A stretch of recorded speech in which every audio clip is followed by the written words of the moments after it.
for the test. Not even kinda. What? I think you can do it. All right. As we look into the screen of objectives, these are the things that we need to cover until day 7. Actually, today's day 8. But we're going over day 7's slides really quickly. We're going to be in domain 4 and domain 5. If we're looking at domain 4, there's a couple of things we need to point out. And while I'm just running my mouth this morning, if you need to get some tea, Gatorade, coffee, bowl of cereal, go ahead. There you go. This tea's already in. Yeah. Feel free to do so. All right, I need. Morning, Kevin. Morning, Michael. Feel free to do so. I know everybody's still. Yeah. All right. All right. So 4.4, explain the security alerting and monitoring concepts and tools. We can minimize the impact. Also in 4.7, we're going to touch on automation and orchestration, which we've done a pretty good job in doing that the other day. Explain appropriate incident response and activities that you should do or should know to do. That are pretty basic. Summarize the elements of effective security governance. Jumpstart, yes. Kid didn't go to sleep till 4. Oh, Mike, you've been up all night. All night. We can also put firewalls, antivirus, and other types of software into the We'll try to keep you snappy. As a security administrator, you'll also want to create a series of policies. But if you need to step out on the front porch or get some fresh air, I understand. All right. Given a scenario, implement security awareness practices. So if you are creating a series of policies, procedures, or you're creating an official. Let's talk policy standards and also procedures that you might have to take a look at. Now, as far as governance, okay, let me get back to my security plus exam kind of frame of mind. There were 1, 2. Another important control category are just so you have a good idea, it's probably 6 questions on governance. One of them is GPDR off the bat. You should know that one. What's the key word about GPDR? So if you have security or 2 words. You're doing monthly Europe. Got that one. All right. The best practices for IT security. The other one about governance is how do you know? How can you tell if your program is on track or not? How do you know? What can you put in place to see? Kevin said fines, regulations. So, what can you do around your organization on a regular basis to ensure you're following governance? Or maybe you use badge readers to limit the access into certain areas within. Inspect, aka meaning audit. Yep, both of y'all got it. That's it. I knew what it is. An inspection is an audit. Yep, there you go. There's 2. Now the other ones are pretty much going to run over the NIST framework. Yeah, fancy words. The other ones are going to go into like 800-53. What organization does that belong to? 800. You can think of this as something 800. I say every time y'all hear 800, it belongs to 800 something. Yeah, I know the first initial is an N. NIST. Oh, there NIST. You go. See, you just need to get pointed in the right direction. All right. All right, so governance to effectively manage cybersecurity program. Got to review your security controls, your functions. Look around your whole organization. Look at your risk management process. And view security operations to achieve broader business goals. Here we go. Y'all know we do review as we go through. Who is responsible in your organization so that would fit into the physical category? Another important control type for this is deterrent. And although a deterrent may not prevent someone from accessing a resource, I know. A discouragement or have them. These positions are 3-letter words. And they belong. Ooh, Chief Information Officer. Golly, yo. Boy, Thought I was gonna get y'all. Yeah. Man, it's been, yeah, I got it. Great job. Yeah. Dang it, I gotta make these questions a little harder. Yeah. All right. So, always look for changing conditions. For governance boards, crucial in insurance organizations' effective security, governance, and oversight. They're responsible for setting the strategies and also the objectives, security practices, and they have to manage the risk too. They work closely with risk management. The governance board works with risk management teams to ensure compliance. That's why I said the 800-53 for NIST, and you're going to use your risk management framework. Okay, so you can do that too. See your overall progress for your organization. So for planning, as always, come to the table with some kind of defined long-term goal and also short-term goal. And you want to make sure that the customer's data is safe. And I think that's the biggest thing too. It's good to govern this stuff, but if you don't know what you're holding and what laws and regulations apply to it, you're already behind before you start. So if you don't even do that homework, I mean, whatever you put in place is really not really good. It's not going to work. So with NIST is just so you know how this works, NIST is a smorgasbord of baselines. Okay? If Mr. T tomorrow goes and gets an IT position, high-level IT position with, say, Ford Automotive Group, right? Now he's in the automotive industry. The first place he should be referring to for baselines for the automotive industry for tech, NIST. They'll pull up automotive industry, he'll follow the matrix, go down, pull or pay for the publications to be downloaded, and the organization should be paying for that anyway. And he has a small checklist that will keep him out of trouble just so he can get started to get familiar with the organization and their IT infrastructure. Does that make sense? So he's not out there just flailing like, oh, I have no clue what to do. At least it gives him a guideline and walks him through what he should be looking at first. You want to apply a corrective security control. A corrective security control no problem. is something that occurs after Gotcha. Thank you. So at least you'll have that, you know. Or you may be able to continue operating with your business. Always have your tactical plans. Make sure they're designed to meet the strategic objectives. And you may have to be able to delegate so everybody that may be responsible. And coffee break. Restore it back to a no good system using your backups. You might also want to create policy. Network check. Okay, here we go. So be able, there you go, hit that red bull with the team. With cream, yes. So everybody that should be, y'all know this stuff. Y'all served in the military. That's why I like IT structure stuff. It was kind of like, what we would do. But make sure everybody's involved. Who's going to be in the chain of command or part of a phone call if there is incident response. So we can't forget that. All right, next slide. Let's go. Operational plans. I know you have your standard operating procedures. It's your day-to-day stuff that you should be doing. It's funny. I was going through my security X stuff last night. You know, and what came up was we were talking about disaster recovery the other day, weren't we? Right?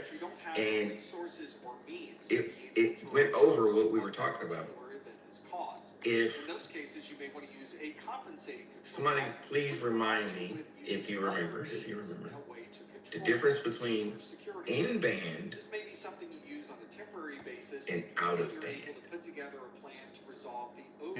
You have to facilitate your network. There's in-band and out-of-band. This is part of the disaster recovery.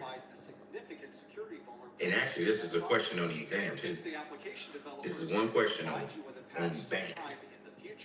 You may want to set some type of firewall rule today that would prevent somebody from exploiting that particular. I give you some time to look it up. Or this might be a case where you can separate different duties between different individuals. It's part of disaster recovery in which your organization can still do business, and you can make sure that your network is solid. Has complete access to everything in your environment. And if you lose power in your building, you might want to have a generator. Yep. So that A lane in band is what has been accounted for, meaning you're inside the network. You're on a normal path to facilitate. And then I see here, Mr. T says out of band. It is a dedicated channel. You have to have another way to get to your network if it goes down. If the traditional way goes down, you have to have a backup way to get into your network. Okay, so in band, normal procedure on campus, on prem, you do it every day. You use console cables, right? The last control type we'll look at is correct. Out of band is a separate management channel from the data network, meaning you may have a backup network of SD-WAN or SD, software defined network, SDN. Yeah. You might have a backup hookup that you never use. You just test it every once in a while. Yeah. But the company is paying for you to come in through Azure or AWS on the back end, right? So it's an alternate connection for emergency, right? And you just test it during audits, right? So that type of stuff.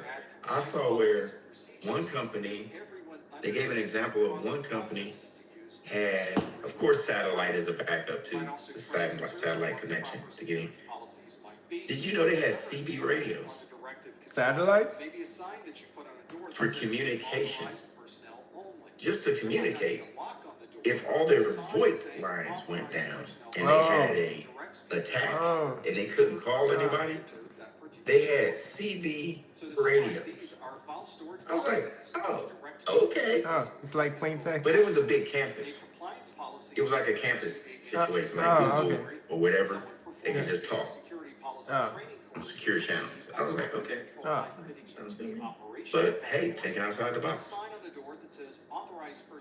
I would think Firewatch in the woods or truckers got CBs, yeah, but I mean they're so small now, and they're cheap. They're not as expensive as they used to be.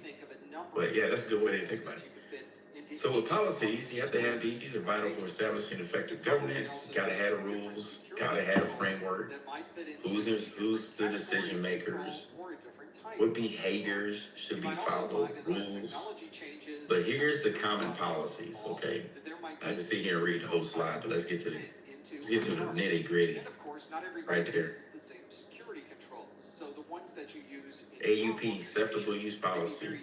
An example, you sit down, log into a network, especially military networks, splash page comes up. Boop. You're about to log into a DOD, right? They read you your rights on the front of the screen. You can't say it wasn't you, because if you keep going, they're telling you every time, every step you take. Bobby Brown. Every little step I take, you will be there. Listen. We'll be together. We're going on tour next month. We're going on tour next month. All right. Bobby called me last night. He said, "Get your steps ready." I said, "Roger that." All right. So listen. AUP splash page. Then you have your information security policies. 2875. 28. You all signed 2875. Tells you everything you're responsible for when you get that CAD card.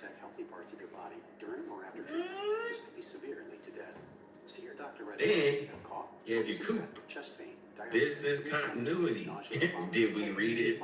No.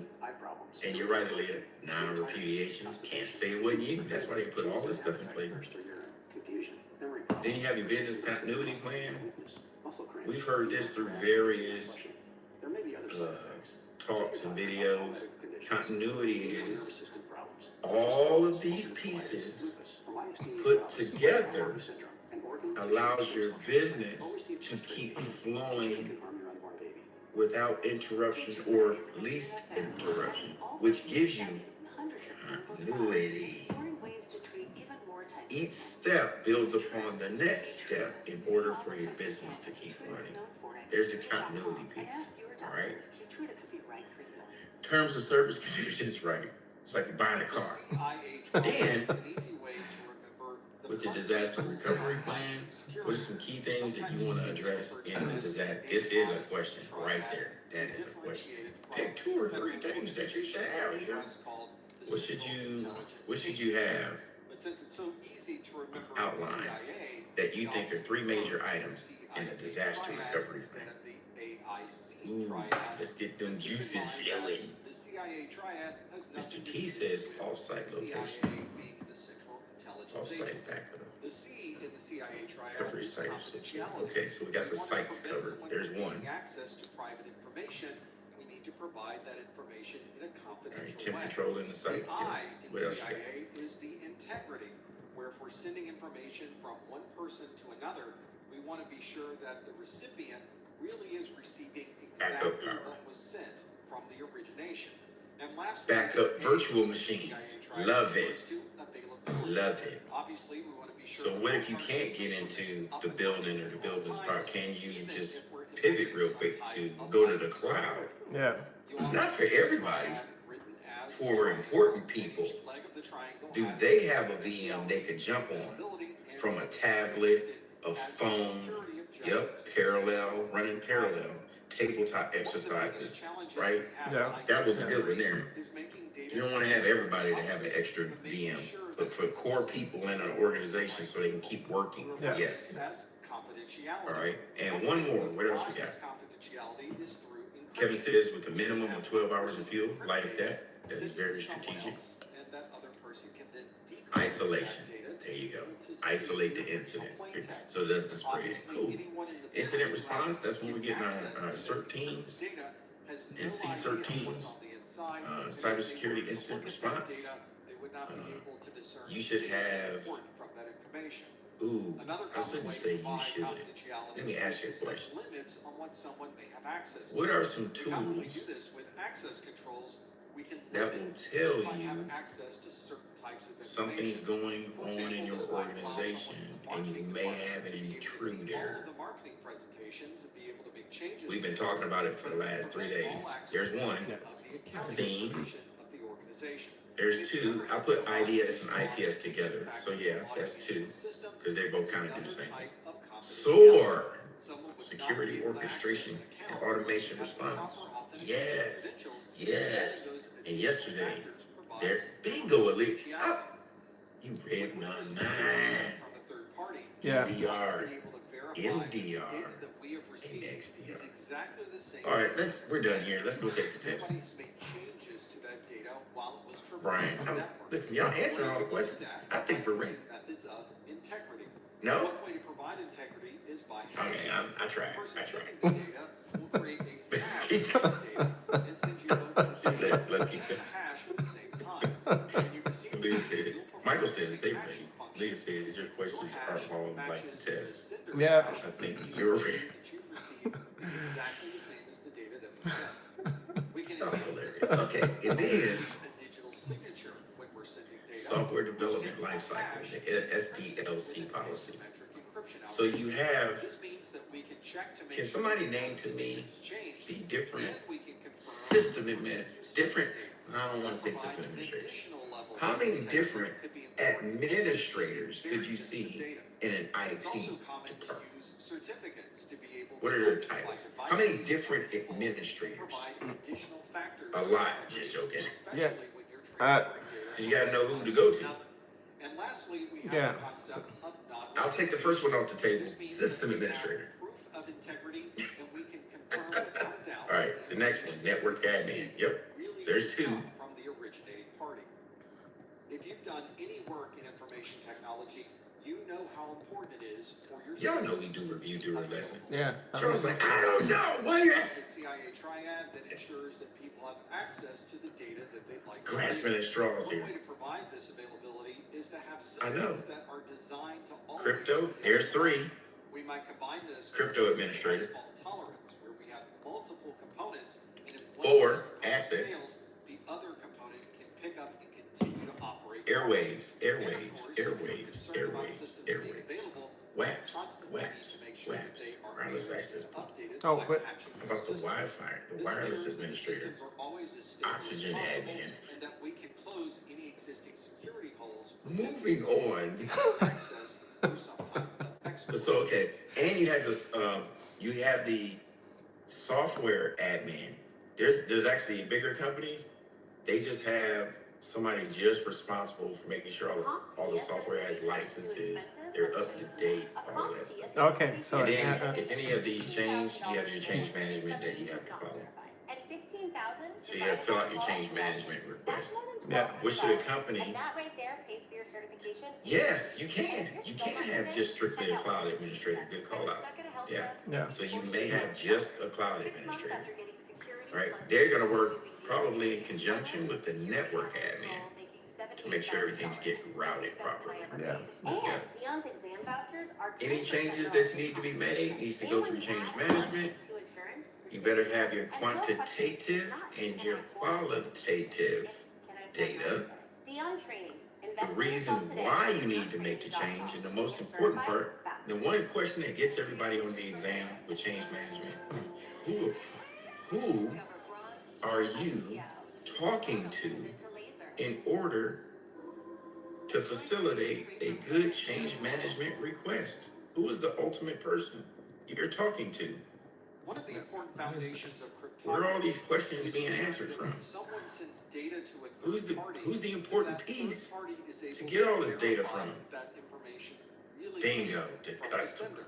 This is something that we Yep. think of all the time. You'll Oh. see that on the exam. Just gave you a free question. Just gave you a free answer. It's Okay. our name, It's the customer. it's our Whatever the signature. customer And need if somebody is. was to look at this contract Could be later, the internal their customer. signature, Could be the external simply customer. say that the contract Your coworker is the customer. They're all customers. So you gotta look at it that way. Features in cryptography. And today All right. we'll look at how Ding! non-repudiation works using proof of integrity. I'll let you read that at your leisure. We just went over acceptable use, security policies, the Proof coup, of integrity means that disaster the data recovery. received, We went over we incident can response. You verify can read this at your exactly leisure. the same data And that change was management, sent. of course, This we means talked that about the it. data is Has to be accurate, requested, consistent, reviewed, and we know approved, nothing inside and of the data implemented. received You have to can have change. all your documentation there. Cryptography, we can accomplish Alright? this by using And make sure a you're hash. following the A hash guidelines. is a short string of And text that we can create you have to have based on flexible the data guidelines and policies. within the plain text. They have to This allow is for sometimes referred to being as a flexible. message You digest, can't have or stringent a rules. fingerprint. Things change all the This time. means that IT anything concepts changes change with all that the time. data Your will most have important part about a change fingerprint management or a different is to hash. make sure it's This is the same compatibility. as an actual fingerprint. Is it First, compatible? You'll see that the fingerprint Okay, is to get the different. info, Although a hash is is the very good okay at to verifying the get integrity of the data, info to it customer doesn't management is to associate implement that the change. data Correct. with a particular individual. So We can verify that the data the change is on the is customer system, exactly the same as the data that internal or received. external. But we can't verify. Then you have to figure out, do they have the money to pay the spread, cover the spread? Yeah. How much is it? Now you have to have the reason why, and you have to have the money. What's the proposal? Then it goes to the change management board. Now that change management board, remember, what if Quick Trip called me and Elaine, we own a company. We implement changes. We're part of network architecture. This is the name of our company, network architecture. Well, Quick Trip called us, right? So Elaine says, I'm gonna go down and do a site survey, get some answers for some questions from the customer. He comes back, drafts up the change management proposal. Hey, they want to hire us to do this, guys. Change management proposal. We present it to the board that we have at our company, and we see what everybody has to say. I've seen this type of architecture for convenience stores, and what they're wanting to do is pretty elaborate. Then the changes and the questions come in. Yeah. Why would they want to do that? Why would they? It's not going to work. We've seen this before. Blah, blah, blah. See, that's where it comes in. yeah, Ultimately, it has to get approved. We can go back to the customer. And Elaine's like, let's go down. We talk to him and say, we can do it, but here's some changes we have to do. yeah, It's still a board you have to go through of some type to get it done, even if it's our company, yeah, to make sure we don't put ourselves in a financial hole we can't get out of. yeah, shareholders. Yep. And who's going to manage it and all this other stuff. Yeah, sure. Yep, the shareholders and the stakeholders. Yeah. Yep, both of those folks. Good question, though. Good question. Regulatory compliance. Ultimately, the goal for security policies is to ensure the organization follows best practices in protecting its informational assets. All right, so you'll work with, right here, you are obligated to know and comply with all national, state, or territory laws in place where you do business. And believe it or not, you could also be responsible because if that data has to traverse several states and continents, you could be liable too. Just as someone can use a pen and paper. It's like RICO charges, right? Contract and send it to Morning, Jesus. In cryptography, we use. It's like RICO charges, right? Transporting across state or collusion and with all this other stuff. Yeah, you gotta watch what states and governance that data travels through or airwaves. You could be on the hook for FCC or some other stuff. You don't know. So you gotta make sure you're abreast of all of this stuff. And that way we can assure that the information we receive is not. Also have your procedures we talked about, and I keep saying it, have everything documented. Now getting back to what they said in the video, In practical terms, the video, adding a digital signature to a document is they usually said created by clicking a box that you says have your standard operating procedure, which is your step-by-step. Cool, you can leave that on the desk. Anybody can read that, right? Your daily stuff. Like if Mr. T comes in on a Friday in his SOP, Friday, 8 a.m. to 9, run a report on assets, right? Yeah. 2, 9 a.m. Make a trip around the building. You know, today's my audit day. I like to walk around and look around. You know what I'm saying? Report due at noon before I leave at 2.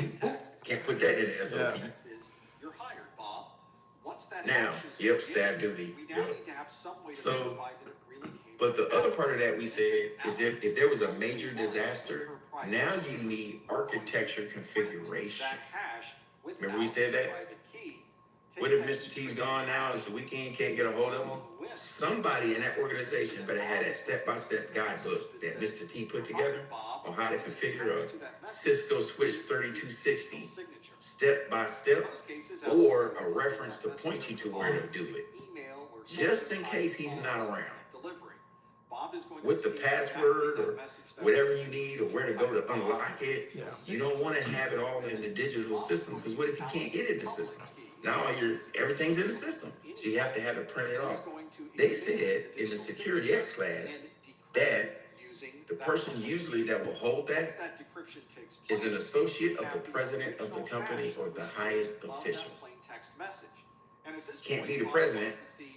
They don't want to be responsible for it. It has to be somebody under that that's just as responsible. Yeah. Right? To find it. All right. Next, playbooks. Bob is going to take the original plain text, run it through the same hashing algorithm to come up with collection of critical actions associated with security operations centers. It's not the scene. People think the playbooks are in the scene. It's the SOAR.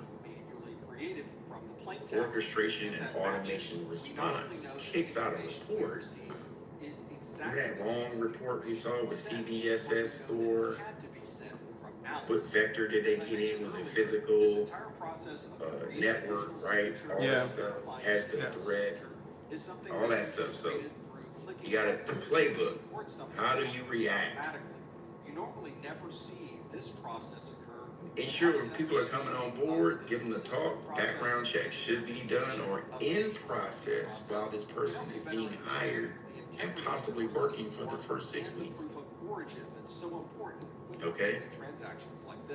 I was working when I went back into working with aircraft as a sysadmin, F-18s out in Lemoore a couple years ago. We all got hired same day. They said, hey, your background checks are all in play, but you passed the preliminary background check, which is a quick scrub, right? They kind of look real quick. Yeah. Everything look cool, they'll hire you. Y'all know how this works. They said now in 6 weeks, we'll see the real results come back within 6 weeks. Seen a couple of people get tapped on the shoulder within 6 weeks. And at that point, they hadn't even given you like your real access to systems yet. You're still kind of like in spool up and training mode on what they want you to do. And that's on purpose. They leave you in the holding. So now they know it takes about 4 weeks to get these back. We need everybody to be a helper in the work center and not have access to everything. Does that make sense? We want them to help and shadow and be a helping hand, and we'll marry them up to the work center schedule, either AM or PM, to help. But we won't give them full access to anything until after the background checks come back. Right? So you got to think about that too. How much data may have been sent or received? Desktop deployment. Now we're looking at VMs or desktop as a service, DAAS. Patching and updating through the software administrator. Your go live actions. What are we going to do to make sure that we're up and running? After hour support and ticket management, which is very important. I've seen major organizations like shut their doors after like 9 p.m. You're done until the next morning. And they sell like some stuff I just don't understand. It used to be 24-hour support. Y'all remember that? It probably was 2 people working at night, and the phone was busy, but at least it was ringing. Somebody was on the phone. Now, nope. You gotta send in the trouble ticket. Authentication factors or anything else.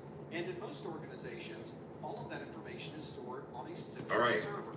Also, with your standards, let's jump down here real quick to industry standards. You're going to see these things called industry standards, outlines of ISOs. Your industry standards, these ISOs. 27K series, which talks about industry standards as well. NIST 800 series, what we just talked about. PCI DSS, FIPS, internal standards that relate to encryption, coding, audits you can run, some suggestions. That gets back to your governance committee. If y'all are interested in like laws and practices and stuff in IT, you can get a job called governance for IT. If you look up right now on Indeed, in information technology governance jobs, if you love pushing paper and doing audits all day, you can get paid a pretty good penny doing it. Yep, you're basically the QA for IT governance, and you can do it remotely. A certificate that we put onto this device that is Yep. signed, and we check that. Some of the stuff you can do remotely. Or more so, you may have a hybrid position where you can do it, where you just go into the office once or twice. That really is a company-owned laptop. This could be on a VPN concentrator. When you do it once or twice. Verify Okay. that the device is coming in. Frameworks. Know your frameworks, benchmarks. These are all your baseline configuration guides that can demonstrate compliance in different industries, and they cover all these jurisdictions. Relatively straightforward. But the one thing that you must have in your environment is something called. This is a test question right there. Your legal environment. This is a device or software that is responsible for Sarbanes-Oxley Act. in our environment. All you need to do is it protects investors, Certificate just for that laptop. protects them on the money side. Is now digitally signed by the. If you ever see Sarbanes-Oxley's Act, that's a test question. No, investments. An original certificate. Investments. From our certificate authority. People that spend their money, investments. That's what that covers. Trade policies. How accounting firms do business. Money. Financial. All right, so keep that in mind. So as part of your security infrastructure, you would have a certificate authority. That certificate authority itself has its own. FISMA, the Federal Information Security Management Act, We also have our is a law applying to all federal agencies. A device certificate just for this. It requires every agency to develop, document, and implement an information security and protection program. And we know the They device establish certificate. their own program, Certificates, and we can see and they that provide the device guidelines for the certificate minimum was standards. signed by the So certificate this also authority. goes to the guidelines, go for review to the Office of Management and Budget, Now that we've gone through OMB. the authentication process, how do we authorize that device to have access to Now, I've seen this resources before within our working at network? finance, We would do that by using an authorization 99th Finance model. Squadron, And there are many different authorization that models to OMB, choose from. that Sarbanes-Oxley. Later on in the video series, They have to follow this OMB. They used to have meetings on this all the time. And they have to submit this stuff annually. To have access to certain types Yep. of data and applications. The HIPAA. challenge here is how do you create this relationship? Remember, that is the Health Insurance Portability and Accountability Act. Tens, hundreds, or even Protects thousands against of health users. information. In many environments, we accomplish this. You also by have the making Family user Educational Rights services and Right to and putting Privacy an Act, authorization Privacy model right Act, in the excuse me. middle before you access the data and Federal information. privacy law that governs These are access to commonly defined by educational roles, records. organizations, attributes, Yep, and many held by other any types of school. characteristics. So even us here at MyCC, we have to follow the FERPA. We would create a series FERPA of rights Act, and permissions okay. where the user. So if something happens and somebody can calls, access the resource. like, I'm Kevin's wife, he's in the hospital, I need his records. He's like, nope, under FERPA, can't talk to you.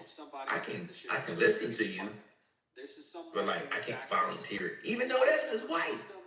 If he didn't designate it in his original paperwork that we could talk to her in an emergency, we can't. Separate rights and permissions, right? So that anytime this person Because what can happen is, yes, ma'am, I'm glad you called. Where's Kevin? He said, okay, gotcha.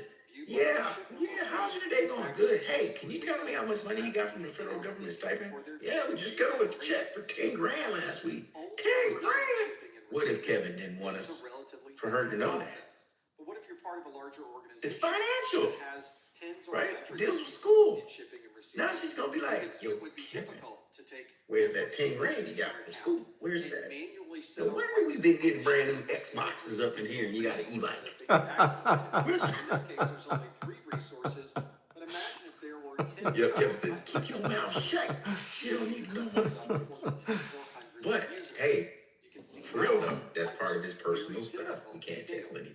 To be able to That's the scale, best thing. we would need to use an authorization model. Sometimes All right, you got the Graham as Leach an abstraction that allows us Bliley to Act, separate the users designed to from protect the information customers of required financial access. institutions. This greatly Have to meet the streamlines standards and process of requirements, administering minimum standards and large number of requirements. users Right or there, large number how the of data would be resources. stored, used, and And we shared. can support a very, very large infrastructure just with a very simple set of Of course, we abstractions. know about the Here's how this GPDR. would work. Let's keep We it have the moving. same user in shipping We and know receiving. about PCI We will add DSS. them to a Let's keep group that moving. called shipping and receiving. We set And this here's the group up slide originally for different so that anybody industries, how they added have shipping it and broken receiving down. group So if you kind of just look over this chart every once in a while, Yeah, yeah. monthly shipping Yeah, report, just kind of peruse it. access to customer Naturally on the exam, and anything else you would need. you'll put it in the right, you'll put it Now in let's the add right in area. our tens or Just hundreds peruse it of every once in a while. You'll be fine. Instead of manually Right. mapping every This is- single user, This is nothing you need to deep dive and know like layer 3 information on. No. to the shipping and receiving. Superficial. With What does this it belong to? simple addition, What's it cover? we can That's get it. Tens or hundreds or thousands You use, of use users that storage space access for to something the else. resources they might need, regardless of how many users there are and regardless of how many resources they need to access. All right. Now you have some data governance rules. This will apply here. They want to know right there. There's several questions on the exam pertaining to the owner, who owns the information, who controls it, who is the processor of that information, and the custodian. You can get tripped up on these, okay? They're either gonna have a PPQ where you have to slide them or point them to who it belongs to. Yep. So Yeah. that is that's one of the things that you'll see.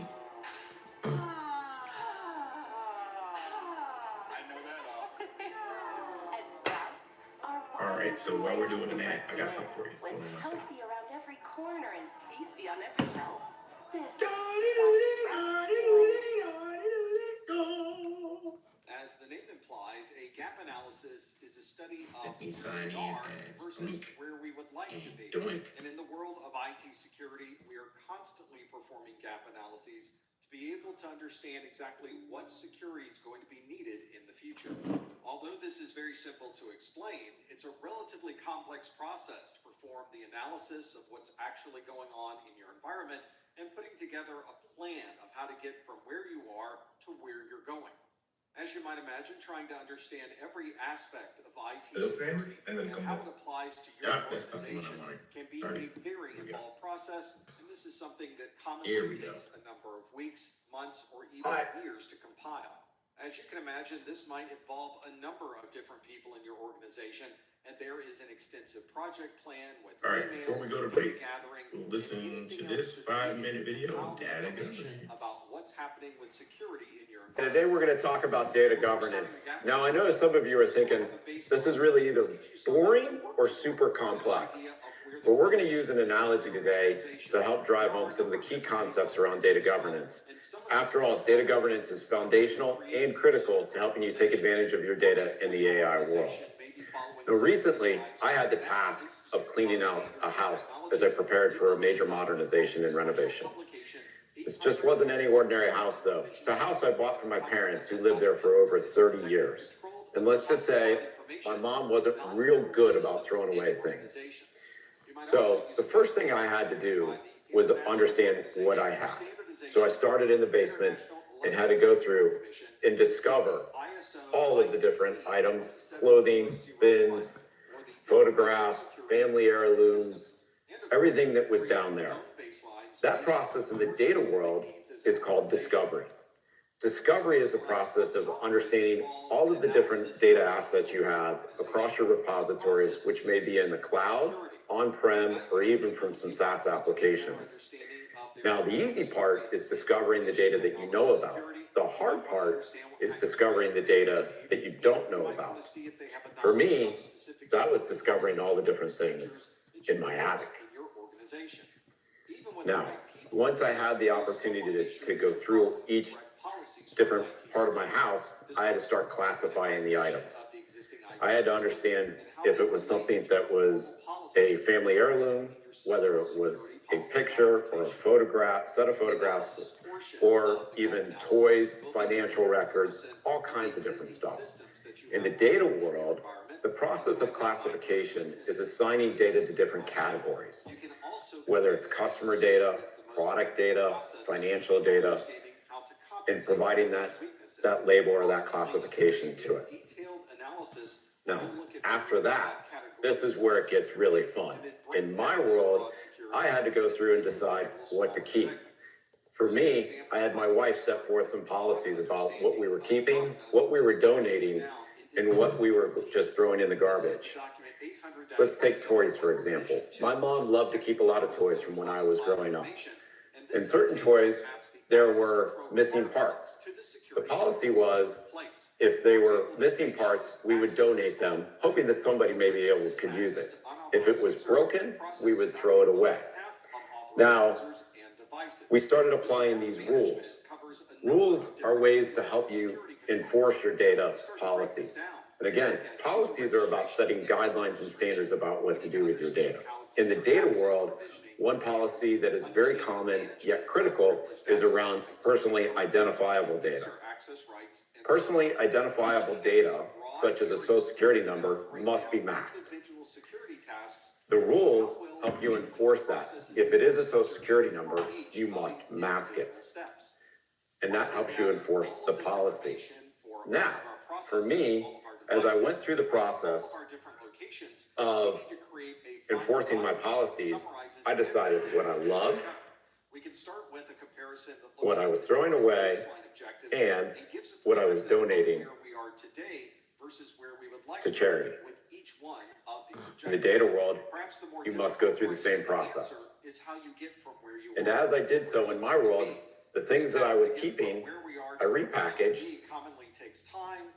in bins, and I labeled the different bins describing what was in each of them. Now, this is a little bit like metadata. Metadata in the data world helps describe what that data asset is. Simply put, it's like a card catalog at a library that describes a book. It provides the author, the subject, the copyright. In the data world, it does much of the same thing. It tells you where the data came from, what it is, so that when you want to use it, it's easier to find and easier to use when the time comes. Now, what was cool in my world was I found a few things of that those system helped me components were broken into generate some money. in the detailed There were a couple of family heirlooms that I didn't necessarily need anymore, but I was able to sell.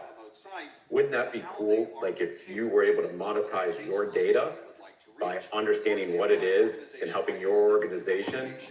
That's the importance of data governance. That's the value that it brings to your organization. For me, the one thing I wish I could do was automate that process. The great news for you, in the data world, you can automate it. Thanks for watching. If you have any questions, please leave them in the comments below. Also, please remember to like this video. We may want to start with the Remember to like that video. Remember to like that video. I said like the video. move to the ones Okay, marked in listen. yellow, and then finally the green. The report So obviously that's data provides governance. extensive details about why these colors were used. Told you it's nothing too, and provides a summary of how we can implement sexy security about it. Just controls data better governance. meet the goals Being of accountable. those baselines. Compliance and monitoring. One thing that you want to do is always walk around and do your audits. And when we get back on our next hour, At King Super, around 11, we're going to change your management. Are there any questions? Prices in every aisle. With It's here, quality Tom. and savings that add Pretty up, straightforward, I Super say. Shoppers never compromise. King All right, Super, let's do, for everyone. see you at the top of the hour. Let's take a break, get some Red Bullsies, get some more coffee. Yeah, let's do that. See you in a second. All right. Years of hard work. Decades of dedication. Committed to giving back. You've been there, done that, and you're still here for more. So now that you're 50 or older and at increased risk for pneumococcal pneumonia and IPD, be proactive with Capvaxive, a vaccine specifically designed for adults to help protect against pneumonia, an invasive disease caused by certain types of pneumococcal bacteria. Capvaxive is the only vaccine that helps protect against the strains that cause 84% of IPD in adults 50 or older, compared with up to 52% by other pneumococcal conjugate vaccines. Don't get Capvaxive if you're allergic to the vaccine or its ingredients. Tell your doctor if you have a weakened immune system. Common side effects include injection site reactions, feeling tired, headache, muscle aches, and fever. Whether you've had another pneumococcal vaccine or not, ask your doctor or pharmacist about Capvaxive.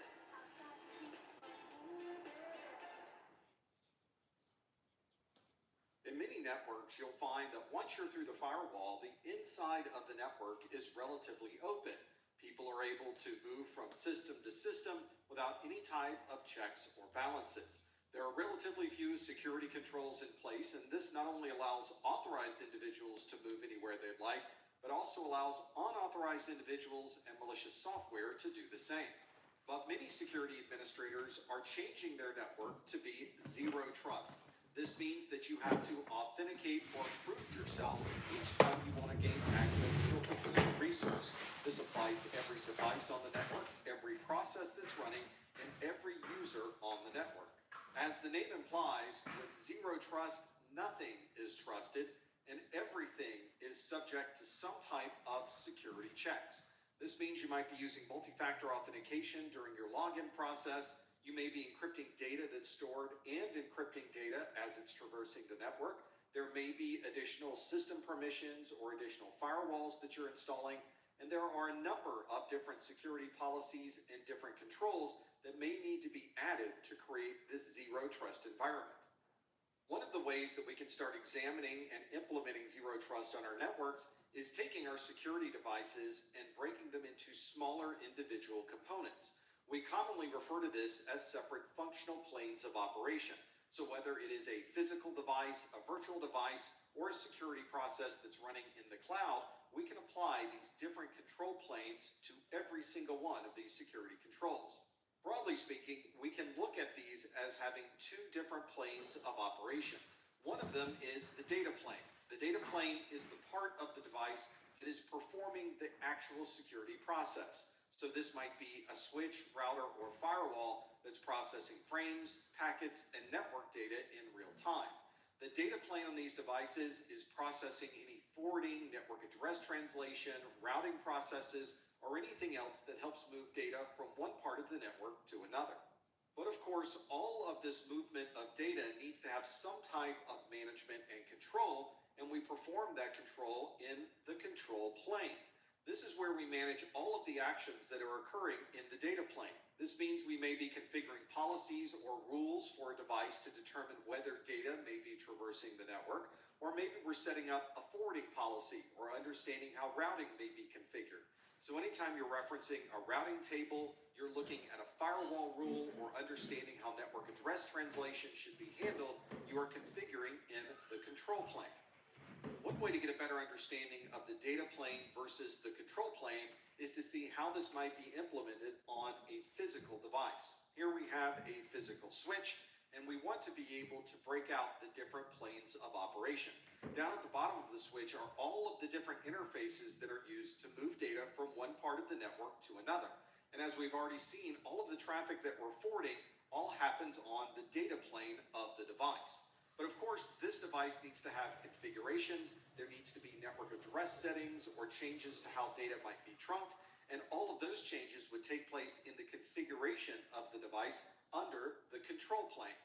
Of course, this separation of data plane and control plane is not just specific to physical devices. You might have a virtual switch or a virtual firewall that can also be separated into these two different planes. This same separation also applies to cloud-based security controls. For Zero Trust, we not only need to implement additional security controls, but we need to be a lot smarter on how we evaluate those security controls. For example, we can implement a technology called adaptive identity. This is where we are examining the identity of an individual and applying security controls based on not just what the user is telling us, but other information that we're gathering about this authentication process. For example, we might want to look at the source of the requested resources. Perhaps someone who is requesting data that's located in the United States is using an IP address that's in China. And if that occurs, we may want to perform additional security to really confirm that this user is who they say they are. This might also include an examination of the relationship of this person to the organization. So are they an employee? Are they a contractor? Do they work full-time or part-time? And of course, all of this goes into the evaluation of this authentication process. We also want to look at things like physical location, the type of connection that's in place, IP addresses, and anything else that can help us identify information about this user. Once we examine all of these different variables, we can have our systems automatically create a stronger authentication if it's needed in this particular case. Another way to control this trust is to limit how many places can be used to get into the network. So you may want to limit entry points to only being people that are inside of the building or connecting through a VPN. There may be no other methods to gain access to this particular network. And once you have all of this information in place, we can now start creating what's called a policy-driven access control that examines all of these individual data points, puts them all together, and then decides what type of authentication process should be used to truly understand if the person trying to identify themselves is really that person. Another good way to qualify the identity of a person is to understand where they're connecting from. And very broadly, we categorize these as security zones. This allows us to expand from something that is simply a one-to-one relationship where a user is logging into a server and instead looks at the overall path of the conversation. These security zones look at where we're connecting from and examine where we're trying to connect to. So this may be on an untrusted network and we're trying to connect to a trusted network. Or maybe it's an internal network or external network. And if you wanted to have even more granularity, you could create separate VPN connections or separate groups of different departments within your organization. This allows you to now start setting rules on what zone has access to all of the other zones. For example, you might want to have a rule that automatically denies access if someone is coming from an untrusted zone and trying to communicate to a device that's in a trusted zone. We can also use these zones to create an implicit trust. For example, if someone is in our corporate offices, they might be in a trusted zone. This user in the trusted zone may be accessing data on a database server that's in our data center, and the data center exists in the internal zone. This might allow us to create some policies that says if anyone's communicating from the trusted zone to the internal zone, that portion of the communication is implicitly trusted. Got pet owners? Get Febreze fabric spray to keep your fabric smelling fresh and clean. This is a team feeling zen. And these are the Dell PowerEdge servers that make them feel that way. They take care of themselves. So the team can spend less time stressing and more time growing their business. To be able to set these policies and procedures along this pathway, we need to have something in place that allows us to create an enforcement of these policies. This is our policy enforcement point, and any subjects and systems that are communicating through this network will be subject to evaluation by the policy enforcement point.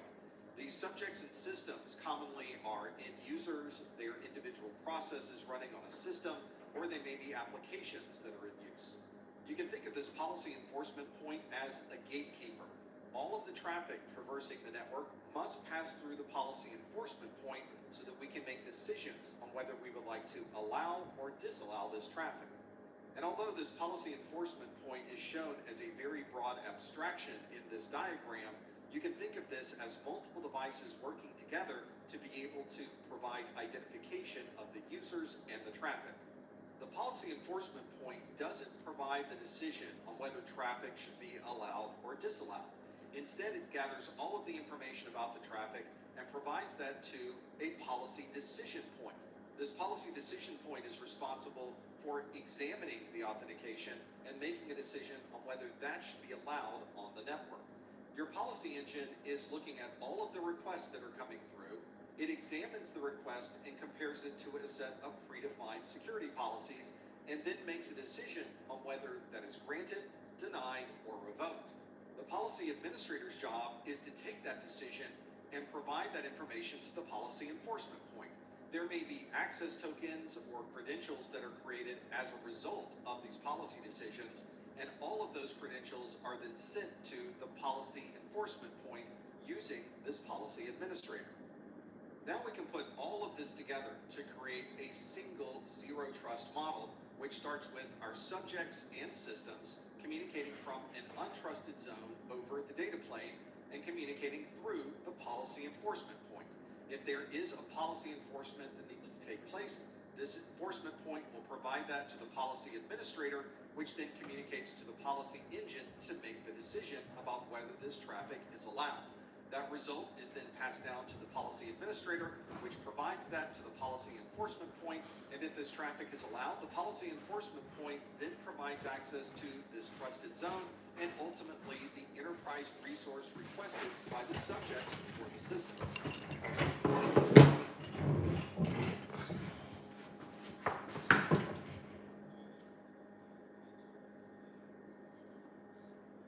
Dion Training's dynamic practice exams generate unique questions every time you take it, so you're prepared for everything. The practice exam draws from thousands of questions, creating a unique exam every time. This ensures you're learning the material and not memorizing it, which is necessary to pass the real CompTIA exam. Join over 2 million IT professionals who trusted Dion Training for their CompTIA, Security Plus, and Network Plus certifications. Your career is waiting in IT. Visit DionTraining.com to find out more. Bronze Smart IPO. Enjoy 2 years free from hair and hair removal. IT security professionals not only need to be proficient in digital security, they also need to have a knowledge of physical security. One common physical security method is to have a barricade or a bollard that prevents people from accessing certain areas of a physical area. These are often used to channel people through a certain access point. And it's common to have these bollards set up so that individual people can pass through, but prevent any cars, trucks, or other vehicles from getting into that area. These barricades can also be a security notice, especially if they're brightly colored, letting everyone know that this is a high security area.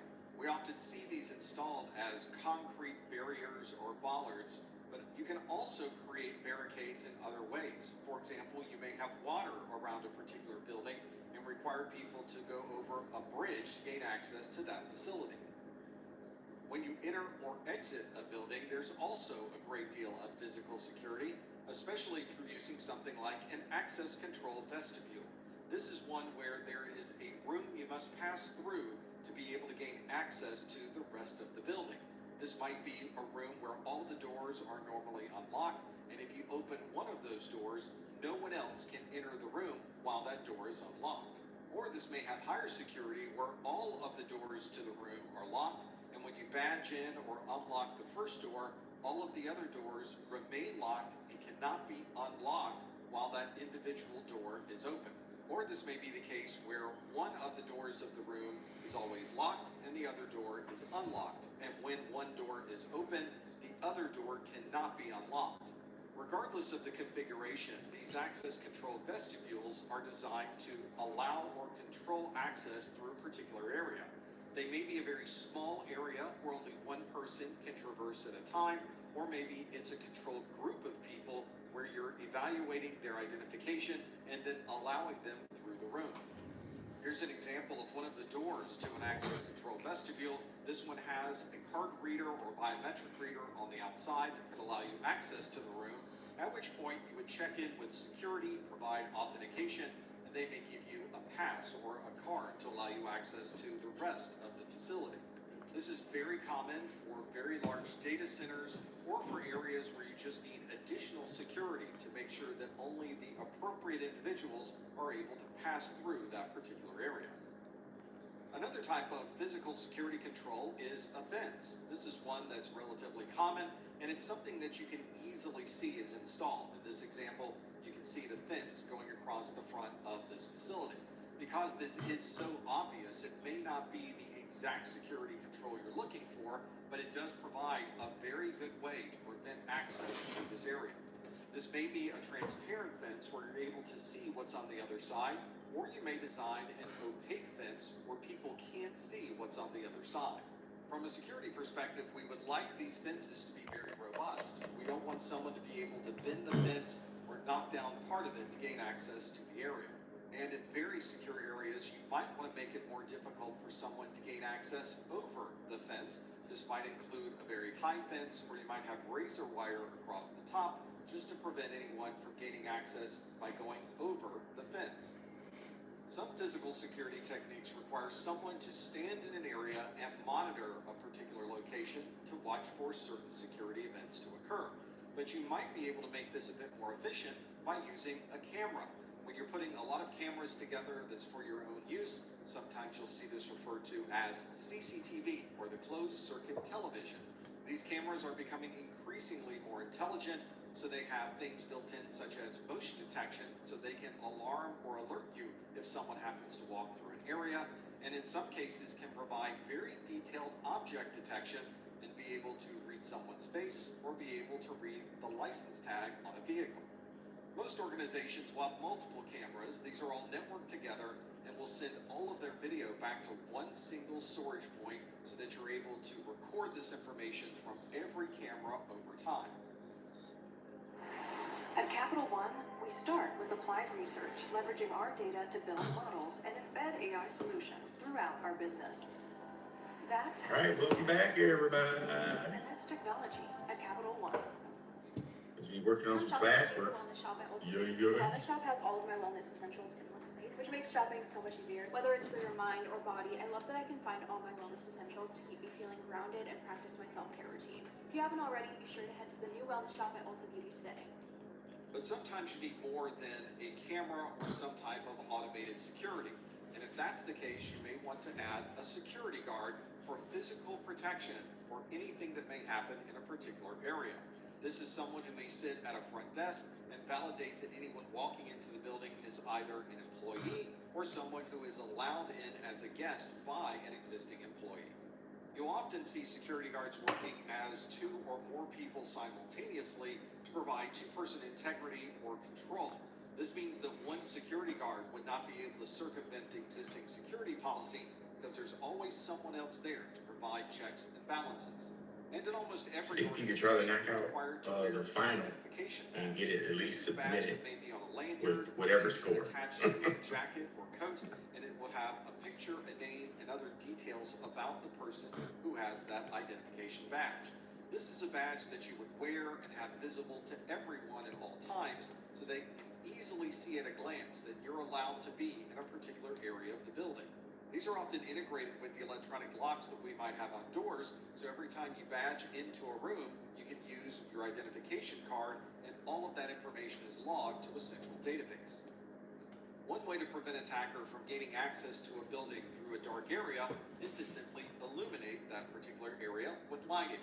More light usually means more security, because someone trying to get into your building who is unauthorized will probably want to do this outside the view of someone else. Sometimes you can use cameras that have infrared technology to be able to see better in dark areas, but nothing is more secure than having a well-lit area if you're trying to prevent somebody from sneaking into a building. Finding the right light for an area is important as well. You want to be sure it's one that can illuminate the entire areas, and you want to be sure that the lighting angles are important, especially if you're using cameras to capture facial recognition. In a parking lot, for instance, you may have lights to be able to eliminate all of the cars in the parking lot, and then have cameras that are able to monitor that parking lot 24 hours a day and 7 days a week. As we mentioned, we might have cameras using infrared technology to better see things that may be happening in the dark. These are devices that can detect infrared radiation in both light areas and dark areas, and don't need to have lights to be able to see what's happening.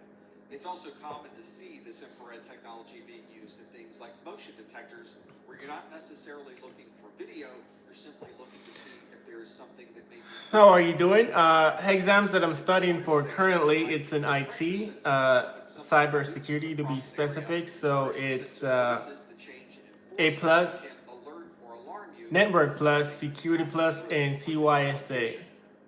These are all in IT. In a relatively limited area. But if you have a very large area that you would like to monitor, you might want to use microwave technologies. These are designed to detect movement over a much larger area. So it's a lot of technological and computer stuff. And perhaps even more advanced is the ultrasonic detection. This is something that can send ultrasonic signals, so you're looking for a reflection of sound waves. This allows you to detect motion in an area and can even be used to provide collision. Give a thumbs up if that answered your question. Like a parking lot or a loading zone.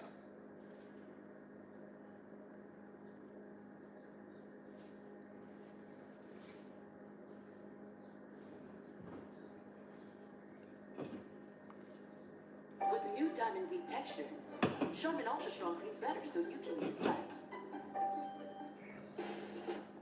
Saving money feels right. Just like when things are packed tight inside. Get auto insurance that fits your budget and your needs. Save up to 10% when you bundle auto and renter's insurance. Get a quote today.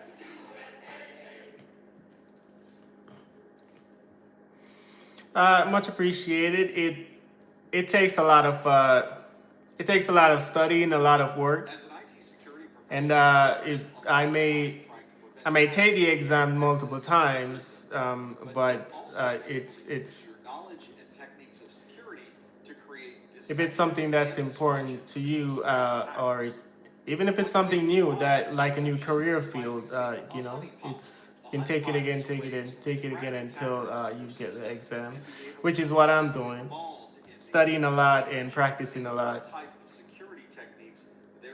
So even if I don't get the certifications right away, I will try to continue to study to acquire all the certifications.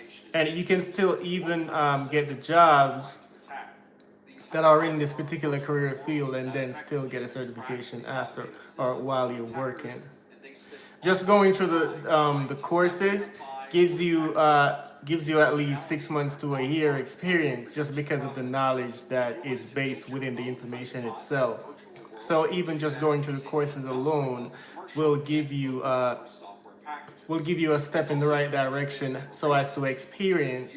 So if you're looking to go in that career field, the employer will take that into consideration and still give you an entry-level job pertaining to that, and at least give you a leeway to work yourself into a better position. As get better with identifying a honeypot, we increase the complexity and intelligence of our honeypots to make them... Oh, you did Security Plus. It's very common, in fact, to combine... Okay, that is, did you earn your certification from CompTIA, or was it from another offering organization? Servers, routers, firewalls, and anything else to make the entire little bit more real. CompTIA, okay, yeah. Once you combine all of these smaller honeypots into one much Yeah, larger CompTIA, honeypot, it's now one you of have the much more major environment, major hopefully certification one that will keep uh, the attackers very offering busy. organization, If you'd and like to learn more about the it's techniques and technologies we're it's using to recognized create these worldwide. honeypots, So that is pretty much. I am in the process of doing that we as can well. even go down to the file level and create honey So I'm putting in the practice and the work, and to eventually acquire that certification as well. or contains sensitive information. Congratulations to you for going through and acquiring your Passwords.txt, certification. which of course does not actually contain the passwords to your systems. But the attacker doesn't know that, and they may find this to be a very attractive Were you able to file get the which will positions that you want right away, or you had to work up to it? in that honey file. In your normal production network, no one should be accessing these honey files. So Oh no, I don't particularly have a I would say professional background in IT. What I would know from IT would just be just the basics, because IT is considered being able to do just about anything concerning the internet or your computers. The basics, I may know how to do the basics. I even do associate in web development and web design, but for me, it's still considered basics. So now it's more directed to that. I wouldn't consider myself having a background in IT. to see who may come by and grab those credentials. Okay, you worked at the service desk. Okay. Actual usable API credentials. So even in IT, you still have there isn't many positions. Even from the help desk where you can do you can work remotely as customer service in helping customers that may forgot their passwords, or they may need you to remotely log onto their computer, or just to walk them through stuff concerning IT. That is still a good position. That you might falsify and put into an area for an attacker to find. This could be database records, browser cookies, pixels on a web page, or anything else that you could track if it happens to be posted somewhere else on the internet. So I stream every day, Monday through Friday, concerning my certification course that I'm now getting. But apart from that, I try to stream when I can. Savings that add up. King Soopers shoppers never compromise. King Soopers, fresh for everyone. Yeah, so I try to stream when I can. Apart from that, if I'm like thinking of other subjects, or if I want to give my idea or perspective on a particular title or subject, I have other videos that on my channel that I try to do that on. But the stream, like the entire long hours of stream, is really pertaining to the study course that I'm currently doing. But I do other stream apart from that. When you're making a change to an application or an operating system that you use at home, No, if that would be good if you are able to watch my stream and to be able to gain an understanding and study along with that as well. But it may not be as compact or fulfilling with the information that you're getting, because I have a computer here that it's giving me the audio based on the subject. So I have one there just to kind of keep me in the mindset, and I have a video call that's the actual class that I have to communicate with the proctor that's walking me through the course. So you may not get as much as I am getting, but that is still good. But I have the actual course from Professor Messer that's on YouTube. I think he also has his own website that he's giving the audio based on what the course encompasses. But I welcome it. That's if. Cover things like rollback procedures just in case you run into a problem when that change is updated. Many organizations already have a change control process, and this makes it very easy to implement and control. The proctored course, it's school based. So the proctor's course is school based. You can go to different schools like my CC. We have these formal change control processes so that we can maintain the uptime and availability of our system. Professor Messer is really good. It's just you need to be able to put time into what he's saying and actually practice it just to get an understanding. Because sometimes on the actual CompTIA test, what they give you or what Professor Messer gives you, the CompTIA words all the question, and they will give you different variations. So it takes some practice to get a good understanding because they put it directly like that. So you have to have at least a good understanding of it.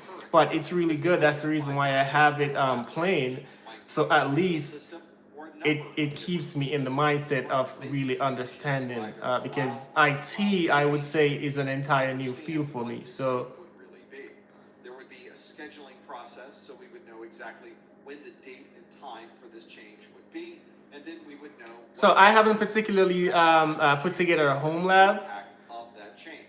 To be in terms of whether this change should occur or not occur, the change control board oh now everything that I'm doing is online based. This might be a significant change. So it's kind of learning remotely. So the change control committee would need to it's really good if you don't have the time to actually do all the things that you would be able to, like the actual labs that you would go through in schools. Let's say if you're working and you want to do multiple things like being able to acquire something else online. This is where I'm doing it online mostly. Now, throughout the course, you have online simulations, but then you have to follow proctors like Messer to be able to at least get a good understanding or at least practice it. And throughout the course, I try to practice the course as well. Instead, the owners are the ones managing the process. The owner is kept informed as the change control process. But most of what I'm doing is online based. The owner is responsible for testing their systems and verifying that everything is working properly. For example, your organization may have a department for shipping and receiving, and there may be information that they've received that says their address label printers need to be upgraded. In this example, the shipping and receiving department is the owner of this process, and they're going to hand that off to their IT team to handle the actual change to the printing software. Another consideration for the change control process are the stakeholders. These are the individuals. So currently, this new career path that I'm taking is IT based.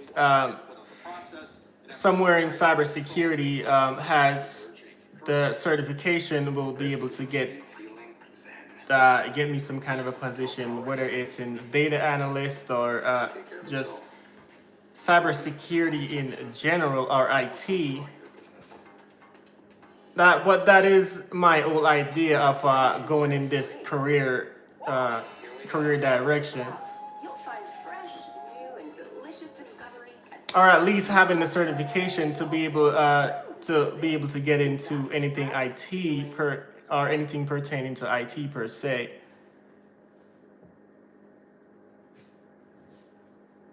Identifying the stakeholders may not be as obvious as you might think. There are some changes that can affect a large number, Especially with not having IT background. affecting one single individual. The IT team may need to research and identify any of the stakeholders who might be affected by this change. Let's take our previous example of upgrading software that's being used for shipping labels. And you might think that this would only affect the shipping and receiving department. So it's also a good career field for anyone that wants to get in it, mainly because the future is technology. So it's always a good field to get into when it comes to IT. So the IT field or the career field is gonna always need more people because that's where the future is being led. And whenever it comes to doing stuff pertaining to the internet and online,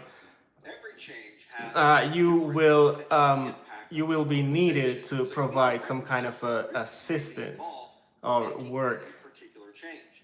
This might be a risk value that you assign a high, medium, or low risk, but these risks could also be very far-reaching. There may be a case where you install a fix, but it doesn't. Or at least be able to work hand in hand with the automation of the robotics that's being implemented now. Breaking something else. This is not entirely unheard of when patching systems. There might be a failure of an operating system just because you installed this particular update, or there might be corruption of data, which means you would need backups. And all of these would certainly have different levels of risk. You also have to consider what risks might be involved if you don't make the change. For example, there might be a security vulnerability, and if you don't patch this application, Yeah, will be available to I am in the entire course of, so everything is already being implemented, whether it's from the time or the payments. Services that are no longer operating because It's just normal. It's just normal schooling. It's just online. Given these risks, you may decide that you want to do a lot of testing before implementing this change into a production environment. And for that, we may use something like a sandbox testing environment where you can perform as many tests as you'd like and have no effect on your. Now, for a lot of people, it may be a little bit more challenging to not having to going to a school or some organization for someone else to actually be there to walk you through it. But for a lot of people, that might not be the case, because some people still have to work and do multiple things, wherein you don't have that much time. So if you can, or anyone that wants to do or to learn a new field, if you can do your own practice, which may take some being responsible and being disciplined enough, if you can do that self-thought, then just about anybody will be able to do it. For a lot of people, it may take multiple tries, but still, if you can do it, it really pays off. Their entire network. This is why you need a backup plan. You should have a way to revert back to the original configuration or something that would be very similar to what you started with before the change took place. In some cases, this is a very simple process. You simply uninstall the patch that you installed and confirm that the original files are back in place. But some changes are very difficult to revert, so you may need to have different techniques and ideas. Yeah, so Senior, you're also in the same career field. Does go wrong. This is why we often say that whenever you feel like you can leave some comment or something pertaining to that field, whether it's in my post section, like my community section, you can leave comments there pertaining to that may give me some kind of an update, or even anyone else as well. Something that has to be planned and considered before making any significant change to production. For example, you may not want to make change during the workday when everybody is on their systems and performing their work. Instead, you may want to have off hours or maintenance hours where you can make changes without having significant impact to users. This is why you often see the IT folks coming in on weekends and holidays and very early in the morning just so they can make change without any type of disruption to the network. This can be especially challenging if you work in an environment that is 24 hours a day and 7 days a week, where you have very little time available to make any changes in those systems. You might also need to consider what time of the year you're making these changes. Take, for example, a company that is very retail-based, and their busiest times of the year are between Thanksgiving and New Year's. In those environments, it's not uncommon for all of their systems to be completely frozen during that time frame, and no changes would be allowed whatsoever. Only after the new year are you now able to reintroduce some type of change control and begin the process of updating your systems. Hopefully you can see now that change management is a critical part of your policies and procedures for security, and it affects every single person in your organization. In almost every environment, this change control process is well documented, and anyone in the company can read through the documentation on their intranet. This should be part of your standard operating procedures, and no one should be able to make changes on your network without receiving this approval.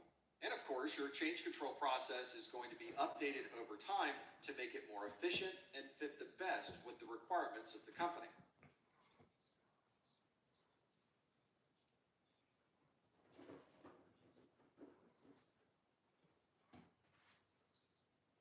Little Caesar's new bacon crust pizza. Do you start with the bacon crust or the pepperoni and pineapple? Your brain can't handle it. Think with your mouth. Walk in and walk out between 4 and 8 with Little Caesar's hot and ready bacon crust pizza for just $9.49.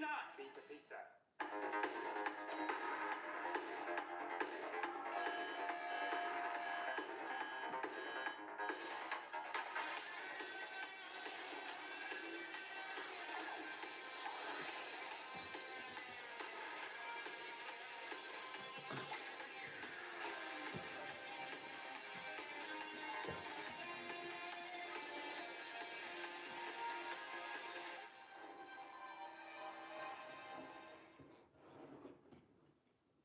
In our previous video, we talked about the change management process, but of course, eventually, the actual change will need to be implemented into your environment, and that usually relies on the technical staff to be able to make these changes. When you're making changes to 1 or 2 devices at home, it's a relatively straightforward process. But when you're working in an environment with tens, hundreds, or even thousands of devices, what would be a very simple update for a single device can turn into a very complex process. So in this video, let's talk about the change control process from the perspective of the technician. The change control process itself is one that is concerned with what needs to change, but of course the technician is the one who will be actually performing these changes. For example, a technician may be asked to make a change to an allow list or a deny list. These are lists that are commonly used to allow or prevent certain applications from working in your environment. This is because certain applications can be considered dangerous. These applications might have known vulnerabilities, or perhaps they're well-known applications for carrying malware and infecting other systems. It would make sense then for a technician to add those malicious applications to a deny list, or perhaps include only the applications that they'd like to run to an allow list. If you're managing an allow list, this means that only the applications you've named will be able to run on people's workstations. Everything is restricted except the things that you add to the allow list. A deny list is a little bit more flexible in that you could run any application you'd like except for the applications that have been specifically named on the deny list. For example, it's common to think of antivirus and anti-malware as being a very large deny list. Everything can run on your system except specific types of code that are identified by the anti-malware. When a change is submitted to a change control board, there's a very specific documented scope for making this change. And as part of this change control, you're limited to only making changes to what is specifically listed in the change control document. For example, a change control board may schedule a 2-hour window for you to be able to upgrade a series of printer drivers. But that doesn't mean during that same 2-hour period that you can make other changes in other applications just because the window happens to be available. However, this doesn't mean that you're limited to only what is listed in the change control documents. There may be times where you have to make additional updates or expand the scope to be able to complete the primary goal of that particular change. For example, you may find that the process of upgrading those printer drivers requires a modification to a configuration file on everyone's system. And although that wasn't specifically written as part of the scope of this change can only take place if you make that modification. And if this is a relatively simple modification, there may be policies in place that allow you to make the decision to modify that file so that you can complete the overall change control process. This is why it's important to have a well-documented change control process so that everyone understands the procedures that should occur if you need to change the scope of the change control. When most people hear the term change control, they automatically think about downtime. And although this doesn't necessarily mean that there will be downtime during the change, we very often set aside a certain range to tell people that there might be some unavailability during this particular window. This is one of the reasons as an IT professional we tend to make these changes during non-production hours, So the overnight hours or times when people are not working on a particular application would be a perfect time to make any type of significant change to the application. If you work for an organization that is up and running 24/7, you may find it very difficult to find a change control window where downtime is tolerated. In those environments, it's probably more common to have a system where you could switch to a secondary system, update the primary system, and then switch over seamlessly to prevent any type of downtime. This move between a primary and secondary system is probably one that's relatively automated so that it can... Do you have a label printer? Are you having problems with the software that came with your printer? Are you looking for a good solution for Windows and Mac? I've got something to show you. Everybody seems to hate label printers. Maybe not the printer itself, but the drivers and the dinosaur software you have to download to install. Or worse, maybe you have to buy expensive software even to use your printer. And if you're on a Mac, good luck. I'm going to show you how you can take advantage of the label printer you already own using a Mac or Windows PC and start designing and printing professional looking labels with just a few clicks. Check it out. Let's start with barcodes. Click on the barcode button and you'll see a list of all the different barcodes that Label Live supports. Let's start with QR code.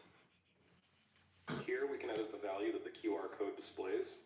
Let's type in google.com. Notice that the barcode or this QR code updates live as we type. That's part of the benefit of using Label Live. Let's go ahead and position this QR code in the bottom right-hand corner of our label and see what happens when we add a lot more text. So I'll just type in some gibberish here. And notice how as the barcode or QR code gets larger, it starts going off the label. We can solve this problem very easily by setting an anchor. We'll set the anchor to the bottom right, and now as the QR code grows and we add more data, it grows inside the label. This is a huge benefit of using Label Live. Other barcodes that we can use, let's try ISBN. And you'll notice here that as we edit the data, the ISBN barcode automatically adjusts its size. Let's do a UPCE. Maybe we don't want to show the value. Let's get rid of these other ones and look at how we can resize a barcode. Barcodes can't be resized inside the canvas. What you need to do is go over here and slide the slider. And this ensures that the barcode is always compatible with the printer output that you have. So if you want to slim down a barcode, but maybe you want to make it a little bit larger, place it in the corner, make sure to set your anchor. This is all possible with Label Live. Next up, images. Click the image button, select the image that you'd like to import. You can import JPEG, GIF, PNG, and even PDF files.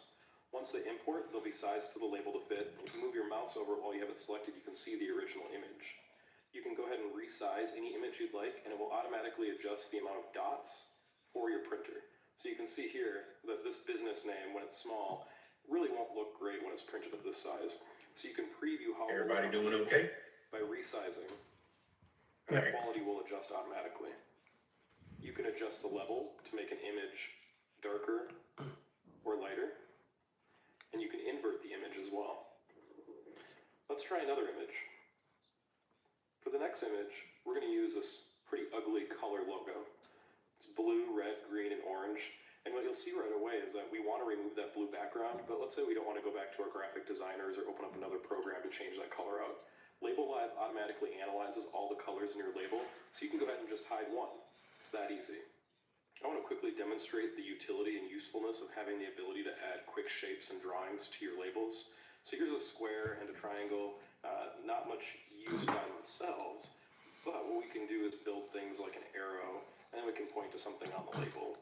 Additionally, you might want to use a square shape, and now you can have a nice thick line that runs across your label in a certain direction.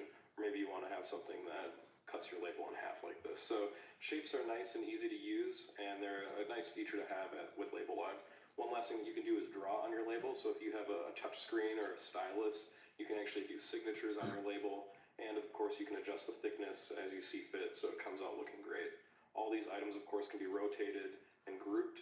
So there's a lot of different stuff that you can do with these elements on your label.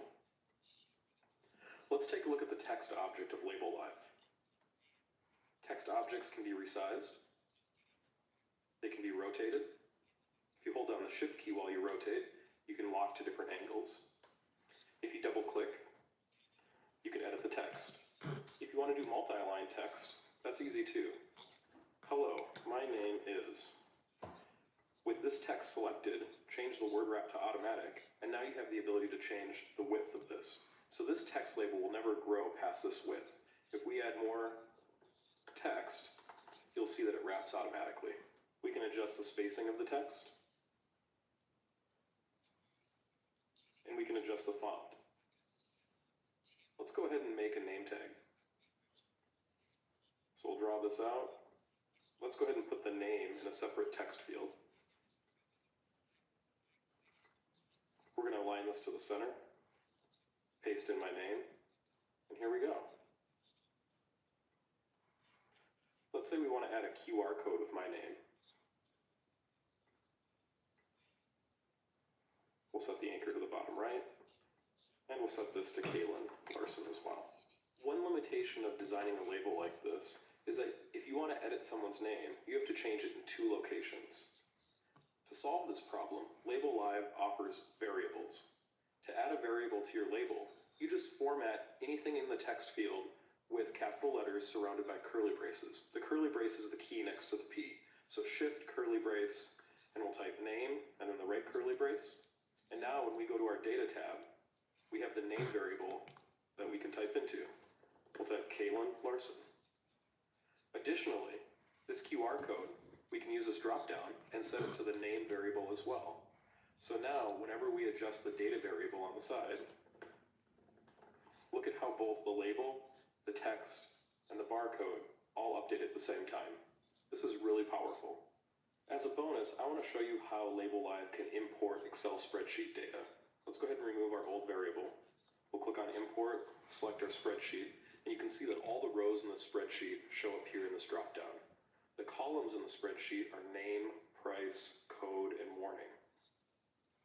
Let's go ahead and add the name of one of these products as a label and as text. This automatically added the same format that we used in the previous demonstration.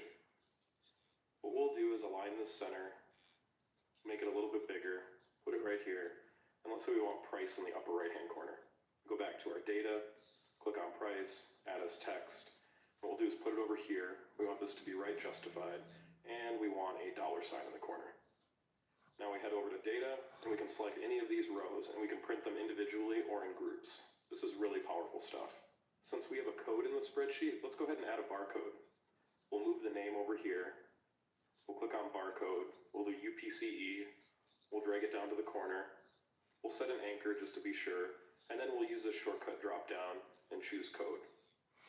That's all there is to it. Click on data. Let's see if they update. Yep, they all update. Looks great. You've learned enough from watching this video to be a label making pro. Go ahead, head to the Mac App Store or the Windows Store, give Label Live a download. There's a 2-week free trial. I think you're going to be impressed what you can do in very little time. Have fun. Make that change as quickly as possible. This also allows you to monitor the change, and if you notice that there are problems, you can switch back to the secondary system, which at this point you haven't made any changes to. This makes it very easy to fall back to a previous configuration by simply pointing all of your users to either the primary or the secondary system. And of course, if there could be downtime, you need to be sure that everyone is aware of any potential outages that may occur during that window. It's common to send out emails informing everyone of this particular downtime, or you could have a centralized change control calendar where people can proactively view what may be happening at any particular time of the day. If you've been part of implementing one of these change controls, one of the things that you probably had to do just before bringing everything back online is to reboot the system. This may be required by the change. You may have a new configuration that will only be implemented if you restart the system. This may require rebooting the operating system itself, or if you're in front of the physical device, you may be able to physically power it down and power it back on again. Or this may only require you stopping and restarting a service that's running in that operating system. This also helps you understand if this system is going to be able to recover properly if there happens to be a power outage. But if you're rebooting the system as part of your change control, you'll know exactly how that system will react if it happens to need a power cycle. If the documentation says that we only need to stop and restart a service, this can usually be done relatively quickly. We can do this from the Windows services, from Task Manager inside of Windows, or if it's Linux, we may be able to restart a daemon that's already running in the background. And if we're updating an executable that's on a system, we may require our users to log out of that application, completely close down and exit the app, and then restart it with the updated application.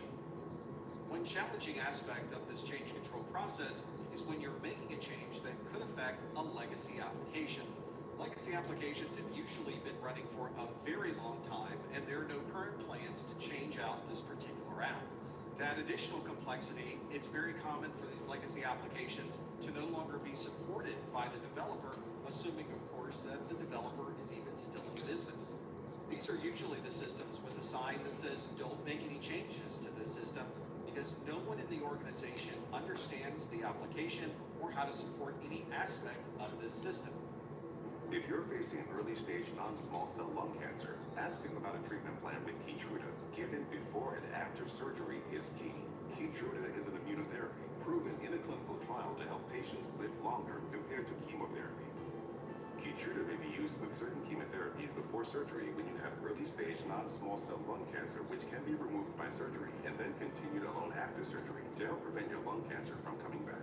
KEYTRUDA can cause your immune system to attack healthy parts of your body during or after treatment. This may be severe and lead to death. See your doctor right away if you have cough, shortness of breath, chest pain, diarrhea, severe stomach pain, nausea or vomiting, headache, eye problems, irregular heartbeat, extreme tiredness, constipation, dizziness or fainting, changes in appetite, thirst or urine, confusion, memory problems, persistent or severe muscle pain or weakness, muscle cramps, fever, rash, itching or flushing. There may be other side effects. Tell your doctor about all medical conditions, including immune or nervous system problems, such as Crohn's, ulcerative colitis, lupus, or myasthenia gravis, or Guillain-Barré syndrome, an organ, tissue, or stem cell transplant, or receive chest radiation. KEYTRUDA can harm your unborn baby. Ask your surgeon and oncologist, Is treatment before and after surgery right for me? it's true. KEYTRUDA. Learn more at KEYTRUDA.com. To Lux Beacon is no religious relic. This beacon is a weapon. Some kind of arcane weapon has crossed our border. War is coming, and you're our only hope of stopping it. You've got the wrong people. We've got a homeless wizard, an inebriated goblin, a shipwrecked sailor, a cocky ringmaster, a temperamental monk, and chaos incarnate. Do you want to be like... Face it, we're nobodies. That's what makes you so dangerous. They'll never see you coming.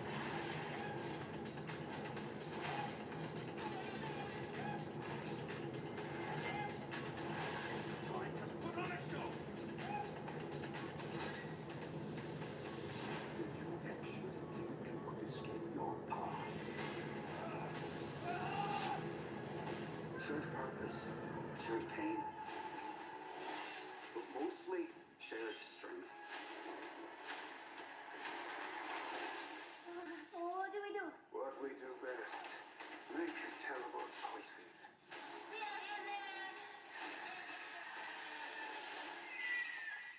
I'm out.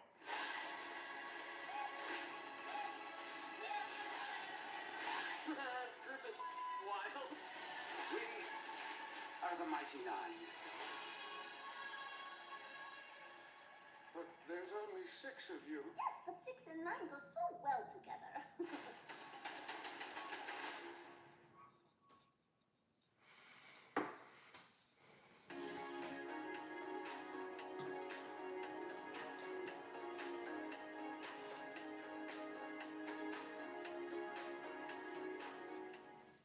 However, you may find that this application is not as complex as you may have first thought, and by documenting the application and how it's installed onto the system, you can bring it into the normal support cycle for your organization. This doesn't necessarily mean that the support for this app becomes seamless, because there may be some idiosyncrasies that are specific to this older application running on an older operating system. You'll find that after documenting these systems and understanding how they work just a little bit better, you'll become the expert in this system, and everyone in your organization will be able to now support that system a little bit better. If you've ever had to manage a large-scale operating system that is providing services for hundreds or thousands of people, then you know that making a simple upgrade can sometimes be complicated because of dependencies. With dependencies, you have to first make a change to one application or service before you're able to install or update another application or service. Or it may be that the service that you've installed won't work until a secondary service is also installed on that system. This certainly complicates the change control process. We thought we were updating and changing one application, and now we have to update a number of different services just to provide the original update. And in some cases, the dependencies may not even be on the same system. For example, to be able to install a new version of your firewall management software, it may also require your firewalls to be running at a new version of code. So you would first have to update all of your firewalls, and then you would need to update the firewall management software. With change control, it's certainly true that the only constant is change. You might have change control processes occurring in your data center every week, or perhaps even every day. And every change has something that has now been modified to what it was before. This means that any documentation you have of your environment could very quickly be out of date without some type of ongoing documentation process. That's why we commonly see documentation being required with the change management process itself, so that you are always creating the most updated set of documentation for your network. This might include updating diagrams or charts that have a network configuration. You might have to modify IP addresses or different configurations, or you may have to list a new series of processes or procedures for managing a brand new application that has been upgraded in your production network. And if you're dealing with change control, then you're probably also dealing with different versions of code, software, or configurations that need to be applied to these systems. In these situations, it's very useful to have some way to keep track of all of these different versions that have been installed, and this also might give you a way to revert to a previous version if you run into problems. Many times we provide this functionality through version control. This allows us to keep detailed documentation on things like changes to router configurations, patches inside of the Windows operating system, changes to registries when you're updating an application, and anything else where you can track what happens between point A and point B. You may find that the applications or operating systems that you're using already have some type of version control built in, and there might be a very easy way within that application or operating system to click a button, make a change, and suddenly you're running a different version. If your application or operating system doesn't integrate any type of version control, you might want to install a third-party version control management system so that you can manage all of your systems and know exactly when changes are made and what those changes are doing.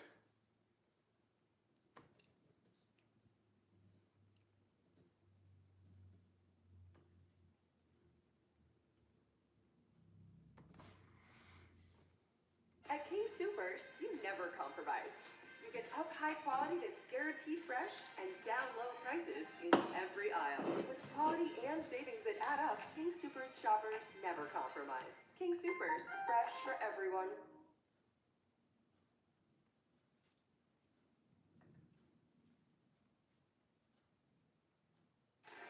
The holidays can be a lot, but with your new Dell PC with Intel inside, you can handle a lot. From taking care of holiday to-dos to taking care of Aunt Jean. All right, everybody, let's hit a 10-minute break. It's 10 till. Stretch those legs.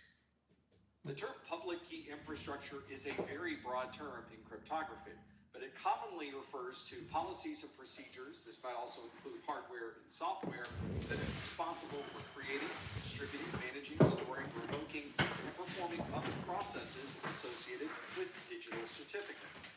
Although that seems relatively straightforward, even in the smallest of companies, this can involve a great deal of planning and a lot of decisions that have to be made about the encryption and methods that you use within your company. You might also hear the term PKI used as a way to associate a certificate to people or devices. This is usually in conjunction with a certificate authority, or CA, and it's generally based around how you may be able to trust that a particular user or a particular device is really who they say they are. Before we get into the details of public key encryption, let's first start with symmetric encryption. As this name implies, symmetric encryption means that anytime you're performing a decryption of some information, you're using the same key that was used to originally encrypt that information. In the movies, we often refer to this single secret key being shown as something inside of a suitcase, and that suitcase is fastened to the delivery person with a pair of handcuffs. This ensures that no one else can gain access to that symmetric key, which is very important because if you have the symmetric key, you're able to decrypt anything that was originally encrypted with that same key. Sometimes you'll hear about this process of symmetric encryption being described as a secret key algorithm, where that symmetric key is that one secret key. You might also hear this referred to as a shared secret because the same key is used for both the encryption and the decryption process, so you have to share the key if you expect someone else to be able to decrypt that data. As you might already be thinking, if you have to provide this secret key to every single person who needs to decrypt the data, then you're probably going to have a scalability problem. Once you get above 10 individuals or devices, it now becomes very difficult to not only share the keys between all of these different people, but also manage which keys happen to go with which person or which device. As you dive deeper into the world of cryptography, you'll notice, though, that we still use symmetric encryption quite a bit. And the reason is that it's very fast. It has very little overhead as compared to something like asymmetric encryption. So we usually are using both. We're using asymmetric encryption to perform some functions and symmetric encryption for others. So if symmetric encryption is encrypting and decrypting with the same key, asymmetric encryption is encrypting and decrypting with two different keys. These two keys that we use, the one for encryption and the other key for decryption, are two keys that are mathematically related. In fact, we create both of these keys at the same time during the same process. That provides that mathematical relationship between those two keys. This means once you've created these two mathematically created keys, you then assign one of them as being the private key and the other one as being the public key.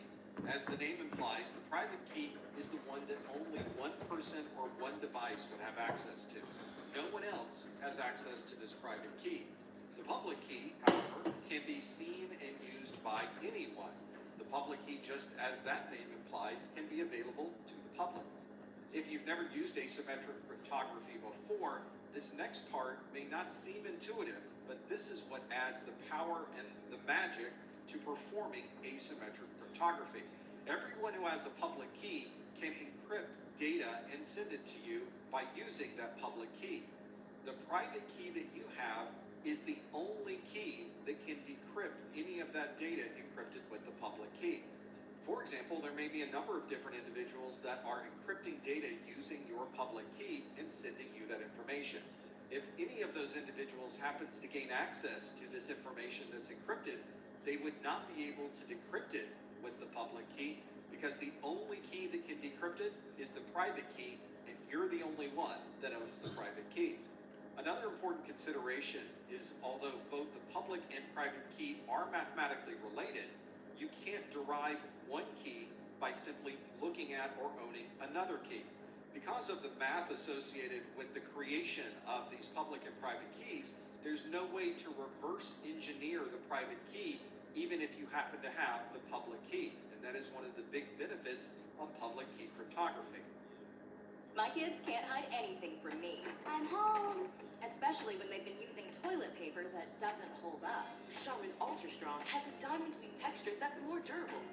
And it cleans better, so you can use less. Enjoy the go with Charmin. Got here first. We did it. It's just like that. Good morning, guys. Good morning, it's a brand new day. The skies are fall, it's a perfect day. If you've ever used an application that takes advantage of asymmetric encryption, such as PGP or GPG, you've gone through the process of creating your public-private key pair. This process of creating the public and private key is something that occurs simultaneously, and it usually involves a lot of randomization, a combination of very large prime numbers, and a lot of cryptography behind the scenes. If you're creating these keys as an individual, this is usually a process you only have to go through once at the very beginning, and from that point going forward, you have your private key and your public key. So in the case of Alice, she's creating or generating a new pair of keys. The key generation process usually only takes a few moments, and it outputs two separate keys. One of those keys it identifies as the public key, and it labels the other key the private key. At this point, we can distribute our public key to our friends, we can post it on our website, or attach it to our social media pages. We would then take the private key, save it locally, and make sure that it is protected. Very often, we would assign a password to a private key so that you had to know the password to gain access. This adds another level of protection just in case a third party happens to come across or gain access to our private key. So now that Alice has created a public and a private key, she's made the public key available to everyone. There is a friend of hers named Bob who would like to send to Alice an encrypted message. Bob starts on his laptop by writing the message that we'll refer to as this plain text that says, "Hello, Alice." And he has Alice's public key because as the public key, it's available for anyone to use. This goes into your asymmetric encryption software, which then creates the ciphertext. This is the combination of the plain text and Alice's public key. At this point, this ciphertext can be sent to Alice and can be viewed effectively by anyone. There's no way to decrypt this information without the private key. Even if somebody gains access to the ciphertext and they gain access to the public key, they still would not be able to somehow reverse engineer the plain text. Now that Bob's created the ciphertext, Bob can send that over to Alice. Alice sees that this is encrypted data and uses her private key to decrypt the ciphertext. At that point, we're back to the plain text, and as you can see, it is identical to the plain text that Bob originally sent. When you're dealing with a single person who happens to have their own public and private key pair, it's up to the individual to manage those. And at some time in the future, if you need to decrypt the information, that individual simply goes to their private key and decrypts anything that may still be encrypted on their system. But when you're working in an environment with hundreds or thousands of users, and each of these users has their own public and private key pair, you may need some way to manage that very large amount of data. This may be a third party where you hand over private keys and they maintain those private keys until you happen to need them, or perhaps you're performing your own key escrow. Once everybody creates their keys, you can store the keys locally, and if that user happens to leave the company or move to a different department, you'll still have the private keys that you can decrypt everything they've been working on. This is something commonly seen when you need to provide some way to decrypt data, even if you're not the person that originally encrypted that information. For example, as we mentioned earlier, a user may leave the organization, but we still need access to all of their encrypted data. Or it may be a government agency that is working with a partner, and both of those organizations need to decrypt data that may have been encrypted as part of this project. Handing your private key off to someone else to be able to manage the process may seem a little controversial, but in some cases it's required in order to maintain uptime and availability of all of your organization's data.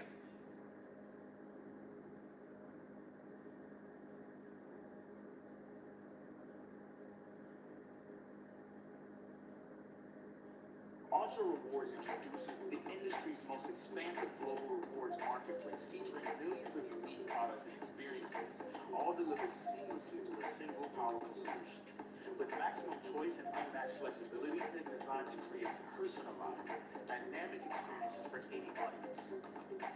This is Ultra Rewards. Schedule your demo today. We are beautiful.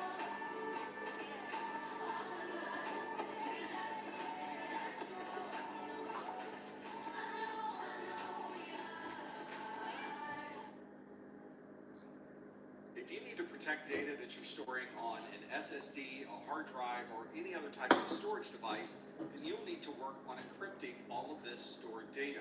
Sometimes you'll hear this referred to as encrypting data at rest. This includes not just individual files that you might have on these storage devices, but in some cases, everything that's on the storage device is using full disk or volume level encryption. In the Windows operating system, you may be using BitLocker to accomplish this. If you're using Mac OS, you may be using File Vault, and other operating systems have other ways for encrypting everything on a single volume. You might also need to encrypt a single file that is on a system and not the entire volume. In Windows, you can use EFS, that stands for the Encrypting File System. It's a file-level encryption that's built into the NTFS file system. And if you're using Mac OS, Linux, or even Windows, there are many third-party utilities that can perform a similar function. In Windows, you would look at the properties of a file or a folder, and inside the advanced attributes, you can select Encrypt Contents to Secure Data to enable EFS. A lot of the data that we use online is stored in a database, and of course there are different techniques to be able to protect the data that's inside of these database files. For example, you may be able to configure transparent encryption. This uses a symmetric key to encrypt everything that might be in that database, and you would need to perform an encryption or decryption of that data each time the information is pulled from the database. Some of the information in your database might not be private or sensitive, so you might have some data inside of the database that is protected or encrypted, and other data which is still available in plain text. Here's an example of a table inside of a database. This is an employee database that has employee ID numbers, first names, last names, and social security numbers. Of course, you could encrypt the entire database by applying a symmetric key so that all of this data is now encrypted. And you can see we have no idea what part of this may have anything to do with an employee's name, their ID number, or their social security number. But of course, there's overhead involved in being able to view this information, and every time we need to search through the entire database, we would effectively need to decrypt all of the data within that single database. One way to avoid some of that overhead is to only encrypt a certain type of data in the database. In this example, we're performing column-level encryption, where the employee ID, the first name, and the last name are all displayed in plain text, and if you needed to search for a name or search for an ID, you can perform this very quickly without having to decrypt any other type of data. But if you needed access to a person's social security number, you would either need to decrypt the entire column or that single record to be able to gain access to that data. Another common place to perform this encryption is when we're sending data across the network. We want to be sure that everything we're sending between two devices is protected, and if someone does tap into this connection and view that data, they wouldn't be able to make sense of any of those details. For example, you're probably using a browser right now to watch this video, and all of the communication that's taking place in your browser is most likely using HTTPS, which means that everything traversing the network is encrypted. If you need to connect different sites to each other or need to connect individuals for remote access, we commonly would use a VPN to provide this encryption. This stands for Virtual Private Network, and it effectively creates an encrypted tunnel where you can send all information into the tunnel to the other side, and anything within that tunnel is going to be encrypted. This is commonly used with client-based VPNs using SSL or TLS, and if you're connecting two sites together, we commonly would use IPsec to provide that VPN connectivity. To be able to have a successful encryption and decryption, both sides must be using the same encryption algorithms. This is the formula that's used to not only provide the encryption process, but it also provides you with the way to decrypt that data on the other side. Generally, both sides would agree from the very beginning to use one or more encryption algorithms so that both sides know exactly what to expect when information is received. Many times, the end user doesn't see the details of the algorithms that are being used, but they know that they're using a particular application, and they want to be sure the person on the other side is using a similar application so that the encryption and decryption processes will be compatible. Little Caesar's new bacon crust pizza. Do you start with the bacon crust or the pepperoni and pineapple? Your brain can't handle it. Think with your mouth. Walk in and walk out between 4 and 8 with Little Caesar's hot and ready bacon crust pizza for just $9.49. Pizza. Harold has metastatic prostate cancer, but like you, Harold has stuff to do. He takes Nubeca. Nubeca is a prescription medicine used to treat adults with prostate cancer that is spread to other parts of the body and responds to a medical or surgical treatment that lowers testosterone. It is not known if Nubeca is safe and effective in females or children. In a prostate cancer clinical study, Nubeca reduced the risk of cancer getting worse by almost half. You and your doctor will decide if Nubeca is right for you. Nubeca Nubeqa may cause serious side effects, including heart disease and seizure. Tell your doctor right away if you have chest pain or discomfort, shortness of breath, loss of consciousness, or seizure. Nubeqa can harm unborn babies and cause loss of pregnancy. Use effective birth control during treatment and for 1 week after the last dose of Nubeqa.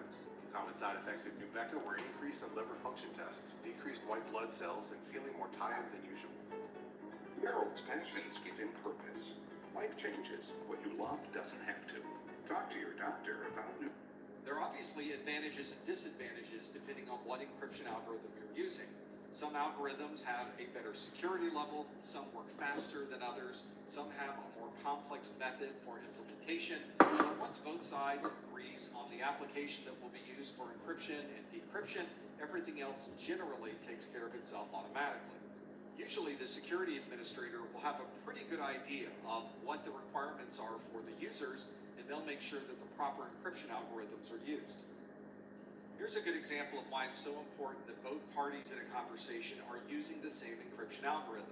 These are very broad comparisons between the DES encryption algorithm and the AES encryption algorithm. These stand for the Data Encryption Standard and the Advanced Encryption Standard. You do not need to know the specifics of these block diagrams for the Security Plus exam, but you can visually see that there are quite a few differences between both of these algorithms. The DES encryption algorithm has 5 different steps, which include breaking up the data into a left plain text and right plain text to finally come up with a 64-bit ciphertext. You can see that AES works a little bit differently, where you take a plain text and a secret key, add it to a cipher, and finally get the ciphertext. There are also different versions of AES that can produce different levels of output. You obviously would not be able to encrypt with DES and somehow decrypt with AES. You have to be sure that you're using compatible encryption and decryption algorithms on both sides of the conversation. There's another interesting part about encryption algorithms is we know exactly how they work. The algorithms themselves are usually public. You can read the code or look through the math and see exactly the process that occurs. The algorithm is usually a very well-known thing. In fact, it makes the algorithm more trustworthy because we can see the math and the process that's used to create the encryption. The one major piece of information that we don't have is the key. And although we know how the algorithm works, we still are not able to reverse engineer anything unless we have that key. This is very similar to the way that a door lock operates. We know how door locks work. We know how to manufacture door locks. We know what happens inside of a door lock when you put a key in. But just knowing that information doesn't somehow allow you access through a locked door. You have to have the proper key, just as you do with encryption and decryption. That key helps determine the final output. If you're encrypting data or hashing data or creating a digital signature, it's all based around that key. And even though we have the algorithm and understand everything about the math, you still need the key to be able to gain access to the data. This is why we always tell you to keep those private keys private. If somebody gains access to your key, they're able to use it on your door lock, and now they have access to all of your data. Like anything else, your encryption and decryption keys are subject to brute force attacks, which means that an attacker could go through every possible permeation to be able to determine what a public or private key might be. We can effectively prevent these brute force attacks from being successful by creating a very, very long key. In the world of encryption, a symmetric key of 128 bits or larger would be very common and today would be very protected. As time goes on and our processors become more powerful, we're able to tie many different processors together, we may increase the size of our keys to make them that much more difficult to brute force. This extension of the key lengths also applies to asymmetric encryption as well. Even though an asymmetric key involves complex mathematics surrounding very large prime numbers, an attacker can still perform a brute force. And it's not uncommon to see asymmetric keys that have a key length of 3072 bits or even larger. This means as time goes on, we may have to create larger and larger keys just to keep up with the changes in technology. But there are some other things we can do to make our existing keys that much more secure. And one of the ways to do that is to perform the encryption process multiple times on a single type of data. For example, you may want to hash a password, then hash the hash of that password, then hash the hash of the hash of that password, and so on. This is referred to as key stretching or key strengthening.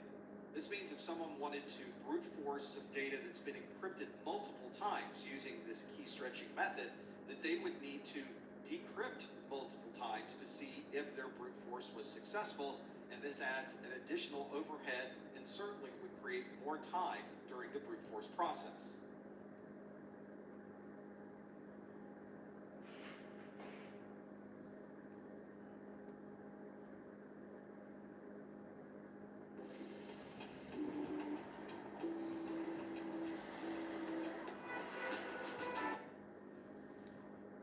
As we've been discussing in our previous videos, we've talked about how important it is to have an encryption key that is only known by the person encrypting the data and the person decrypting the data.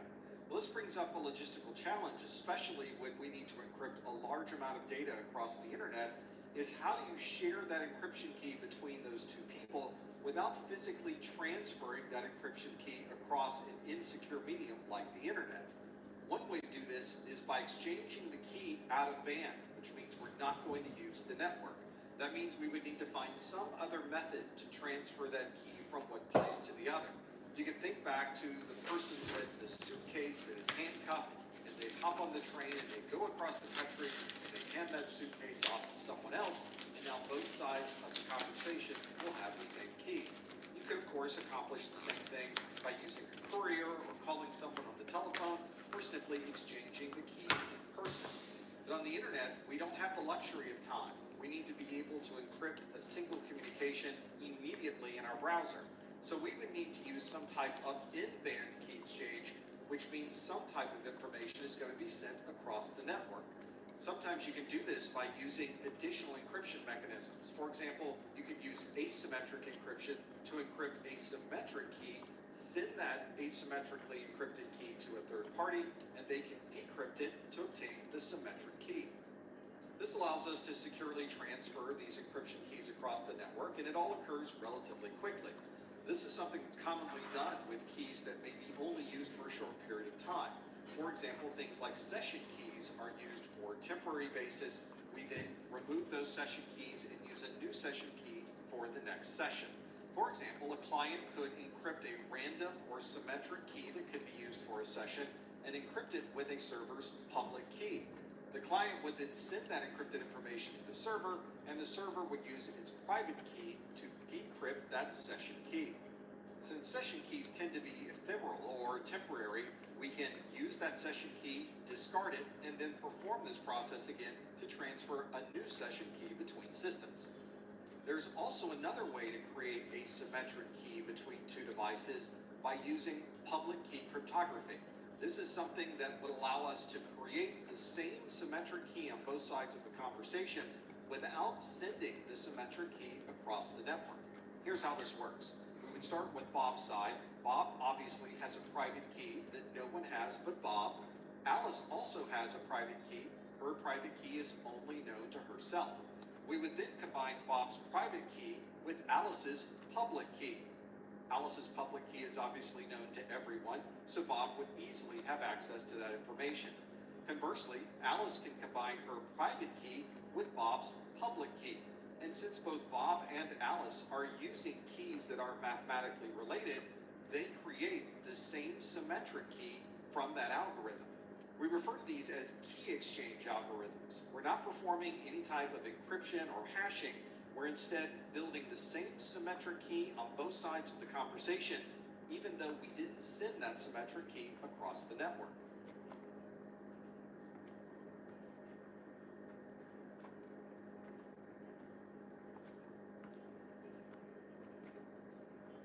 Expenses, the onboarding, the benefits, the time off requests, fixing payroll. It has to stop. A cry for help.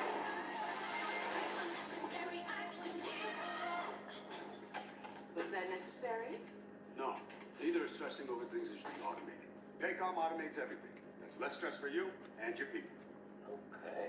Set your HR and payroll to automatic and make the unnecessary unnecessary. Nobody understands me. What do you mean? This Charmin Ultra Soft Smooth Tear has wavy edges. It's no ordinary square. Charmin Ultra Soft Smooth Tear has wavy perforations that tear so much better. with more cushiony softness. Enjoy the go with Charmin. If you were to look on a modern motherboard, you would find a chip or a subsystem called a Trusted Platform Module, or a TPM. This is a standardized bit of hardware that is specifically designed to provide cryptographic functions for that computer. If you want to do anything with cryptography, such as generating random numbers or keys, you can do that by using the TPM. The TPM also has persistent memory, so you can have keys that have been created and burned into this TPM that are unique to only this machine. This becomes especially helpful if you need some type of secure key generation that you could use for something like full disk encryption. This can also securely store these keys on your local machine, so if you wanted to use a different set of keys for BitLocker, you could have the TPM create and store those keys on that system. This is also password protected, and there's no way to use a brute force or dictionary attack to gain access to the information stored in your TPM. You can think of a TPM as providing encryption functions for a single device, but in our data centers, we need to provide cryptographic functions for hundreds or thousands of devices. For that large-scale cryptographic use, we would want to use a hardware security module, or HSM. HSMs in large environments are usually clustered together, and there's redundancy such as power supplies and network connectivity, so that you will always have access to the HSM. Imagine having 1,000 web servers in your data center, and you need some place to securely store all of the encryption keys for all of those servers. In that scenario, you would use the HSM to provide the secure storage for all of those systems.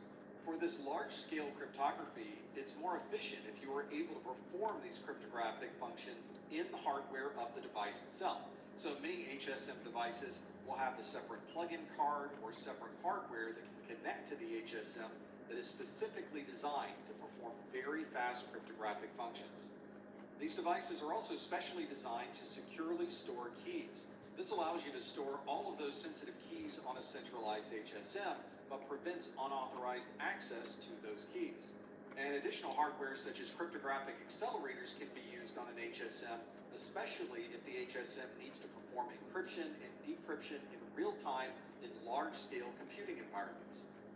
So now we've got encryption keys that are used for our web servers. We have encryption keys for full disk encryption on our individual devices. Each individual user may have their own certificates, so we need some way to manage all of these keys. Fortunately, we can provide this type of management through a centralized key management system. You can run these key management systems on devices that are on your premises, or it may be a cloud-based system that can be accessed from anywhere. This allows you to manage all of these very different keys from one single management console. And this Everybody good to go? all of Everybody the good? Everybody. keys separate from the data that you're trying to protect. So you might create a series of keys. Maybe it's an SSL or TLS key for a web server. Maybe it's an SSH key to provide remote access to a console, or it's keys that you would use for Active Directory or for BitLocker. Once you create the keys, you would associate those with specific users in the software of the key management system, and you can set up an automatic key rotation so that you're constantly changing out keys as time goes on.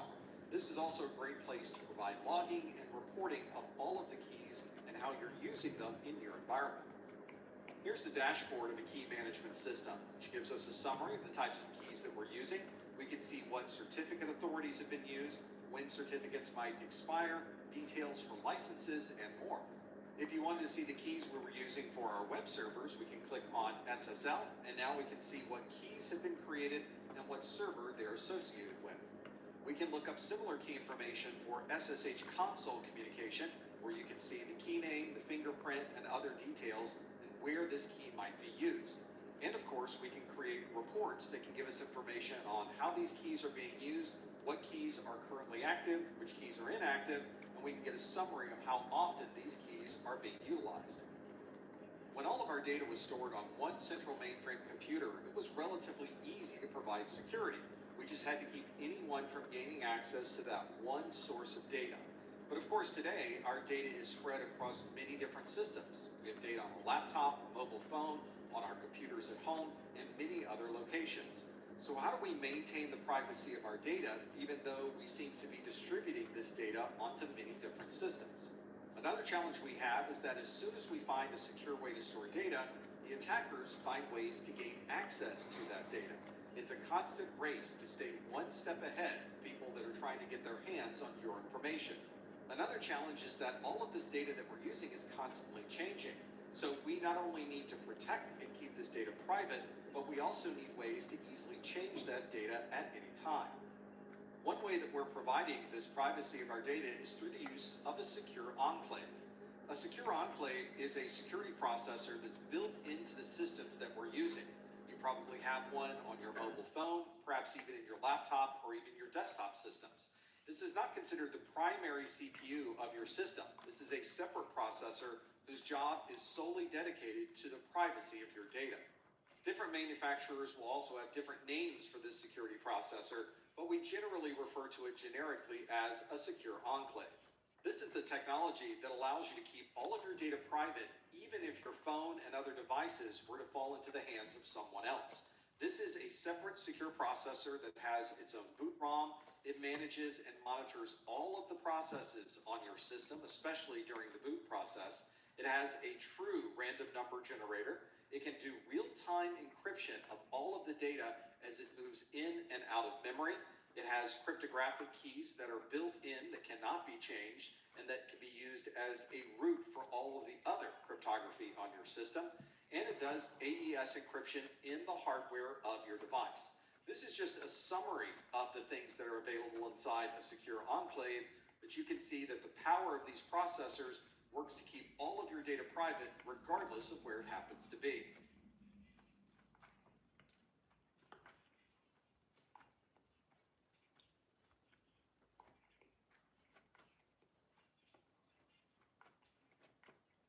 Customize and save with Liberty Mutual! This is a team feeling zen. And these are the Dell PowerEdge servers that make them feel that way. They take care of themselves, so the team can spend less time stressing and more time growing their business. Obfuscation is a process where you take something that normally would be very easy to understand and you make it much more difficult to understand. As we step through this video, you'll get an idea of all of the different ways that you can take a bit of information or data and turn it into something that's not quite as clear as it could be. One of the interesting aspects of obfuscation is that if you know how the obfuscation is done, you're able to reverse the process and gain access to the original data. With obfuscation, you're effectively hiding information, but it's in plain sight. And only if you know how it was hidden would you recognize that there's actually data contained within that object. One very popular kind of obfuscation is steganography, where we can hide information within an image. And somewhere in this image is some data that we would be able to recover if we knew how that data was originally stored. Steganography has its roots in the Greek language, and it stands for concealed writing. It's a way to hide data in an image such as this one. We often refer to steganography as a type of security through obscurity, which means that if you know the process that was used to hide the data, you can very easily recover the data. And that's why we often mention that security through obscurity is not really security at all. So in this example, we've used a third-party utility to take a bit of information and hide that information within the image itself. Obviously, looking at the image, you can't see any of the data that's stored within it, but it is really stored within the data containing this particular image. Sometimes you'll hear this image referred to as the cover text. The cover text is the document that contains the data that you're hiding. Of course, hiding information within an image is only one type of steganography. You can use steganography in many different types of media and forms. For example, you can hide information within network traffic and embed messages within TCP packets that you're sending across the network. This data is obviously sent a few bits or bytes at a time, and if you know how the data is being sent, you can reconstruct that data on the other side. We've already mentioned how easy it is to use steganography with an image to hide data, and one of the more interesting ways to hide information is by putting dots on a piece of paper. These are almost invisible watermarks that are included with laser printers and other types of printers, and if you look very closely at the printed page, you'll start to see little yellow dots appear. These yellow dots are referred to as machine identification codes. And if you know the format of these yellow dots, you can match that back to the printer that was used to print this output. This is a little bit difficult to see with the yellow dots on a white page, so let's invert the image, and now you'll see blue dots on this black page. If you look closely at a laser printer output from your printer, you should be able to find those yellow dots somewhere on the printed page. Well, if you can store information inside of an image, you could certainly store information in other types of media. For example, you can have audio steganography, where you're hiding information within an audio file or an audio track. We can also use video steganography, so a video such as this one can be used to hide a great deal of information within that particular file. A very popular form of obfuscation that we use every day is tokenization.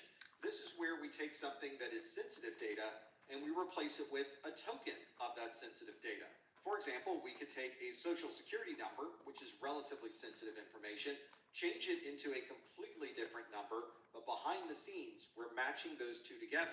This means we can transfer the modified number across the network, and on the other side, it will make that switch to what the actual number might be. If someone did happen to capture information containing that token, they would not be able to use it for anything practical because it is not an actual social security number. You may not realize it, but this is the same process that's occurring when you pay for items at the store with your mobile phone or your smartwatch. There is a temporary token that is created from your credit card number, and that token is what's sent across the network.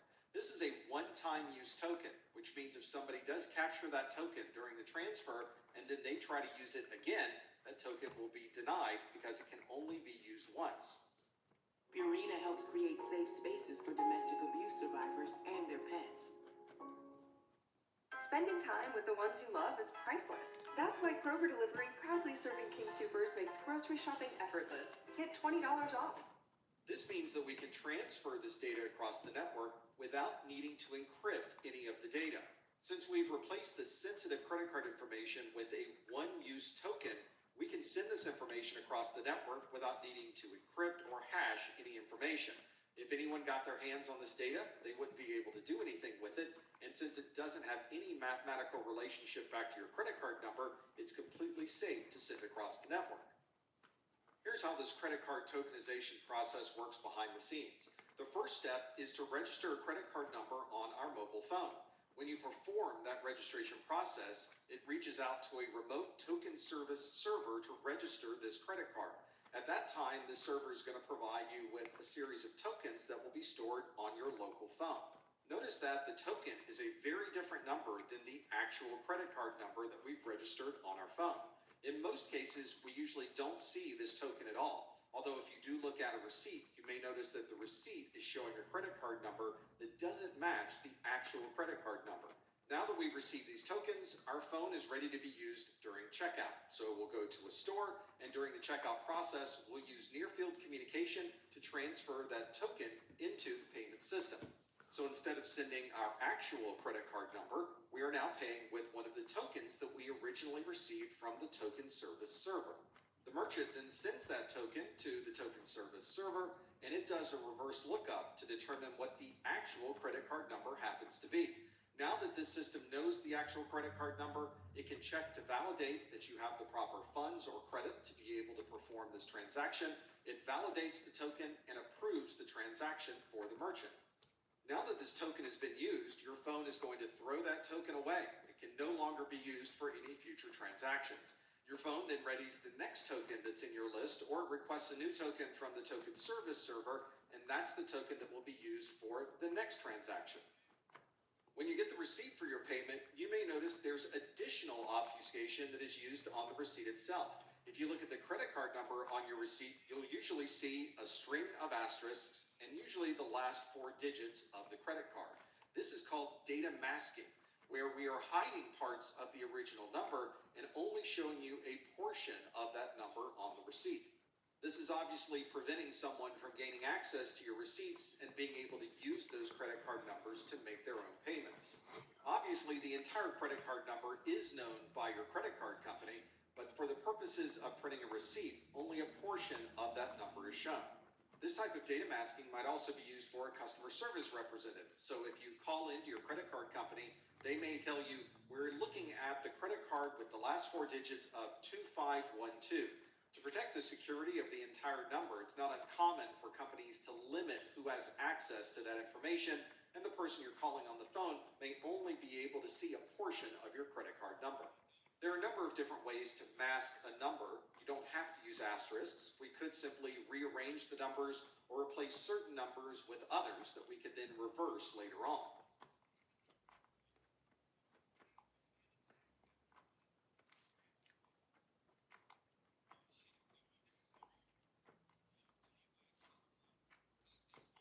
If you've been injured, we're on top of your case. From the very beginning to the very end when you walk out the door with your settlement check. You just need to get better. Let us worry about all the other problems that come up.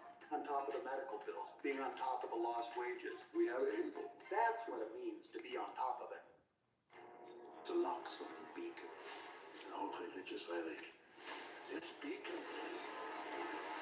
is a weapon. Some kind of arcane weapon has crossed our border. War is coming, and you're our only hope of stopping it. You got the wrong people. We've got a homeless wizard, an inebriated goblin, Bottoms up! a shipwrecked sailor, a cocky ringmaster, a temperamental monk, and chaos incarnate. Do you want to be like, face it, we're nobodies. That's what makes you so dangerous. They'll never see you coming.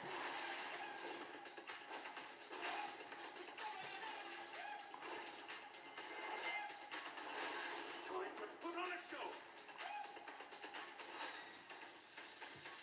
Did you actually think? A cryptographic hash is used to represent data as a short string of text. Sometimes you'll hear this referred to as a message digest or a fingerprint. Just like our fingerprints that can represent us, a digital fingerprint can represent data that is being stored elsewhere. Keep in mind that this cryptographic hash is not encryption. You can't somehow recreate the data if the only thing you have is the hash. For the same reason, you can't recreate a person when all you have is their fingerprint. In practical terms, we can use these hashes to verify that a document that we've downloaded matches the original document that was posted on a website. This provides us with integrity. We can also use these hashes during the process of creating a digital signature, and these digital signatures are used for authentication, non-repudiation, and integrity. Let's create some hashes. We're going to use a very common hashing algorithm called the SHA-256 hashing algorithm. This will produce 256 bits of information that we will represent as 64 hexadecimal characters. So let's create a hash from a very simple text string. This text string says, my name is Professor Messer, and there's a period at the end of that sentence. If we were to put this into an application to create a SHA-256 hash from that sentence, we would get this long string of characters that you see right here. Let's now make one change to this sentence. This now says, my name is Professor Messer, but instead of it ending in a period, it's now ending in an exclamation mark. So there's really only one character that's been changed. This is a very common characteristic of hashing, where you make one minor change to the input text and the output hash is very different from each other. One of the things we'd like to avoid when creating a hash is to make sure the hashes are very different for all types of input. In practical use, we should never run into a situation where this hash is duplicated. If we're putting different inputs into the hashing algorithm, we should expect to see different outputs as well. If for some reason we do have different inputs, and those inputs create exactly the same hashing value, then we've created a collision. In practical use, you're probably never going to run into one of these collisions, and your hashing algorithm should be created so that collisions are an extremely rare occurrence. Unfortunately, there have been hashing algorithms through the years that did have problems with collisions. One good example of this is the hashing algorithm MD5. This collision problem was found in 1996, and because of that, we highly recommend that you use a different hashing algorithm than MD5. Here's how this MD5 collision works. Here we have a string of input. This is text that we're going to put into a hashing algorithm, and we're going to take another string of text that's almost the same. You can see these almost match up, but every place there is a red character, means there's a slight difference between each of these inputs. But if we take both of those inputs and put them into the MD5 algorithm, we get exactly the same hash. This is a collision, and this is the reason we no longer recommend using MD5 as a hashing algorithm. We use hashing for many different purposes, and you might run into hashing multiple times through a normal workday. For example, you may need to verify that a file that you've downloaded matches the file that happens to be posted on a website. You'll often see this on sites where you're downloading very important files like a Linux distribution, and you can see that each distribution has been associated with a particular hash. This means that you could download the ISO file, run the same hashing algorithm on the file you downloaded, and compare it to the hash that's posted on the website. If your hash matches the one that's on the website, then you've downloaded the same file that exists on that site. Another common use of hashing is to store passwords. Ideally, we would never store someone's password in plain text, and we would not encrypt passwords because then someone could potentially decrypt and gain access to your passwords. Instead, we provide a hash for all of the passwords that someone stores. In reality, it's a hash plus a little extra information called a salted hash. This way, we're able to store everyone's password as a hash, which means we have no idea what the actual password might be. During the login process, the password you input is changed to a hash compared to the one that's stored on the server, and if they match, you've gained access to that system. I mentioned earlier that when we're storing passwords, we might want to add some additional information to make it more difficult to brute force. We refer to this extra information as a salt. This is random information that we add during the hashing process to modify or randomize the resulting hash. Every user gets a different random salt to go along with their password, which means if everyone's using the same password, we'll still see very different hashes stored for every single user. The holidays can be a lot, but with your new Dell PC with Intel inside, you can handle a lot. From taking care of holiday to-dos to taking care of Aunt Jean, even if she can be a lot. Boy, do I love coming here. Walking down that hallway shaped like a clown cervix. Beef curtains. Black May West. As much as I love to continue to exchange pleasant cocktail pleasantries, there is a war to be won.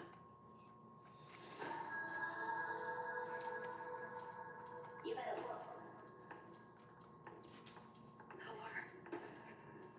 There's a technique for reverse engineering hashes called a rainbow table.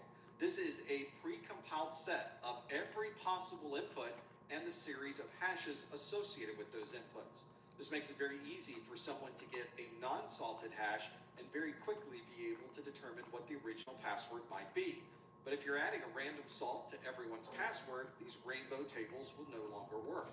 This would certainly slow things down for an attacker that's trying to find everyone's password by performing a brute force. A rainbow table can find this information in a matter of seconds, but brute forcing can take days, weeks, or even longer to find someone's password. Let's take some user passwords, we'll add some salt to each password, and let's see what the resulting hash looks like. Let's take the password of Dragon, and if we're not using any salting, this is the hash that results from that password of Dragon. But now let's add some additional random text onto this password of Dragon, and as we add the different randomization for each one of these, you can see that we have a very different hash that we're storing. If someone wants to gain access to our hashed database, they would think that there were 5 different passwords being used, when in reality, there's a single password with a number of different salts added to that password. Hashes are also used during the process of creating a digital signature. A digital signature is very similar to a signature you might use on any other document, but this one is a digital version of the signature that proves that the message that you received was not somehow changed during the process of sending that message to you. From that perspective, digital signatures provide integrity. The digital signature will also help you prove the source of the message. This provides authentication, and if others want to prove that the message really was sent by the person who says they sent it, we can confirm that with the digital signature. It's also referred to as non-repudiation. The process for creating a digital signature is almost the opposite as encrypting data.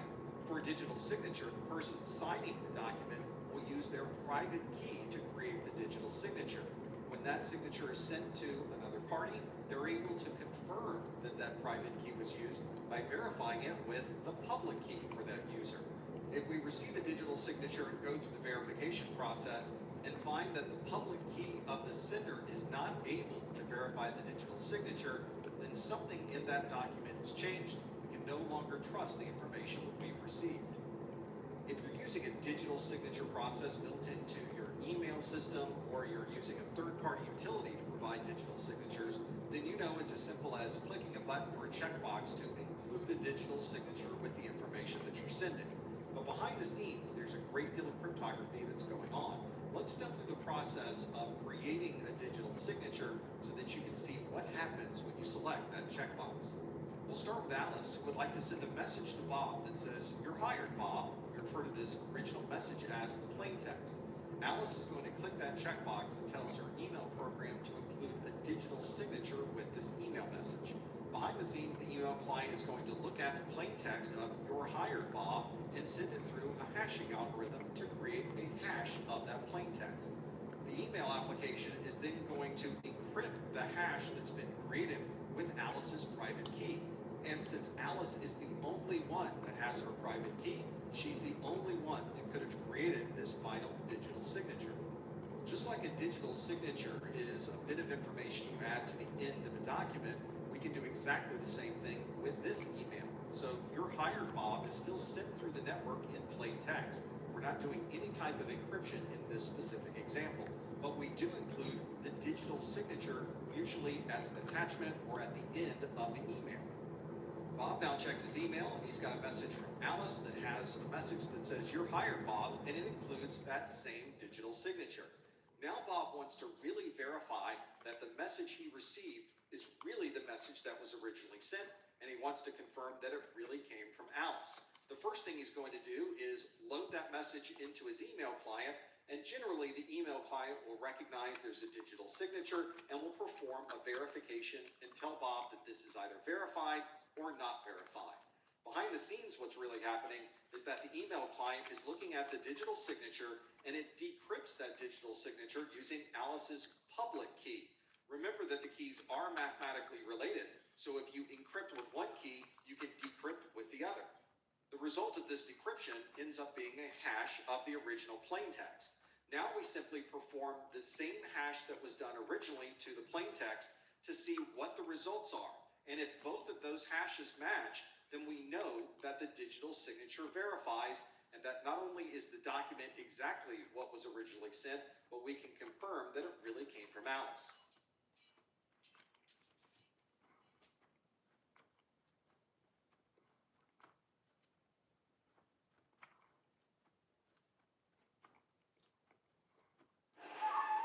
With Liberty Mutual, you can customize CompTIA insurance to save hundreds. Get your look away. Only pay for what you need.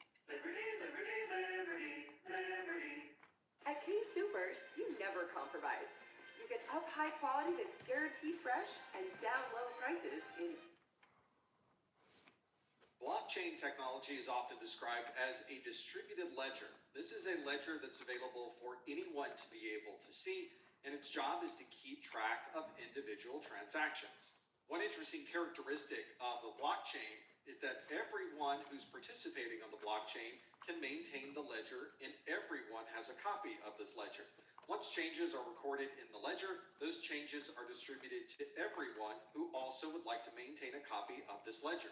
This means we can use the blockchain for anything that would require us to keep track of transactions. This might be payment processing, digital identification, monitoring of the supply chain, or digital voting. First, we need some type of transaction. We might be transferring Bitcoin from one person to another. We might be creating a data backup, and we want to track the process of that backup transfer, or maybe we're transferring a house title from one individual to another.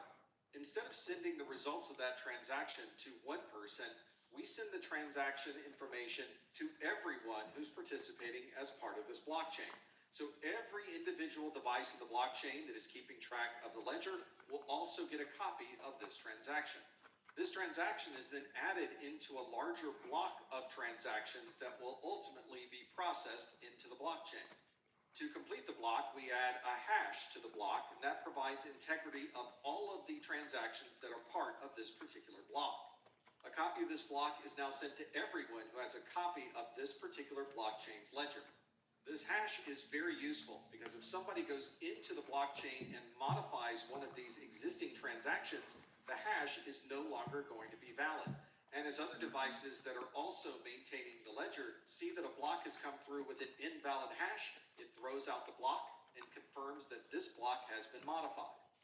As you've probably seen with cryptocurrency and other applications that use the blockchain, this type of technology is one that we're able to use for many different purposes, and we'll certainly be seeing additional functionality from the blockchain in the future.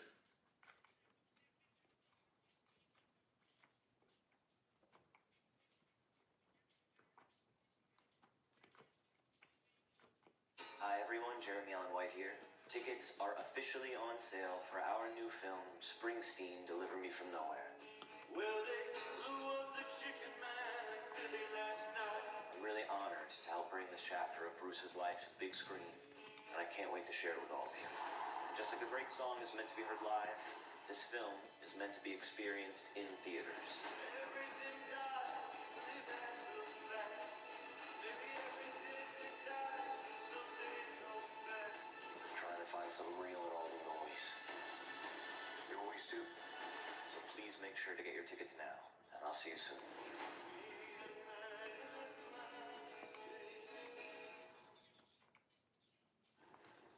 For a little savings, Specialist Miller buys in bulk. For a lot of savings, she bundles her home and auto insurance with USAA. Putting more money back in her pocket? That's what we're made for. Call for a quote.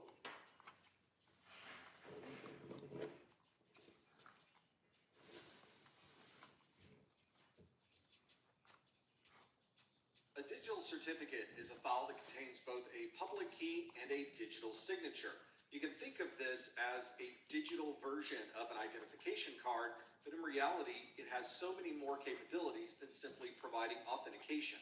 One of the characteristics we're constantly striving for in IT security is that of trust. Whenever we're allowing someone access to a system, we're trusting that the person using that username and password really is the person that we'd like to provide access. A digital certificate is a way to provide that trust. We can create a digital certificate, have a certificate authority digitally sign that certificate so that we know that if the certificate authority trusts that person, then we should also trust that person as well. There are other ways to provide trust with digital certificates. One of those methods is through the use of a web of trust. Instead of having a centralized certificate authority, we can have multiple individuals sign each other's certificate, thereby creating this web of trust. If we trust our friend and our friend has signed the digital certificate of a third party, then therefore we can trust the third party as well. But of course, you don't necessarily need a third-party certificate authority to provide trust, especially if you're just creating certificates within your own organization. In that case, you may want to use the certificate tools that are built into Microsoft Windows domain services, and there are many other third-party software options to provide your own certificate authority. If you're in a web browser and you're connected securely to a website, you'll notice there's a lock in the address bar. And if you click that lock, you'll be able to see the details of the certificate associated with that web server.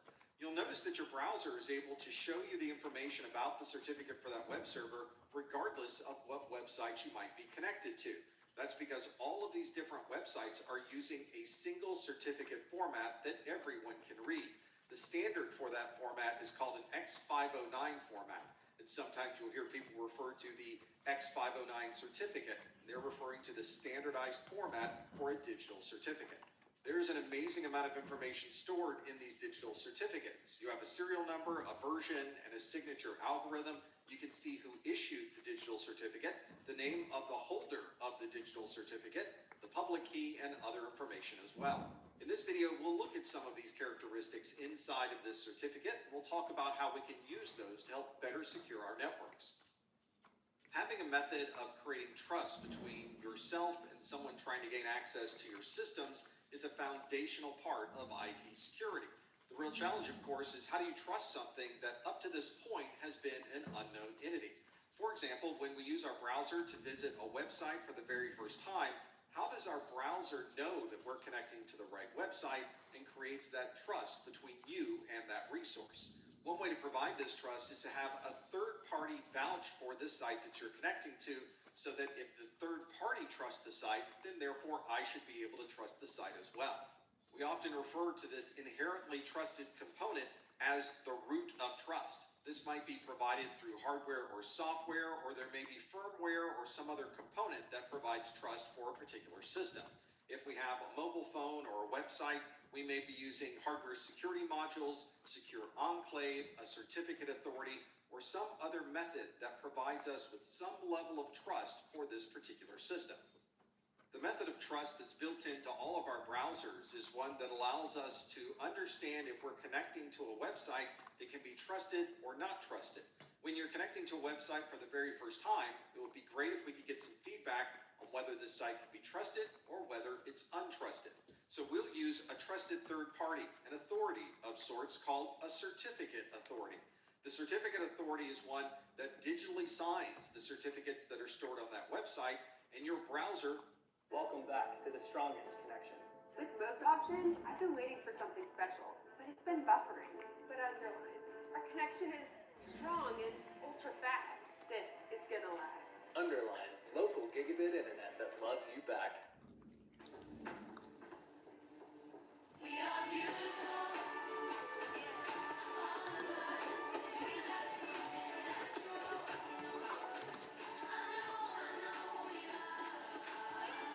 Trust the certificate authority.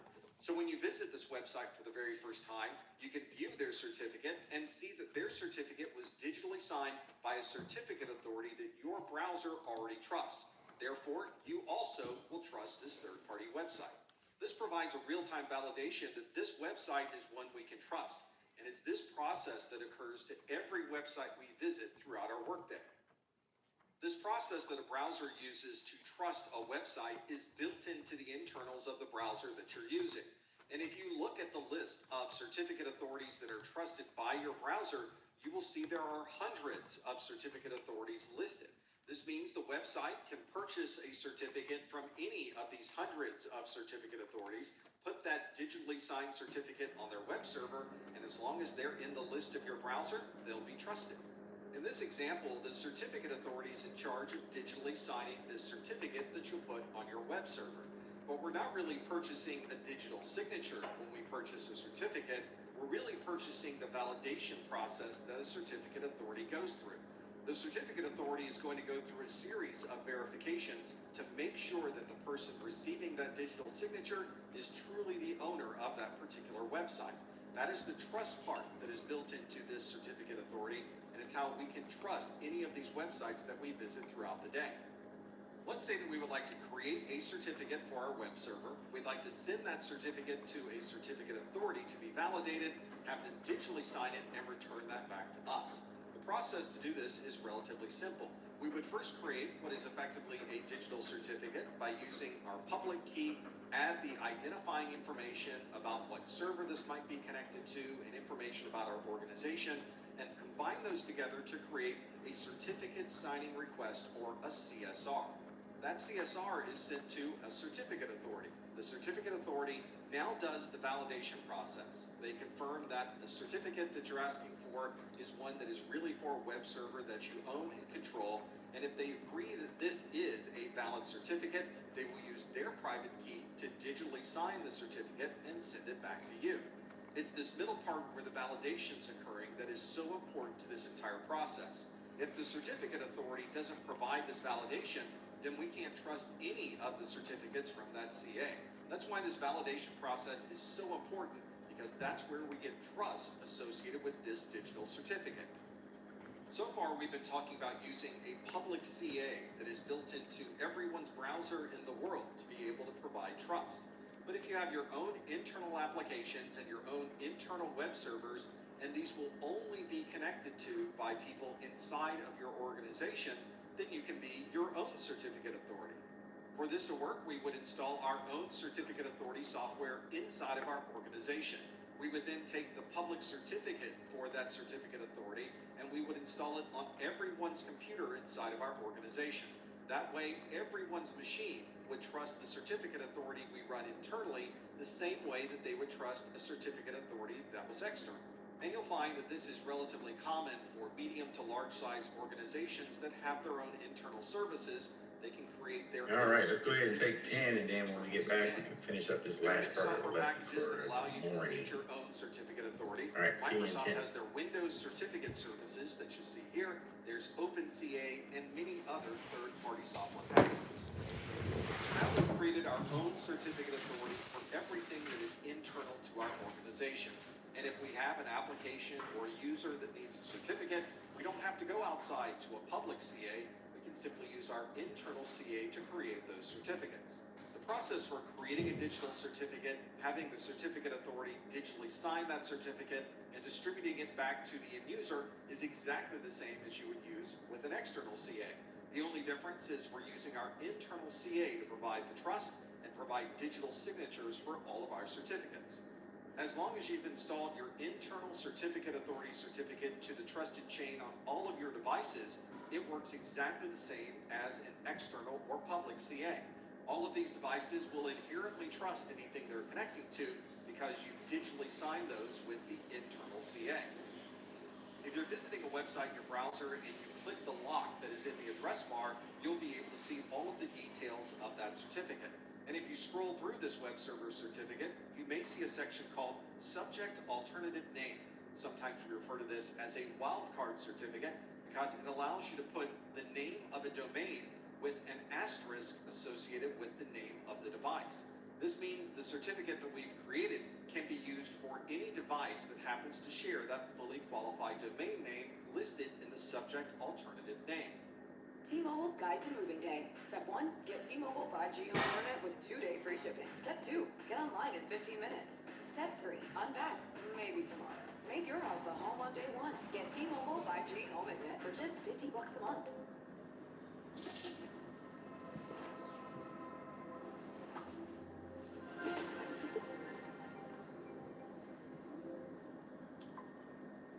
For example, in this certificate, there are a large number of DNS names that are listed. One of these is birdfeeder.live, which is one of my certificates, and you can see it has an asterisk.birdfeeder.live.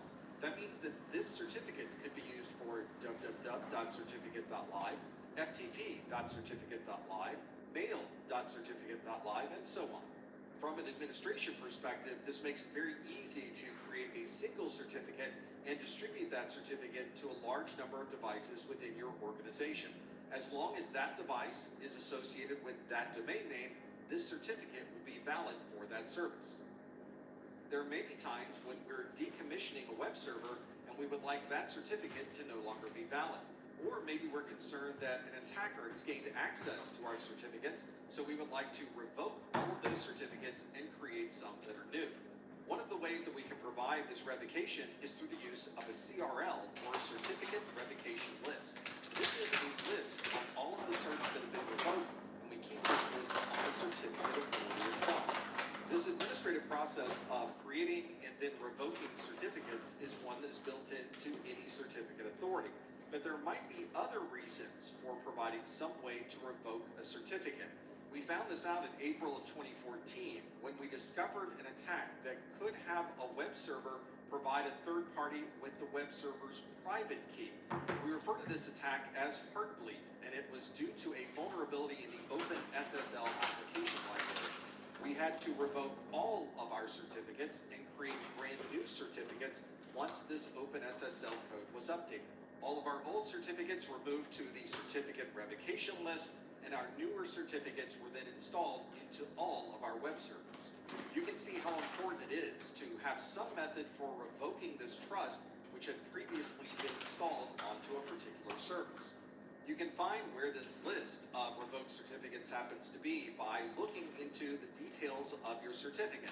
If you click the lock on the address bar of your browser, you can scroll through the certificate and find a section that's called CRL Distribution Points. This will include a list of URIs, or Uniform Resource Identifiers, that are effectively a link to the CRL file. So this tends to be a multi-step process. your browser connects to a third-party website. That third-party website provides your browser with its certificate. Your browser then looks through the cert to find the CRL distribution points and then follows one of those URIs to download the CRL list.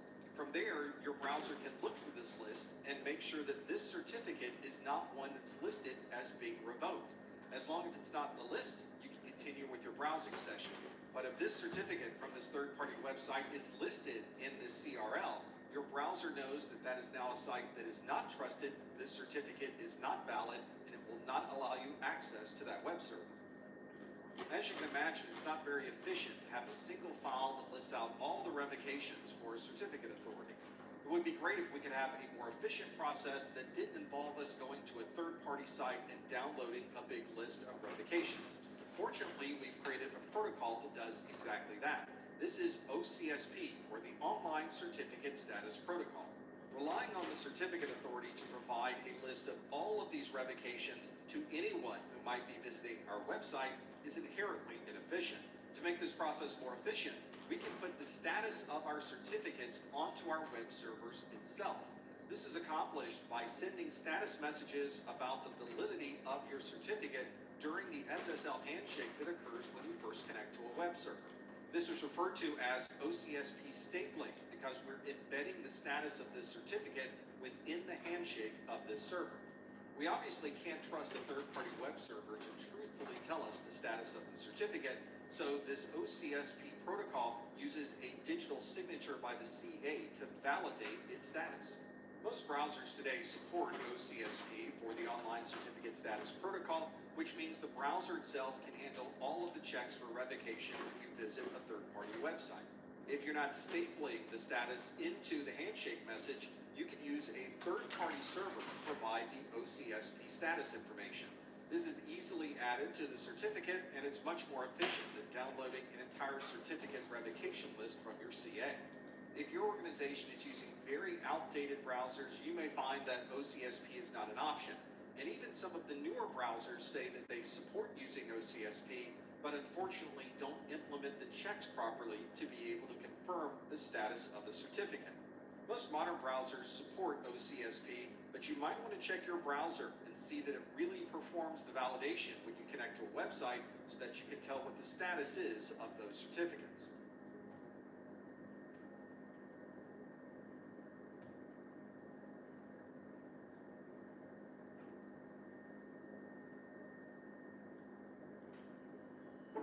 Businesses everywhere are turning to Gusto for payroll, benefits, and more. Save time. Save money. It's no wonder Gusto is named Tech Republic's best payroll software. Get started for free at gusto.com.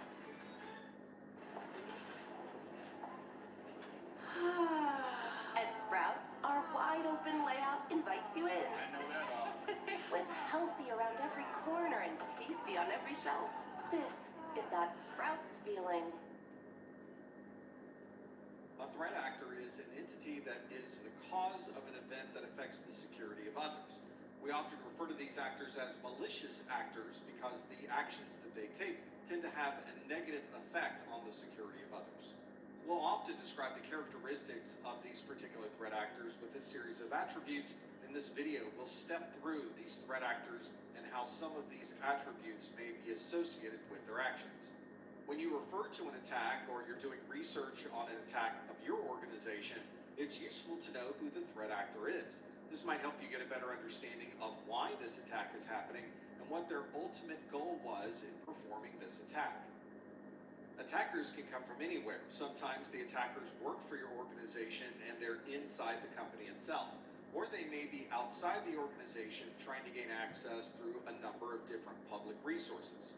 The number of available resources or financial funding is another way to characterize a threat actor. If they don't have any money, they may have limited access to resources, or they might be a threat actor that has a large amount of money available and can provide a number of different attacks based on those resources. It's also useful if we can determine a level of sophistication for this particular attacker. It may be useful to know if somebody has no idea the script they happen to be running or what the results of it might be, or if somebody is able to build their own tools and provide their own capabilities. And of course, the attacker might have a set of skills that fits somewhere in the middle between those two. One of the comments I'll often hear from others when describing certain attacks against organizations is they'll ask, why would somebody want to do that? Well, the answer is many, many, many different reasons. There could be a need to find data and be able to exfiltrate that data from the organization. This may be a competitor performing espionage, wanting to know what another company may be working on. Maybe they're just trying to disrupt the service in that company to create problems for their customers. And there could be a number of different motivations, and that simply depends on the situation, the attacker, and who's being attacked. Let's step through a number of different threat actors and see if we can figure out what their motivations might be. Let's start with a threat actor that is usually on the outside of your organization. This would be a nation state. This is often referenced as an entire government or an arm of that government dealing with national security. A government might have many different motivations for an attack or disruption of your services. These could be things like data exfiltration, philosophical reasons, maybe political reasons for performing this attack, or they may just be trying to disrupt the services that you're already providing. And ultimately, a government may be trying to pull someone into a war. As you can imagine, a government has enormous resources available for these attacks. A government might use these resources to have constant attacks against their enemies and be able to attack multiple locations at the same time. Very often, these types of attacks are referred to as APTs, or advanced persistent threats. These can be especially dangerous threat actors because they have the resources. Living the dream, brother. Living the dream. We got to do another Net Plus breakout. Very advanced attack types, and they're using make sure folks are prepared for next week. Do another Net Plus one. Or to get control of another country's finances. Hang on in there, Jesus. Hang on in there. You're doing good, brother. Hang on in there. Can do to create a all right. Very sophisticated attack. You might want no problem, Charles. I got you. Kevin, if you want to turn your camera off while you eat, you can. United States and Israel, and it was specifically I know you're here. Okay, so what we're gonna do is, while everybody is, Michael says, I'll be back in just a moment. Okay, we'll wait for Michael. Got 1 minute. We'll wait a minute. We want to make sure. Without any knowledge of what's happening under the surface. If the script works, then the attacker was successful. But if the script doesn't work, the attacker doesn't have the skills to understand why the attack didn't work and what they could do to modify these scripts. These are attackers that are simply motivated by the attack itself. They may be trying to disrupt services or exfiltrate data. Sometimes there is a philosophical or political reason behind the attack. Although it's common for these attackers to be on the outside of the organization trying to gain access, there are times when we found unskilled attackers on the inside of the organization as well. As we've already mentioned, these are generally unsophisticated attacks, and the unskilled attackers generally don't have a lot of resources available. They certainly would not have the backing of a government or a large organization, and that means they're really looking for the easiest way in using scripts that are readily available. If you're a hacker who's motivated by political reasons, a philosophical difference, maybe you'd like to disrupt or he said I gotta finish up an adult lunchable. Oh my God. This hacktivist or hacker activist is someone who's commonly considered to be outside the charcuterie board. But they could also work towards all right, here we go. Let's get started. So what we're doing, just to wrap up this lesson, keeps us right on time, which I love, is change management once we revisit this.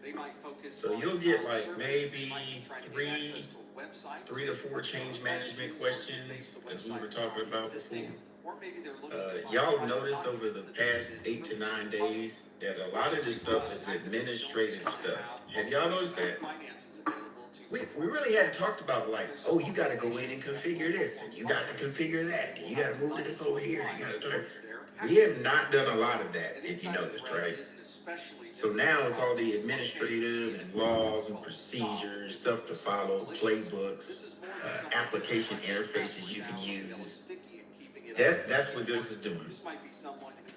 We looked at Wireshark already. We looked at how to look at the frame, what's in the data, the protocol being used, three-way handshake, reset flags. We've seen all this stuff. So now it's saying that all this information is moving mostly through application interfaces and is being scrubbed by either AI or you as a security center analyst is going to get a printout and you have to some kind of way figure out how to remediate this the best way possible. Kevin says this course seems to be a lot more memorized. It is. This is an administrative kind of thing. Like, that's what Sec Plus is, yeah. Less processes, more laws, regulations, documentation. That's what this is. All right? But still, don't slip, though. It still can get you. It can still get you if you're not prepared for it. It can still get you. All right, so with change management, this is what we're looking at. In your program, to make it easy and simple for everybody involved, have a systematic approach that manages all the changes made to a product or the system that you're managing or the user is working on. People say, oh, that's the same, Jay. No, it's not. The system that you're managing or the system the customer is working on. There's a difference, right? So you could be on the side of logging in through in-band or out-of-band, logging in through an API, making sure your routers and switches and the health of all your stuff's good to go. That's what you're managing. But you also may be contracted to watch a customer system. You don't even manage it, you just watch it. So now you got to see how it's being affected on different attacks or viruses, or they might be training. So we might have to see it through another lens. Ensure that methods and procedures are used to handle the changes efficiently and effectively. I guess that goes back to what my man at IBM was saying. You can secure a system so good that is counterproductive. Right? Imagine we go to Brian's house for Thanksgiving. He invites all of us. He's got a lock door, a screen door. Then he has a built-in porch with 2 more locks. Then, before you can get up his driveway, he's got one of them big gazebo gates with an industrial lock. And to park your car, you gotta put in a code lock to park your car. I'm like, dude, I'm only walking 20 feet. You got 8 doors. Like, I'm not visiting Brad again. You get what I'm saying? So, like, it's 43-factor authentication of crazy. So, you want to invite folks in to work, but I put so many barricades in play, I don't even want to play no more. Like, that's like, no, I'm done. So you got to think about that too. Help minimize the risks associated with the changes, because now you have to look at your threat vectors. I had somebody tell me one time, I was visiting the NOC on base. I see what they do back there and looking at the servers and stuff. And one good point that they make is that anything new that you add to a system or a network, you've just increased your threat vector. Period. You may not think you have, but you have. Right? This is another way of intrusion, either by physical means or through the network. So be careful with. Look at all aspects of that. Ensure changes do not negatively impact your security, availability, and performance. And in your change management program, once again, comes up again, the stakeholder. Can you name some stakeholders? Correct, Kevin. Larger attack surface. What is that picture? Oh no! I like it. Who's some stakeholders in your customer? You, the work. Sometimes you'll hear this referred to as an attack. Third-party business, maybe. Yeah. Managers, vendors, you got it. Investors. So they're spending all their time trying to either change review board. Anything that you submit has to go through the change review board. So that means you have to, now the change review board, let's not get it twisted. They look at all of this. is with a messaging system. And that's probably because most This all has to be in your proposal. of messaging to be able to communicate. You have to do an impact For example, analysis. it's very likely that you have an email. Test the results. You have to have a rollback plan in there, a backout plan. Information that they Rollout plan and a backout plan, which is very important. in an email and entice If I was to update any of my systems malicious software or new software, access to what's the ratio that we say for rollout? phishing page. What would you do if you were not We've already sandboxed it and tested it. Cool. Mr. T said 50-50. You're correct. actives for dual action? Update. Minus If you did if you 60-40. never be afraid of falling. If you already sandboxed and things look cool already, and you know you got a good product, still roll out 50% of your organization first. And then if that goes smooth for like 48 hours, then hit up the rest. Slowly, slowly, slowly. Never do it all at once. You're asking for trouble. And then in your SOP, make sure you document everything, have it there. Restarts, dependencies, and downtime. Oh my God. Restarts, here we go. Typically have a direct impact on business operation. Any restarts, dependencies, complicated changes because of a service restart in one area may significantly impact another. Well, let's take a look at it. Precisely who you are. You're before this court today and charged with the murder of your wife. Oh my God. Your guilt must fall below the 92% threshold where you will be executed in precisely. Let's look at some processes. My screen share stopped. All right, this is what we're looking at. Detective Raven, the city's municipal cloud is at your If I'm looking at my processes that are running, you must gather evidence to exonerate yourself. right now I can see Chrome, everything that's sitting here, Prove it. right? I need to find out who killed him. Another good threat Which is vector, cool. especially on our mobile devices, is through short That's a messages. quick way. You can type processes and bring up Task Manager, and Task Manager you can see everything that's running. But at times, what you see is you'll see the main process running. Use a messaging system that The includes slide says now that there are direct messages. dependencies, Have the attacker talk directly to you right? to try to gain access to your Now system. you have Phishing attacks dependencies. work exceptionally well using these messaging-based When you want to see dependencies of these, now you have to type services, and this is what you'll get. You would not click. And then once you click a link and visit a site, it may present you with a front page that looks This is where exactly this like is the bank's part login, but it's not really your bank. where we kind of Phishing is are a lackluster on, advantage of the right? trust that you have for your messaging. Anytime, these are all the services that run on your computer. These work with the kernel, so everything can run smooth. Now, if we go down to, a website which then downloads the malware. This is as y'all can see, Internet Key Exchange. We'll just look at this one. also use many different social engineering. I suggest just go through here. When I first started getting into IT, I used to just go here and read all the services and see what they're attached to.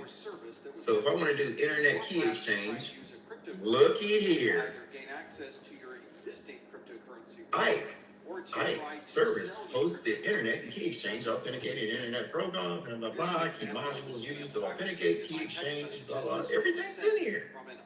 It's teaching you as you go along. And you can see that it says. Then it says the description right in the middle. Message.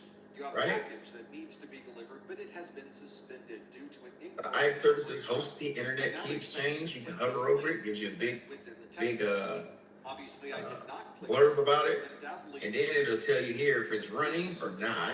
or some other site that So if this service has been turned off, you can actually go in here and see. It has a trigger start, a manual trigger start, meaning you have to set up a trigger. Now, from the service. Not only can this is the only way I know how to use this, because as an attack vector, the image you'll understand you it. see on our screen can also Let's say if somebody has a challenge a for, good example of this. let's say PTSD. SVG image format. That's the scalable. Sometimes if they're put in a situation, something will heighten something about them, correct, right? Not to say it, I'm trying to say it in a political way, because it refers to what it is. So if something may heighten them, and then it causes something, correct? So therefore, there's your trigger, right? So if we can relate that to So they might inject HTML code, the services, you may have to manually set up that trigger, like something happens and then it'll kick in. So you can go to properties, just right click on it and you bring it up, right? So you can go in here and manipulate anything in here, but the most part too, also it tells you dependencies. So if you just want to go ahead and delete IKE or the authentication IP or IPsec, you are directly affecting these right here. What you do for one will affect others. So you have to research all the services that a particular program may affect. This image on the screen, it's also it says Xbox Live networking service totally depends on IKE. It's a relatively benign message so if you somehow delete it, stop it, or whatnot, it can. If you're gaming, now your Xbox don't work. You're like, why is my Xbox not working? You understand what I'm saying? So make sure you look before you install to see what gets changed. Okay. Now I want to show you that. Cross-site scripting attack. This may be able to get through using this XML embedding. You can find that in the SDK, Software Development Kit. I almost lost it for a second. Had to get it back. Had to refresh the browser. Alright, so software development kits can look at the baby. Look at the baby. Yep, same with the Nintendo. So get in here, blink on the current slide. Because it's effectively take a look at all the dependencies, any changes, what's your primary goal, stay on task, don't start adding stuff you don't need to add. Legacy system and applications will be affected. If you have old computers, you got one old computer sitting on a brand new updated system that you're installing, is that computer gonna be safer? Just because you added something new? Mr. T says, no, man, he's correct. It was compromised before you made the change. It is still compromised after. Spreadsheets and other office-related files might also be a good place to use. I like that. That was pretty classic. For example, so Microsoft Office allows you to okay. Mr. T, what you put in here? No. Very useful and relatively benign. It is possible for an attacker so, to write a macro for critical business operations, you have to get up out of your seat, walk around before I had to do this before. I had to do this, and I found one laptop that almost got me. It was sitting in somebody's office, plugged up in the corner under some papers, turned backwards. And I'm like, what the? Walk in every office and put your hands on every computer. Okay? Now, let's say you did that and you still want to make sure nothing's out there lingering. What else can you do to help you find a computer, an active computer? I did the physical part. I walked around and tried to put my hands on everything. Mr. C says, do you segment the legacy system or return it to the sender? You just, you take it off. You're right. You can segment, like you can create a LAN, and all older computers, when they connect, you have to have client software that goes inside. And what it does is this. When it does DORA, it'll read certain things about the computer, like the operating system, RAM, the latest Windows update. And if it doesn't match that to connect fully to the network, it'll push it to a remediation LAN. So it'll sit on that LAN, and it'll come up on the screen to say, you don't have Windows 10 update 2H2, but you don't have this installed. You don't have this installed. You don't have this installed. Would you like to remediate everything? And it'll do it on its own. It's scripts that'll go through and do it. So that is a thing that happens. If you know how to set it up. All right. We were saying that is a vulnerability too. That's the risk you take when people bring their viruses above my pay grade, sir. That's what. So what happened? IMAP, yes, you guys just said it. IMAP, Instat. Angry IP. Things that you can do like a quick network inventory of things that are active on the network. and try to And of find course, it. allowing someone to plug in a USB drive. All right, cool, good stuff. Network. Now, the reason why it's so effective is not really about IP addresses, because IP addresses change all the time. All of that information. I could disconnect my computer and hook it back up to the network. I'll get a totally different IP address. What helps you on an inventory with that is it does ARP. It brings up the IP and the MAC address connected to that connection. So I'm inventorying off the MAC address. I'm not inventorying off IP. Make sense? Boom. Got this old And computer name. And the bill from the store where I got it. Figured you could beat it with a better. We also, this is a question on the exam, version control. That is a question. Assessing how a change impacts existing policies and procedures, documentation and diagrams is essential. And change management plans should include the provisions requiring updates to these documents, all right? So one of them is version control. What about software that's not installed? We all noticed that the 2875-Echo 6'1" from 1980 doesn't apply. We have to use the 2875-Echo 6'69". Right at the bottom, it has the new version. And I'm like, sometimes I've held up two pieces. I'm like, I don't see the difference. I don't see the difference. You flip it over, oh crap, there's no section F anymore, right? Like, okay, I see the difference, right? So that's version control to make sure people just ain't taking old documents. Same thing with software. And keep the historical changes. Write down what you have on the networks. Now, I don't agree on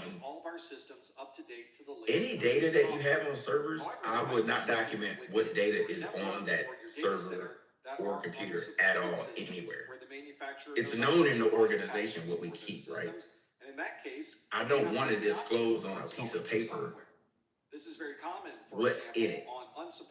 No. When you connect, you'll find out what's in it. But just in case it falls into the wrong hands, I don't want to do that. But keep some kind of record of importance to say, okay, this is why we need to keep this up. It's a high value asset. So we want to make sure it's still running. All of these unsupported systems are identified. There have been instances where someone is running an older version of an with automation and orchestration. Computer that's underneath someone's desk. Now we have our scene. We talked about it. Let's recap. That's why it's so important to make sure security information and event management system. I have that platform. Let's walk through this. So when we get to the exam, you can answer these in a systematic way. Make sure that you know that all y'all ready? unsupported systems have been addressed.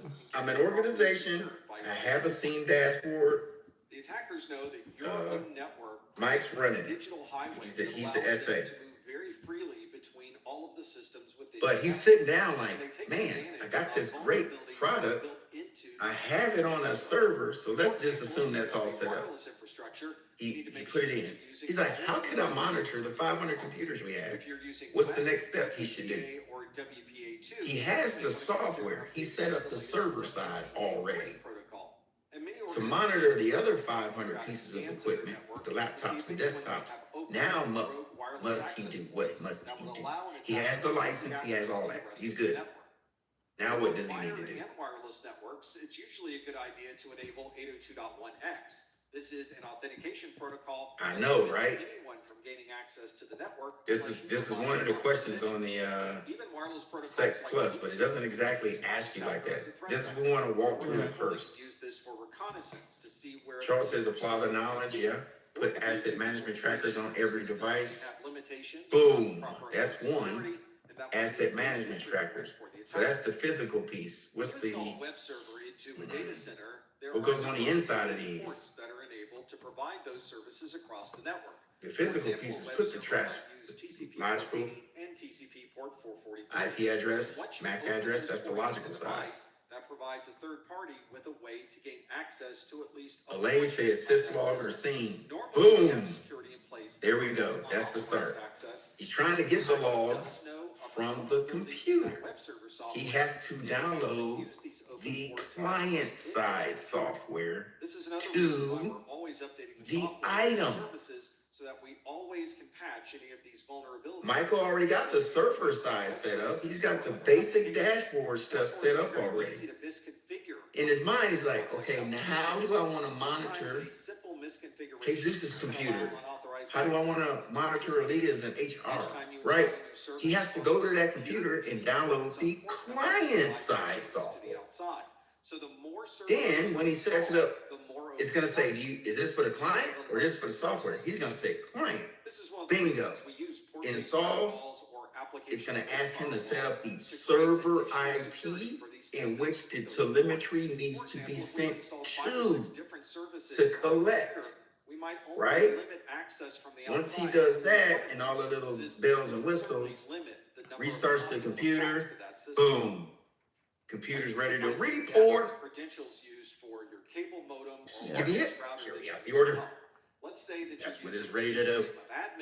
All right. So now Mike's got all that done. He's got 500 computers, laptops, and desktops hooked up. They're reporting back to the IP address of the scene. And now he's getting telemetry. He's getting logs. He's getting event logs. But he's getting too much. He's getting everything log. Going to lunch log. I forgot my password login log. Overheating logs. Can't connect to the network log. He's like, what the heck am I looking at? Now he's got event exhaustion. Now what does he need to do? I know, I'm sick, a sick log. I'm an AWOL log. He's getting way too much telemetry. Now what does he need to do? Two extra core, two voice logs. One of my go-to meals at home is their organic penne rigatoni. What does he need to do? See the Sprouts label, you know you're getting quality. He's getting logs from the lowest to the highest. He's all over the place. He's like, this ain't helping me. And remember, every single one is 20% off.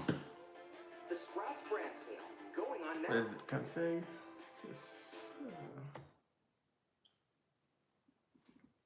Have y'all looked at y'all event logs lately? Have you looked in event logs lately? Ooh, yeah. Credentials for these Have you devices. looked at logs lately? Such as routerpasswords.com that has documented all of these default credentials across thousands of different Y'all devices. so crazy. That was Janet Jackson. You might want to check the devices that are on your network and make sure you're not using any of these default settings. Sometimes these threat vectors appear on your network through the front door by way of a supply chain vector. This allows a dang it, I can't look in mine. access to your infrastructure by writing It won't inside let me. of existing equipment that you're installing.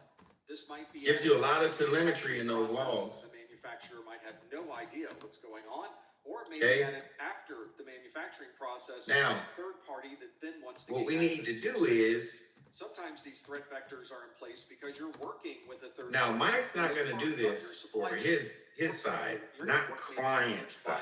An MSP. This is Oh, here we go. Charles said it, sorting. Yes, love it. Next, Mr. T says index, make it easier to manage. Yes, Charles says that's the word. Word, Jan said word. Good word. Access to the MSP, they will then therefore have access to your systems. Oh my God, y'all was listen. Here we go. So now we're looking at the information log. This might be one that Mike wants to look at. It says, warning, danger, Will Robinson, danger. Something's happening.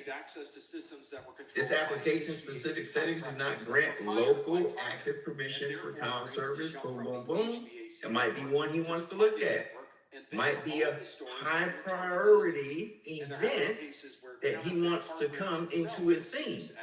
So he'll say anything that gives you an event ID or an event related to distributed comm, I want to see that first. But certainly those systems could be used as a threat. But he does it through a group policy that looks sort of like this in the same. So when it comes in as telemetry and is hooked to the SOAR will filter and kick out all of these from every computer on the network with IP address, MAC address, everything, saying, Mike, you got all this, anything related to distributed comm you wanted to see, and it gives it a priority, right? Now he's getting organized. Now he's getting Phishing is organized. a term we use to describe The next thing that he would want to do uses a number of different is communications do this here. methods to make you think that something is real when in fact it really isn't. This is usually delivered. You can by right click on it too and go or into some event other properties, communication method in order to and have you you can give see up anything that it's information related to. Maybe it's a certain computer you want to drill down at, password you an use to log installation, a into the service, user, or certain maybe people, some private right? information about yourself. And you can go down event by event, To see if they're pointing and you can towards read the a details of what's going on. well-trusted site. But if it's a phishing You message, can read it in the it's friendly probably view. going to Oh, be a this is so different pretty. location than what Or you can read it in the expect. computer Very XML view, often there's something not quite right with the right? information that's So being remember, we said XML is a webmail login to Rackspace, universal or at least computer it's language, right? Computer dissemination language, with the spacing and some right? of the fonts inside This is what it the looks message, like. which might lead us to believe that It's like a big long, remember I said big long run-on sentence? page. I got That's to what that it looks like. page by following this email that was inside All my right, so spam folder. now And it says, he's "Dear done user, that. we notice your email has not been confirmed. He's backed up the for your logs, upgraded service." right? Well, I certainly want He the can upgraded attach this service. task to a It says, "I log. will be blocked from He can seeing refresh. He can look at event not properties. He confirmed." can So now attach something to an event. He can do a lot of stuff. What I'm looking at is what you can do on your computer for practice. email now. If you All right, let's look at something else. the Now that he's got this, it's associated with an iCloud. now Mike wants to track which is an Apple service. This is all the legal stuff he's supposed to be doing. He is in the, here's some homework for you. I need to hit you, need you to hit the internet. Doesn't quite ring true. He works for an energy company. Before clicking any of He these links. needs, As a good best practice, in fact, he has no clue how to defend an energy network. email, but for the He did the purposes first of part. showing you Where how can he to find the have it, rest? I went ahead and Where can he start it at? said confirm email now. It brought me then to Y'all research Rackspace and login send me page. something or And it drop in the almost chat looks like what he a needs to real do. Rackspace page. There are a few things Yep, that are a it's a little bit SCADA. different. If we put these NIST. side by side, you can see that the phishing Can you find it in email NIST? to the image that you see on the top. Energy. The actual Rackspace login page is the one on the bottom. You got a question, Leah? You good? The same Okay. suspicious Can somebody find the energy baselines in NIST? that you really were logging in to a legitimate Rackspace page. In that previous example, the attacker was trying to get us to give up our username and password into that email service. And that's what these email messages are trying to do, is convince Also, you Mr. to T, do that was someone good. else OSIN. and convince Yep, you to give up that's a some good of one your too. information. We tend to trust email sources, and because of that, we tend to What click document? on links that are inside of the email. What is there any frameworks for energy he can use? Problems. As we noticed with the message that was in my spam folder, the email addresses that were used as the sender were not quite what we expected. In some cases, they might spoof an actual email address from that company, or they'll use Let's drop it. Let's take a look at it. close to You the find it? email of that company. For example, if you receive an email, Yep, control. We need baselines for Mike. He's brand new. He's in IT. Been in IT for 20 years. First time he's actually been in IT in an energy company. My last name is spelled MESS. Totally different industry. .com. And that's how you. All right, let's see what we this got. particular address probably wasn't sent by Professor Messer.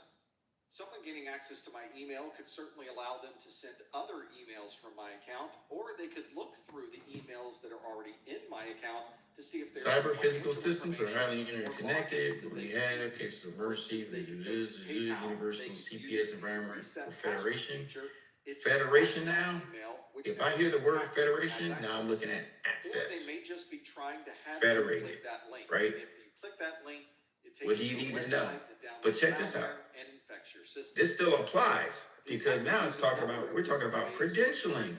We're talking about authentication. This could help That me. what you've received is from a legitimate source. This might be something like typo squatting. If you look at the destination for the link they've provided, you might see that the destination is professormessor.com.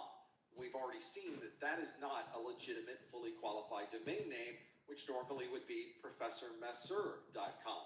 We refer to this type of misdirection. All right, so we got a couple of them here too. So Department of Energy, cybersecurity baselines Really good at is outright lying. We refer to this for as pretext. electric distribution They're going to make up a story and systems. drag you into this particular drama. Cybersecurity baselines for electric distribution, implement. Access to your username and password. All Or maybe right. they call you on the phone and say, "Hi, Yep, for the Department of Energy. This is one place that he can start at. Services. It Right? didn't go through, so you'll need to give me those details. So that's one. let's see if we just type NIST at the end, NIST standards, NIST benchmarks, NIST for energy companies, NIST framework, and voice phishing, where someone will spoof a caller ID, say that they're from your bank, and then get you to give up information about your account. it's the 800-53 other private information. If you have that he can use. You see how it's just about keywords on how to search for it. We refer to this All right. type of phishing as smishing, which is a reference So we have to that, the 800-53. service, which is the formal name for this text messaging. And also the compliance assessment. Let's see what this is for electric distribution systems. Department of Energy. But it's been suspended Open. due to an incorrect delivery address, and they're hoping that you click that link to be able to log into your account. Elements of scope. Let's take a look at it. Password. And of course, there are many other scams that they can go through. There's the see the table of contents first. The phone verification code scam, and many others.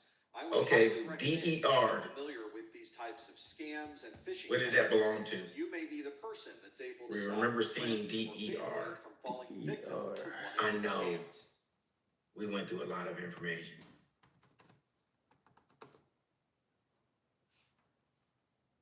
DER, what does it belong to? What area of security? We always say that Aaliyah's gonna get him, she's gonna work $150,000 job managing this. Bundle and save with the personal price plan.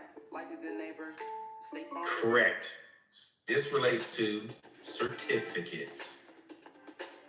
Because you can save a certificate in a DER format. Let's step through a number of different phone calls that have been received by individuals with DER baseline adoption. Of course, this is one where there is an actor. Owner system operators should ensure devices and systems that are home connected to your systems manufactured meet your specific requirements. This will help you out for such things as IoT, give you a strong security foundation with baseline alignment. From Microsoft Windows. Right? Recognizing limitations is jurisdictional authority. Whoop, now we're getting into policies. And Wendy is not from Microsoft Windows. So this will help you.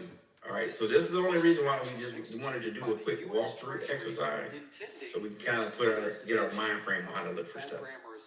It's very unlikely that this voicemail with automation and scripting tools can help you out. You can implement that in your scene and your store. Streamline your processes, reduces implementation time, provide clear audit trails to make sure everything's good to go. With the automation and orchestration SOAR, you have your efficiency, mitigate operator fatigue. They're not. This may be used to make you more trustful. For example, they could call and say they're operator fatigue. Help desk, and they understand. Meaning somebody like over here looking at this stuff all day, every day. If they're looking at stuff that they have nothing you're just adding to the burden, another thing that they have to think about. You're basically targeting. I need you to, Mr. T, there's a higher probable cause of you looking at these 50 alerts than these 200. I need you to look at these 50 like right now. Right? We have a higher probable cause of vulnerabilities, and see if you can do something with that, right? And then he'll note the account and do a report or figure it out. In orchestration, automation, and orchestration implementation, still as part of DevOps, it could be complex. It could be costly. You can find out if you have single points of failure or if what you're using is the single point of failure. Normally would not have access to. This is very commonly seen with technical debt. Or phishing. Now that's an interesting term. What's technical debt? Give me a guess. What do you think that is? Technical debt. Your bank details or other important and sensitive information. But obviously, the attacker can't simply ask, that's interesting. What's your bank account number? Instead, they need to have we use the example of going to Brian's house with 20 locks between the driveway and his house. Sending a payment to a particular third party, And through this entire story, somehow they're getting. I'm like, Brian, why you got all these doors, man? We're just walking up the driveway. Why is there 20 locks we gotta get through? Another use of impersonation This was is security for system. attackers to take advantage of You want to visit me, you gotta This is walk when through. they'll pretend to be you. It is your easy to private get in. information. Yes. In reality, the attacker is the one opening these You can accounts. get an already For example, compromised. The attacker might open a credit card account in your The name, ratio of but use their inefficiency so the credit card of is your mailed system to directly standard the operations and attacker. how much They'll it then lowers use this credit product. card to purchase Yes. products and services, and of course the attacker Look at has y'all. no intention to pay for And then it. ongoing support after And you of course, implement it. all of this will appear on your credit report. You don't want to spend not $50,000 for a new system and it's out of date in 4 months, but you got a deal. To open up their own bank account under You got a deal from Mike in the Smith's parking lot. to store the Hey, funds that they are I got the creating software. for their illegal activities. And they Now, can use that it's going to be out of date in 3 months, but I can give it to you fast. Sounds like Atlanta. Those loans, of course, would be under your name. Here's some vouchers. The attacker is going to take the money from that loan. Here's some and codes. That's somewhere else. Oh, And of course, identity and you fraud don't know where you got it from. government agencies for the attacker to get Nice benefits under your name. 10%. It's commonly seen with things like Right? tax Yeah, we don't fraud, want to do where that. the attacker We'd rather pay full will price. submit your tax forms as you, and they'll receive All right. overpayment to their account. And out of all of this, They yes, you had your got procedures. tax refund before you have a chance to do the same thing. There are a number of steps that you Now, can use. this to is on the, impersonation. this is interesting. I don't need to walk you through all of these. Let's do some targeted learning. It tells you they're from the help desk and they need your password in order to fix a problem on your computer. Then they're This is the part we all forget about. because the support team does not need a password to get Either somebody's been terminated or they willingly left an organization. over the telephone, email. There's some things we forget to get. What do you think? Offboarding. What do we remember? I told you the story about the commander that left with the iPhone. I'll get it to you. You in Germany, bro? Where's the phone at? Is legitimate, but I you're need to- comfortable providing personal information. You might want to do your Offboarding. verification. Most of the time, you can ask Disable their cloud. Do we want to delete it? You mean delete, right, Mr. check T? a public phone number to make sure that that He's is like, the no. person who's really contacting you. No. That was a trick question. You fell for it. Normal process within your You were right the first time. Nope, you were right the first time, sir. I kind of added to your insaneness right there. He was right. Disable. You don't want to delete because what if you find out 6 months later through an in-house investigation that I was part of leaking secrets? You deleted my account. You got nothing to go by. So you want to disable my account at least for a year. Something might come. Now you can go back and retrieve at least some of that data or communication data. Jesus says, gave him a get out of jail free card. Yep, by deleting it. So just disable or hibernate. You can always bring it back to life. So you want to make sure you get those cat cards, thumb drives, tokens, anything. Believe it or not, during COVID, when I came back and I was taking over at the 99th, 95% of all the employees on base were working from home. I was the only one in the office except for 4 other people out of 76 people. Every day it was 5 of us. Any type of access from the outside. You've done in the such a office, good job of training your employees, right? Not going to so when people were like retiring and stuff, and they're not going to run, they'd be like, the person before me never called to get their laptops and computers back. They've already retired. They'll instead civilian and or military, or they transferred already. Like, come on, man. So I had to meet them in the parking lot, collect their items, have put a mask on, gloves, with some sanitation wipes, some Clorox wipes, wipe everything down outside, and then try to find a way into that third. Then bring it in. This might be something that your employees do every day. That's better. They might submit orders. I say, yo, nothing against you. So can you imagine looking at somebody saying nothing against you, Mr. T? But you know what I'm saying? Oh, look at what Mr. Dunn on here, you know what I'm saying? Of course, this would require require that there be some type of vulnerability associated. I'm not 37. I know you're not. I trust you. Or maybe they're sending I'm just writing it down. to the sandwich shop, hoping but the sandwich that's what shop you got. clicks on it so they can gain access to their network, Ding. and then ultimately gain access to your network. Training. Poisoning all of the water for everyone who visits this. What is the website. But of course, they least expensive, quickest implementation website to ensure you have better security for an organization? Training, because I can do that at any time. I find a deficiency. I like, yo, Martin, let's go. Where we going? We're going to ruin some days. We're doing some training today, man. We split up.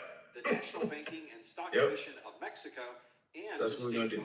Fishing. You can do any training. Sites were exploited. They added malicious JavaScript files to the web server, but they were very specific. That's what we got. On who they were trying to infect. Pretty straightforward. I think so. Section of the water. Only IP addresses that were associated. So that is the lesson for this ammonian. Banks would receive these malicious JavaScript. Pretty files. cool, huh? Everyone else who visited these He's sites like, yep. normal site with no malicious. Unfortunately, the results. Any questions for me though? I know during the morning y'all had some quick questions. Y'all were texting. Real good questions. They got the access they were hoping to find from these third-party sites, but we look at the children. We love the children. Mr. T, go get the baby. There's not any one thing that can help the baby must be present after lunch. You need to have a layered defense. He's like, no. Defense in depth. I'm the one over here taking care of you and getting ran ragged. A firewall, you're waking system, and multiple. All right, but if you don't have any questions, we're gonna get ready for lunch in about the next 8 minutes or so. But if you need something, other layers will.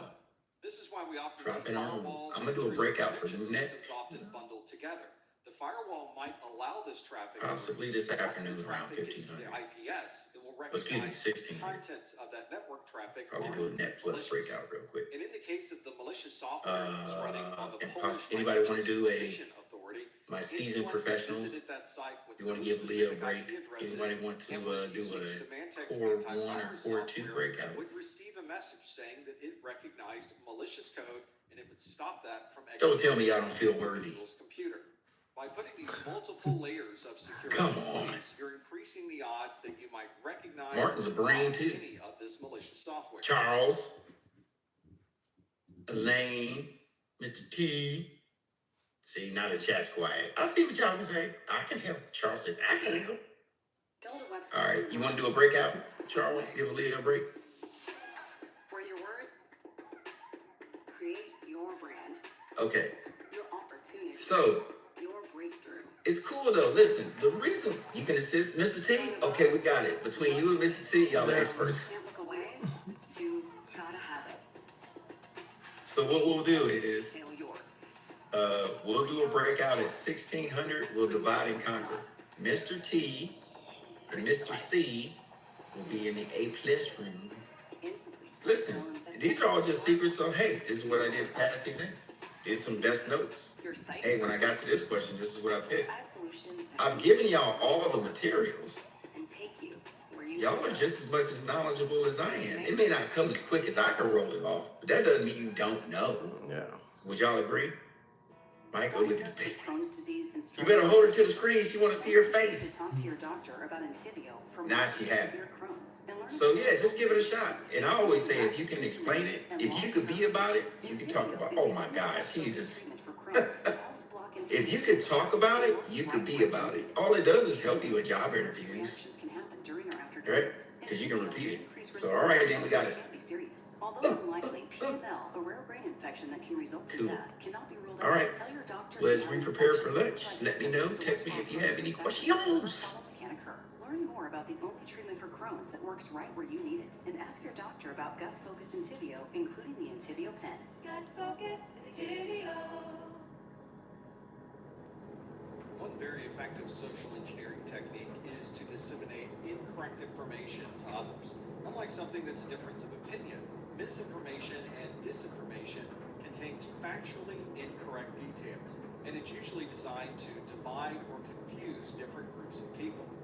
We see this often online with influence campaigns. These are campaigns that are usually on social media sites, and they're based around political issues or social issues.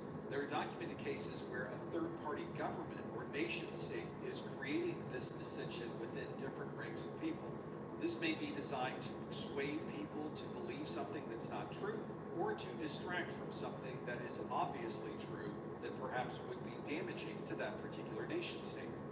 This may not even be something related to a website or location that you're visiting online. Instead, it might be delivered through the advertising that you see. And the engine of social media is a perfect place to begin disseminating this misinformation. The attackers are very good at using these social media sites and the tools available to them to create articles and then share and like these articles to get them in front of as many people as possible. This is how the misinformation process commonly occurs. The first step is for the attacker to create multiple accounts that contain fake users. These are not an actual person. All of these accounts belong to the attacker.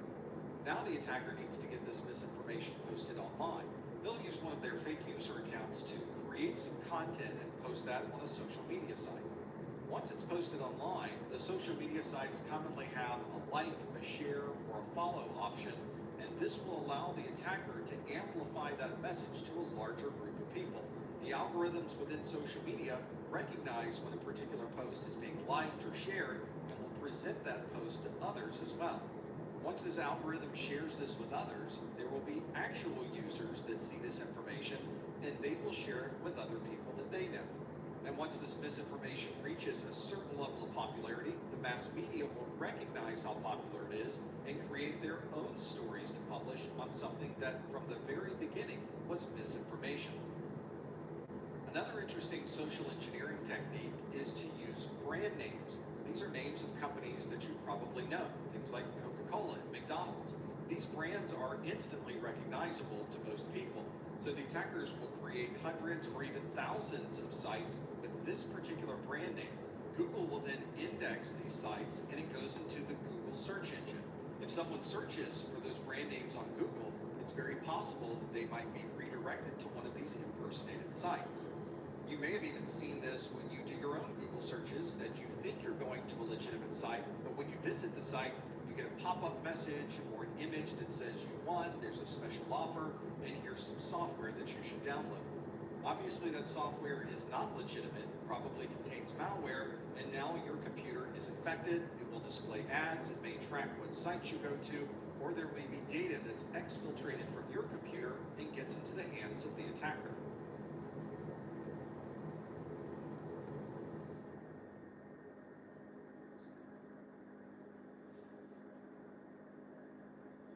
A sweet tart's rope, so sweet, you'll pucker. Sweet tarts, dare to combine. What would you do if you were not afraid of falling? Genesis. Powerful actives. The software that runs on your computer all runs inside of memory. Nothing executes on your computer unless it's loaded from disk, runs inside of memory, and is processed by your CPU. So obviously, malware itself has to somehow get into memory to be able to operate.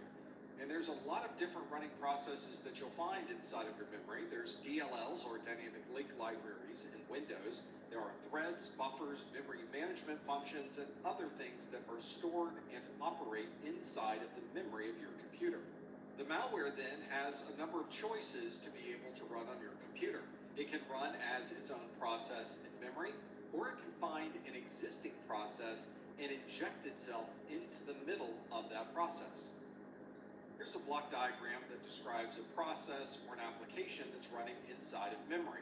In this process, there is a starting address and an ending address. And if you wanted to inject malware into this process, you would need to inject it somewhere between those two addresses. Not only does this allow malware to avoid detection by anti-malware that's just looking for a malicious process, but it also allows this malware to have the same rights and permissions as the process that it's injecting into. This means it's a very easy way for the malware to suddenly have privileged escalation or higher rights and permissions than what it would normally have on that system. One of the most common forms of malware injection is called DLL injection. DLL stands for Dynamic Link Library, so it's effectively a type of executable on your system that many different processes and applications can use. For this to work, the attackers first need to get this malicious DLL installed onto some storage that your system can access. The attacker wants this DLL to run as part of this target process, but obviously the DLL is not already part of this application. The implementation of this, though, is relatively easy for the attacker. The attacker puts a path to where the malicious DLL is located somewhere on a storage drive and will put that path or a link to that path inside of the target process. As the process is executing, it reaches the point where it needs to reference that DLL. It goes out to disk, pulls in the malicious DLL, and it is loaded into memory, and now the malware is running on that system.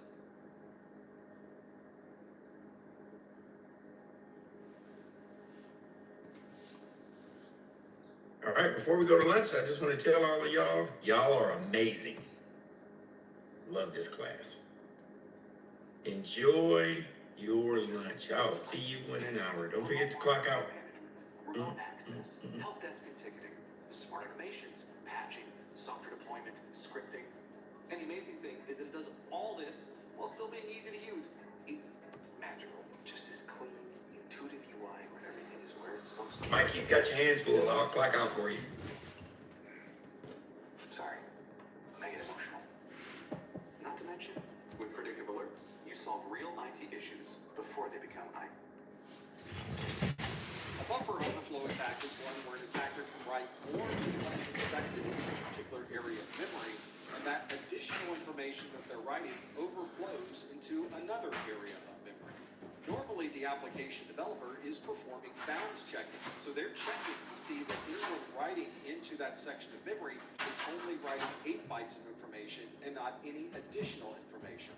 The attackers go through every part of an application trying to perform buffer overflows and see if they can modify the way that this application is designed to work. However, this is not a simple vulnerability to be able to exploit. Even if you find a buffer overflow, you may find that adding additional information to memory can be unexpected and might cause the entire system or application to crash. Or they may be able to use just the right type of buffer overflow into the right area of memory with just the right information to be able to have the application perform a particular function that is advantageous to the attacker. What the attacker is really looking for is a buffer overflow that is always repeatable, and it always is providing the attacker with a particular function that provides them with an advantage. Here's a buffer overflow example where the attacker can take advantage of this issue to be able to create elevated rights and permissions for the attacker. This is a case where we have 2 different variables in memory, variable A and variable B. And you can see that variable A has nothing currently written to it. It is all zeros, and it has 8 different bytes that you could store as variable A. Variable B has already been written to memory. It is 2 bytes long, and you can see the decimal value of variable B is currently 1,979. For this particular application, variable B contains information on how this application should provide rights and permissions. And if this value is below 2,000, you have effectively user rights or guest rights for this application. But the attacker would like to have administrative rights. But for administrative rights, the value of variable B must be anything over 24,000. Normally, variable B is not something that could be changed from inside the application. But this attacker has found a vulnerability with variable A that allows us to perform a buffer overflow. The attacker knows that they can use 9 bytes into variable A, and that will fill up the 8 bytes of what normally would be variable A, and it will overflow that last byte into variable B. In this example, the attacker has chosen to store the word excessive into variable A. But excessive has 9 characters. The first 8 characters are stored as part of variable A, and the 9th letter E, which is also the same as hex value 65, is stored as the first byte of variable B as it overflows into that particular variable. You can see that this buffer flow has now changed the value of variable B, and now its value is 25,856. And as we've already said, any value of over 24,000 in variable B provides that user with the rights and permissions of an administrator. This attacker was effectively able to use a buffer overflow to provide elevated rights and permissions for this application without having any type of credentials as an administrator.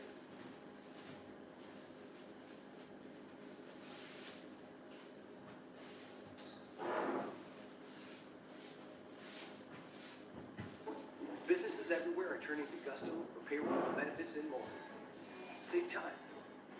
Save money. It's no wonder Gusto is named Tech Republic's best payroll software. Get started for free at gusto.com.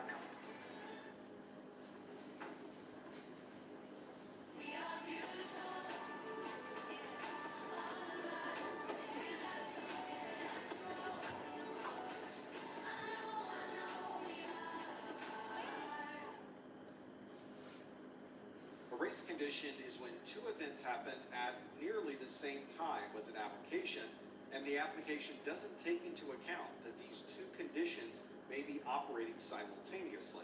This is something application developers commonly check when they're building their application, but there may be times when a combination of different events inside the application might have an unexpected outcome, and this would be the textbook example of a race condition.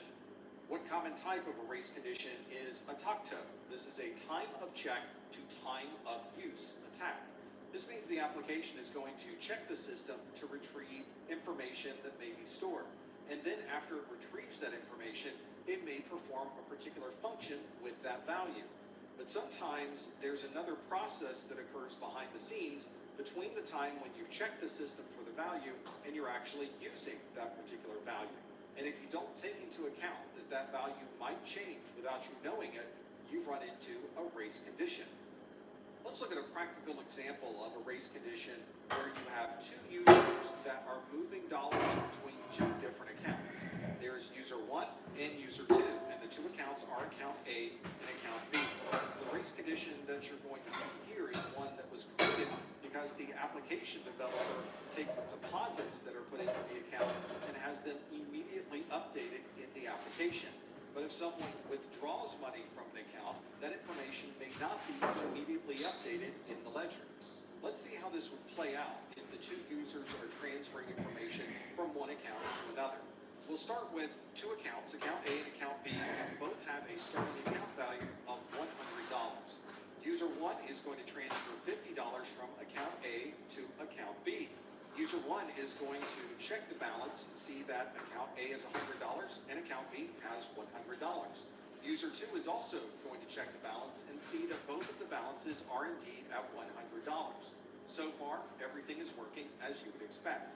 Now user 1 is going to add $50 to account B. Because deposits are updated immediately, we know that now account A has $100 and account B, with extra $50 in it, has a $150 value. Now user 2 is going to perform the same function. They're going to add $50 to account B, and when they do that, because this deposit is represented immediately, we now have account A with $100 and account B with $200.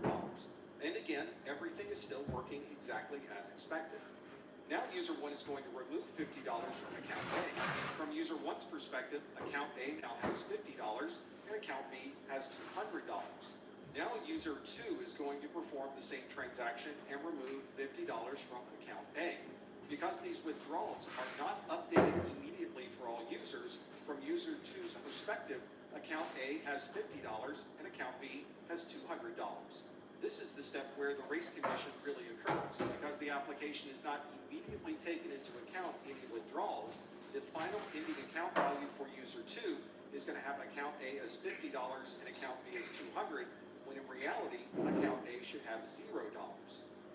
These types of race conditions can occur anywhere the application is not taking into account one of these many different events that can occur. In 2004, we saw a race condition occur on the planet Mars with the Mars rover Spirit. There's a safety mechanism within the rover where it will reboot itself if it recognizes that a fatal error has occurred.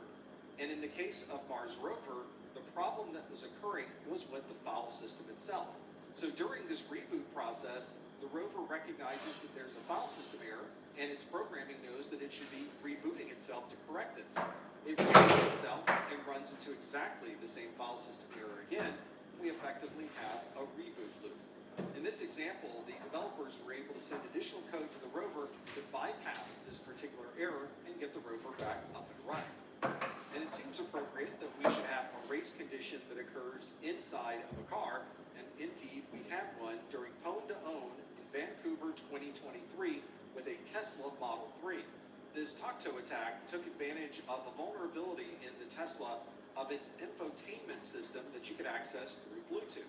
They were able to elevate privileges to be the root user of the infotainment system, and this allowed the attackers to earn a $100,000 US prize, and they keep the Tesla.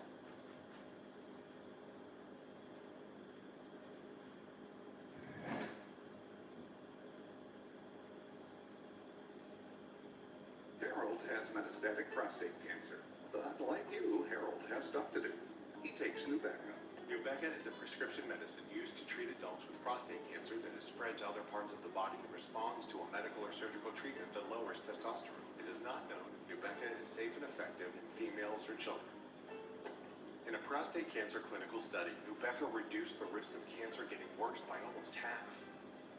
You and your doctor will decide if Nubeca is right for you.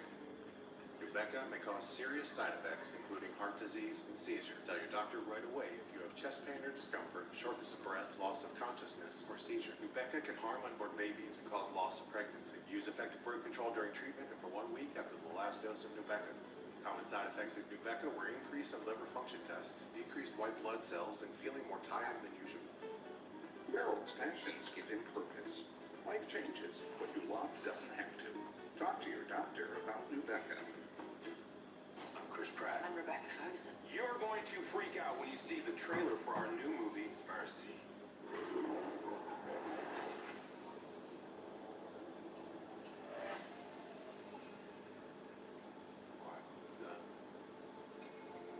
Get me out of this chair. Detective Raymond, I'm Judge Maddox, and this is the Mercy Capital Court, a judicial system powered by artificial intelligence. Hold on, just wait a second. With crime rates soaring, lawmakers voted for mercy. By electing as judge, jury, and executioner, mercy keeps our city safe. I shouldn't be here. I helped create the Mercy program. I'm proud to have sent the first suspect to trial here, and I will continue to send more until the message is received. Detective Raymond, I know precisely who you are. You're before this court today charged with the murder of your wife. Your guilt must fall below the 92% threshold, where you will be executed in precisely 90 minutes.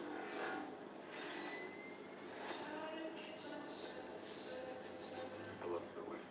I didn't hurt her. Detective Raven, the city's municipal crowd is at your disposal. Every camera, cell phone, and database. You must gather evidence to exonerate yourself. If you are innocent, prove it. I need to find out who killed my wife. Just last in part with passion first, and it all comes right at you. You don't get the burst of trial unless you're guilty. I didn't hurt Mom. You told me everyone she had contact with. She was seeing someone. How's my kid looking now? He has risen to 98%. You just provided me with a strong motive of why you murdered her. Good. Wow. Thank you for that. Mr. Raven, the clock is ticking. Tell me what Nick was up to. She was stressed about what? She said some chemical went missing. The estimated street value would be in excess of $16 million. Do you honestly think that I killed my wife, or were you just programmed wrong? You want to see? No, I have something here. This is a terrorist handbook. Get out. Get out of there. Mr. Raven, you're running out of time. Which one you got it into? There's a bomb in that trunk. It's heading downtown. This is never about my wife. This was about me. And you.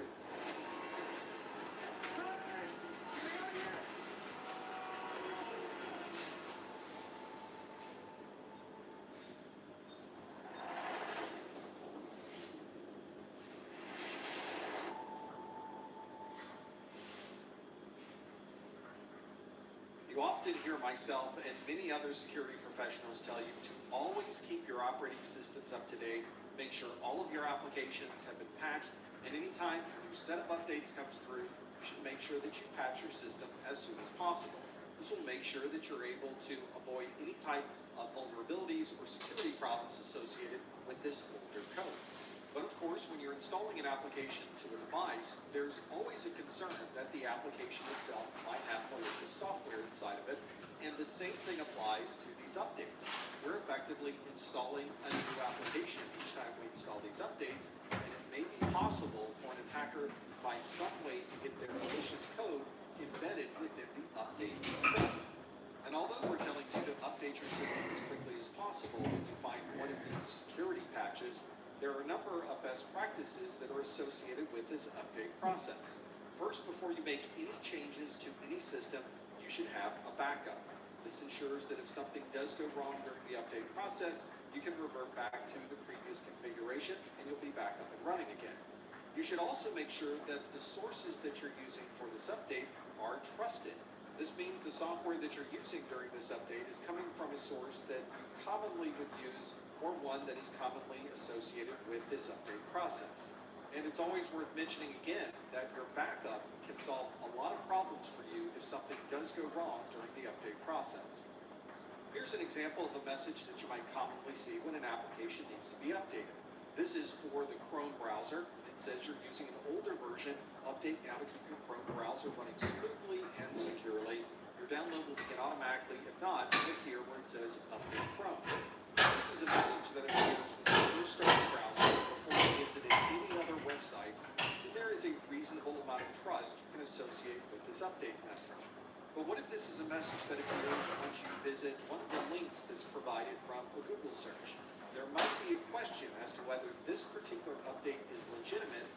Maybe something you want to perform a bit of extra checks before clicking that Update Chrome button. We're very often installing these updates from a file that has been downloaded from a third-party website. So we need to look at where we're downloading this file from, and we need to understand more about what might happen if we perform this update. We should make sure that the source is one that is indeed trusted, that we're going to a site that commonly hosts these types of patches.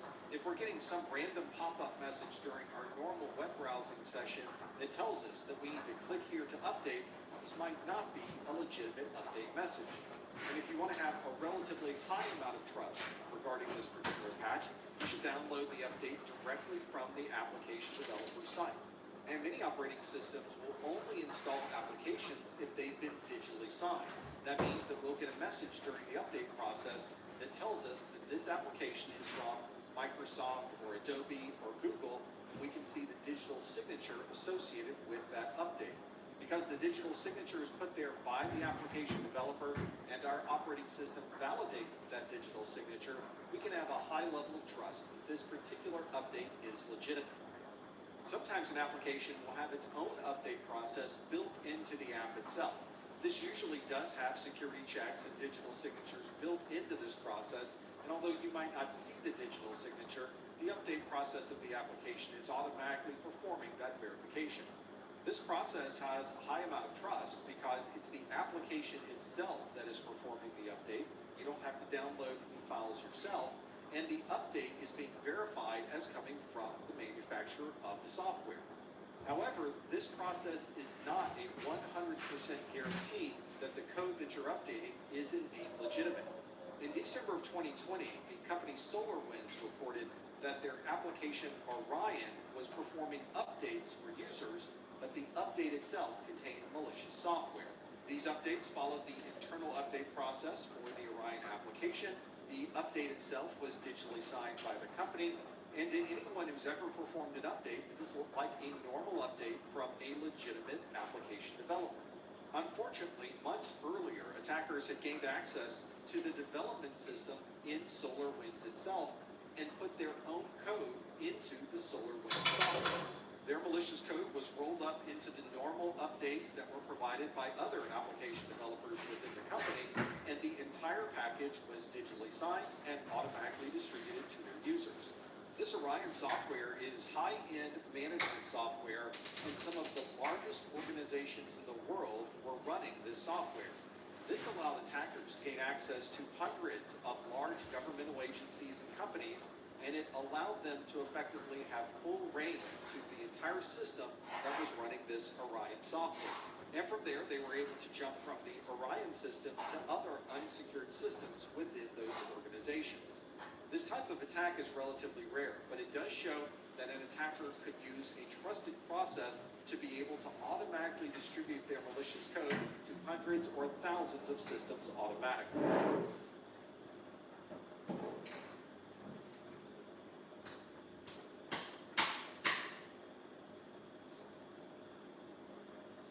Audra Rewards introduces the industry's most expansive global rewards marketplace featuring millions of unique products and experiences, all delivered seamlessly through a single powerful solution. With maximum choice and unmatched flexibility, it is designed to create personalized, dynamic experiences for any audience. This is Audra Rewards. Schedule your demo today. Pro Plan. Fuel for life. Because exceptional nutrition fuels more than the days in your life. It fuels the life in your days. Explore now. One of the things you'll constantly hear security professionals discuss is the need to keep operating systems patched to the latest versions. That's because operating systems are foundational computing platforms and everybody is running an operating system. From the perspective of an attacker, this makes it a very attractive place to start looking for vulnerabilities. And by keeping your operating system up to date, you can close any of these known vulnerabilities. One of the challenges associated with these operating systems is that they are remarkably complex. Windows 11 is estimated to have tens of millions of lines of code. And the more code you have in an operating system, the more opportunity for security vulnerabilities to appear. So if you think about it, the operating system that you're using right now contains many different security vulnerabilities, but we just don't know what those vulnerabilities are yet. Researchers and attackers will find these vulnerabilities, they'll be reported to the manufacturer of the software, they'll create a patch and an update, and we'll install that patch on our systems. In the case of Microsoft Windows, we receive updates to that operating system every month, specifically on what we call Patch Tuesday. This is the second Tuesday of each month. Microsoft will release entire sets of patches on that single day of the month, and then security professionals will begin testing and deploying those patches to their systems. Let's look at what a normal Patch Tuesday might look like. We'll look at the Tuesday of May 9th, 2023, and in that update, Microsoft released almost 50 separate security patches for Microsoft Windows operating systems and other applications. This single set of patches for May resolves a number of different security vulnerabilities. This pack includes 8 elevation of privilege vulnerabilities, 4 security feature bypass vulnerabilities, 12 remote code execution vulnerabilities, and so on.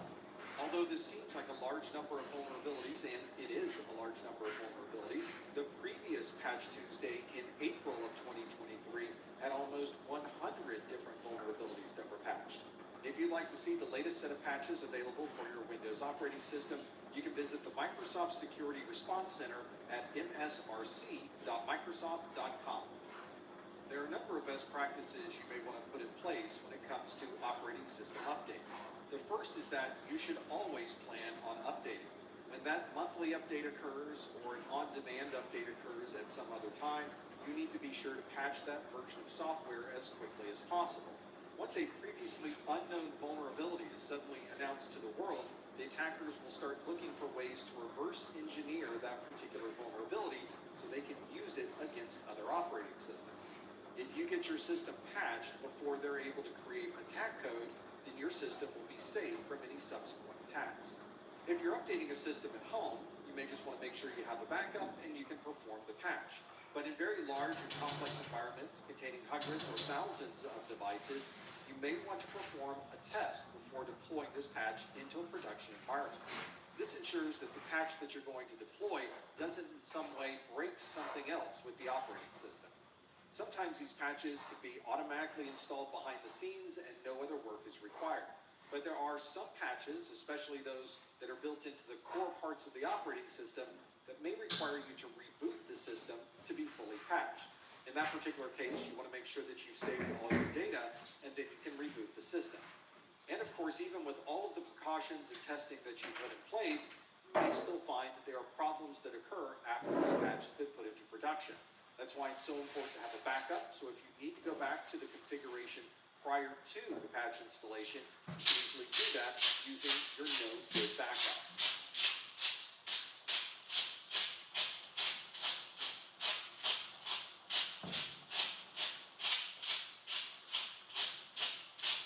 She saw the difference and picked the real deal. It's got to be Tide. What would you do if you were not afraid of falling? Genesis. Powerful active with dual action. Minus 97% air fall. Never be afraid of falling. Kerastase. A code injection attack is a very common application attack where the attacker will put their own code into information that is input into the application. This obviously is an attack that should not be allowed in the application, but the application developers have to put checks into their code to prevent any type of unnecessary or unwanted application data being injected during the normal input into the app.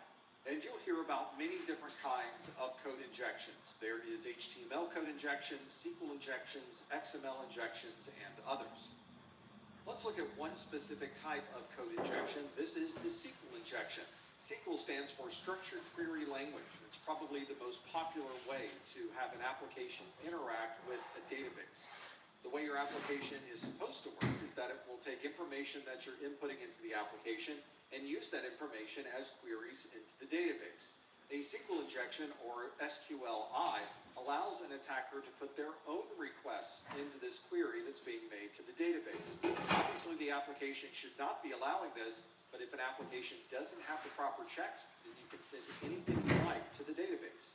This is also often not a difficult vulnerability to exploit. You can do this within the browser that's being used as the front end to the application and simply inject your data into the input fields that are already in that application. If you're looking behind the scenes at the code that's communicating between your browser and the web server and database server, you would see something like this.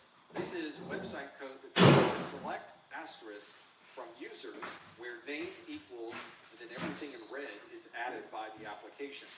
In this particular query, you're asking the database to select all information where a particular username equals a username that you're putting into the app. So if you're using an application where you're putting in a name to search, such as the name professor, the code that's sent to the database says select everything from users where name equals professor. Now normally that would be the end of the transaction, but if this application is vulnerable to code injection, we can add our own SQL code into this query. So instead of just asking for a username, we would select asterisk from users where name equals professor or 1 equals 1. This is a common form to be able to ask for everything that may be in the database because obviously 1 does equal 1. And if you ever see any code being sent to a database where the request is asking if 1 equals 1, it's very likely that you've run into a SQL injection. You can also see how easy it is to exploit this vulnerability. All you have to do is add additional code into the input line of the application. There's no additional software that has to be written. You don't have to somehow make a user click a piece of information. All you have to do is add additional code into the app. This type of exploit can also provide you with a great deal of control of the data in that database. Because you're circumventing the security of this database, you effectively now have complete control to the data inside. You can view everything that's in the database or delete everything that's in the database or simply make changes or bring the database down so that nobody can access the data. Let's look at an example of SQL injection. I'm using an application that has been specifically written to be vulnerable. It's part of a series of applications called WebGoat. You can find it at webgoat.org. In this case, we have 2 pieces of information we're going to add to the application. An employee name, which is Smith, and a transaction authentication number, which is something like a password, and we're going to add that into that field for 3SL99A. So if you were normally logging in with your name and your password, you can click Get Department, and it shows you the department information for that particular query. Notice that this query is limited to the name Smith and to this specific transaction authentication number. Now let's use SQL injection to view all of the information that's inside of the database. We'll use the same username and the same transaction authentication number, but I'm going to include additional injected code into this field. We'll put an apostrophe or apostrophe 1 apostrophe equals apostrophe 1. So we're adding in that additional code that says, look for everything where the transaction authentication number is 3SL99A or any place where 1 happens to equal 1. And since 1 does equal 1, when we get department, it provides us with everything that's in the database, and we effectively now have complete control of all of this data.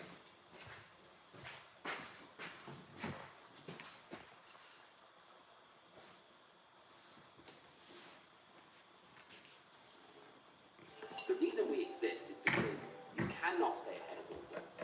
So what we do is we block by default. If it's not on the list, it cannot run in your environment. And that is our core focus. Zero trust principles. The core of ThreatLocker is zero trust. 24-hour, 365-day-a-year support. We've got some of the most advanced threat intelligence team. And this isn't an outsourced offshore response. It's our staff in our offices helping our clients directly who really understand the product and really understand the threats. Revitalize with Pure Leaf, a refreshingly bold iced tea. Time for Pure Leaf.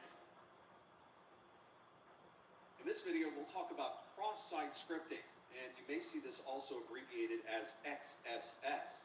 It seems like we would use the abbreviation CSS for cross-site scripting, but that abbreviation has already been taken by cascading style sheets, so instead we use XSS to be able to differentiate between both of those technologies.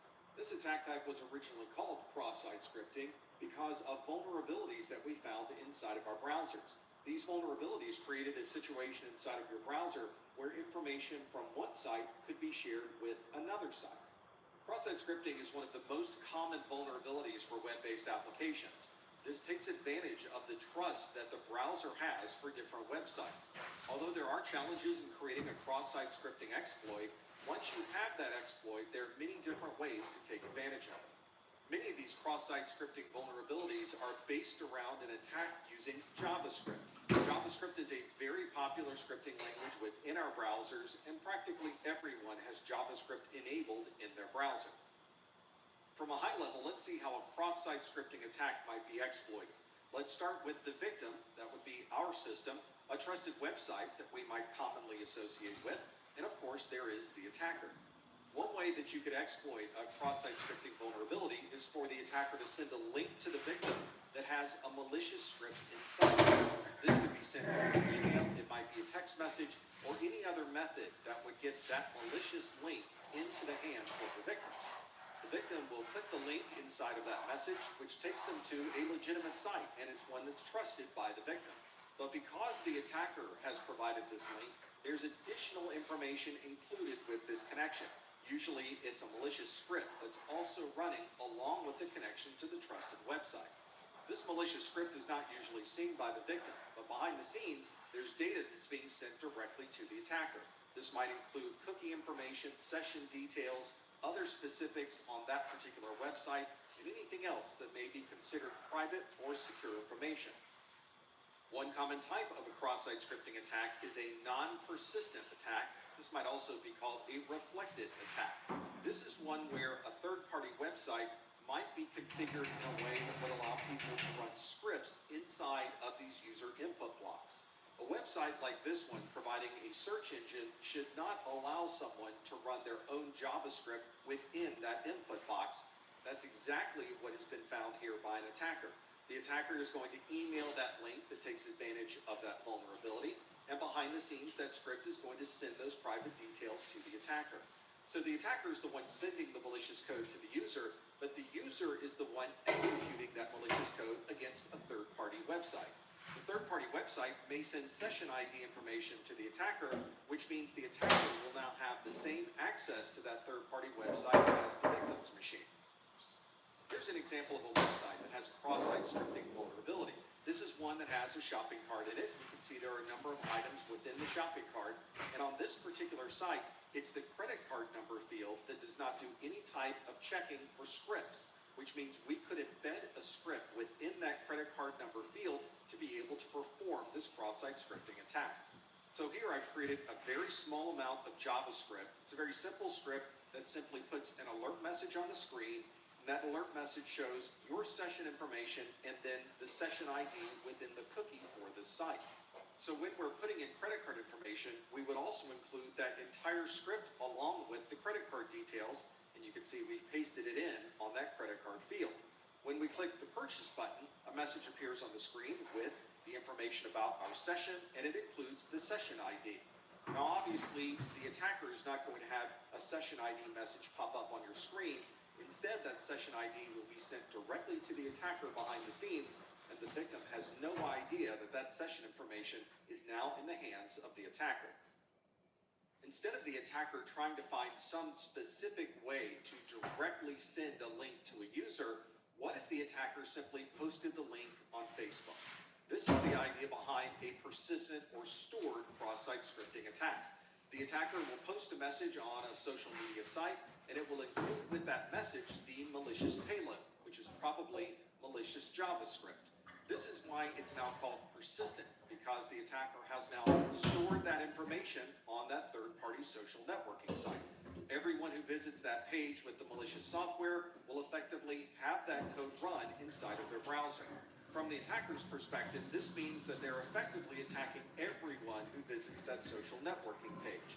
So all of the viewers of that information will have that JavaScript run inside of their local browser. And because this is a social networking site, the attacker might include other code that would allow people to share their malicious code. So anyone who views this message can have it posted to their own feed on that social media site. And the next person that views it on their feed goes through the exact same process and again, as this message is now spread to all of these different users using a persistent or stored cross-site scripting attack. And Doug. Are you here for Tracy? We're here for everyone. People and I help people save hundreds by customizing car insurance with Liberty Mutual. We ordered a limo. That'll be no. Oh yeah, we do that too.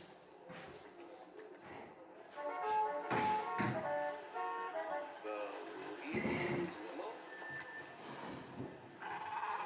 At your service. Only pay for what you need. Liberty, liberty, liberty, liberty. At Sprouts, our wide open layout invites you in. I know that all. With healthy around every corner and tasty on every shelf. This is that Sprouts feeling.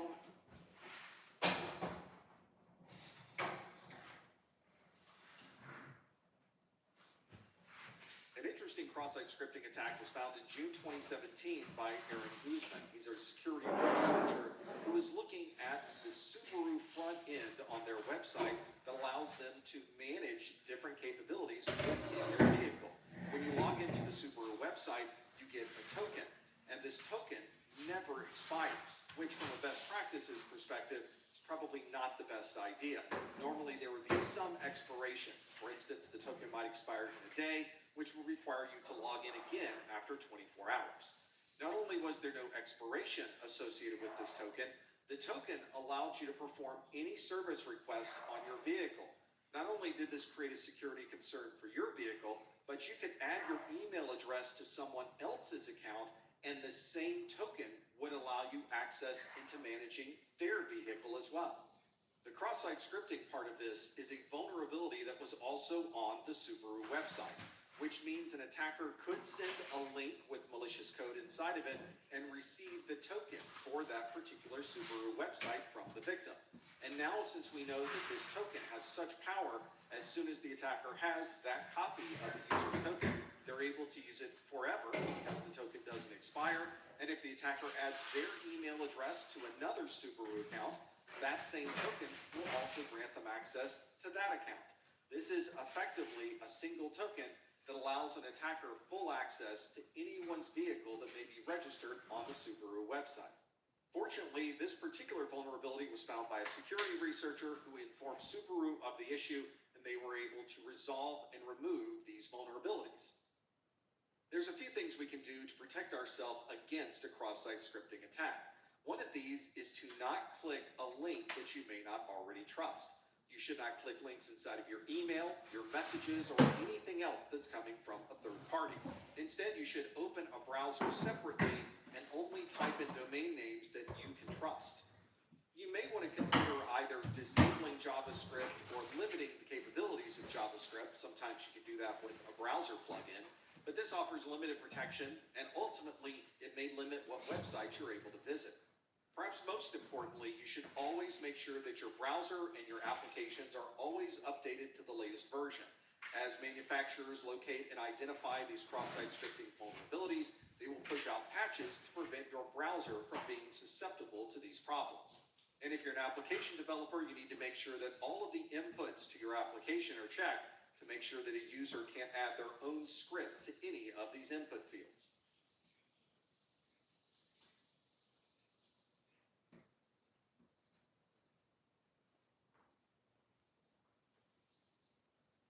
Save money with Snapshot ProView. Instant savings on your commercial auto insurance and vehicle management tools at no extra cost. Snapshot ProView. Get a personalized rate for your business.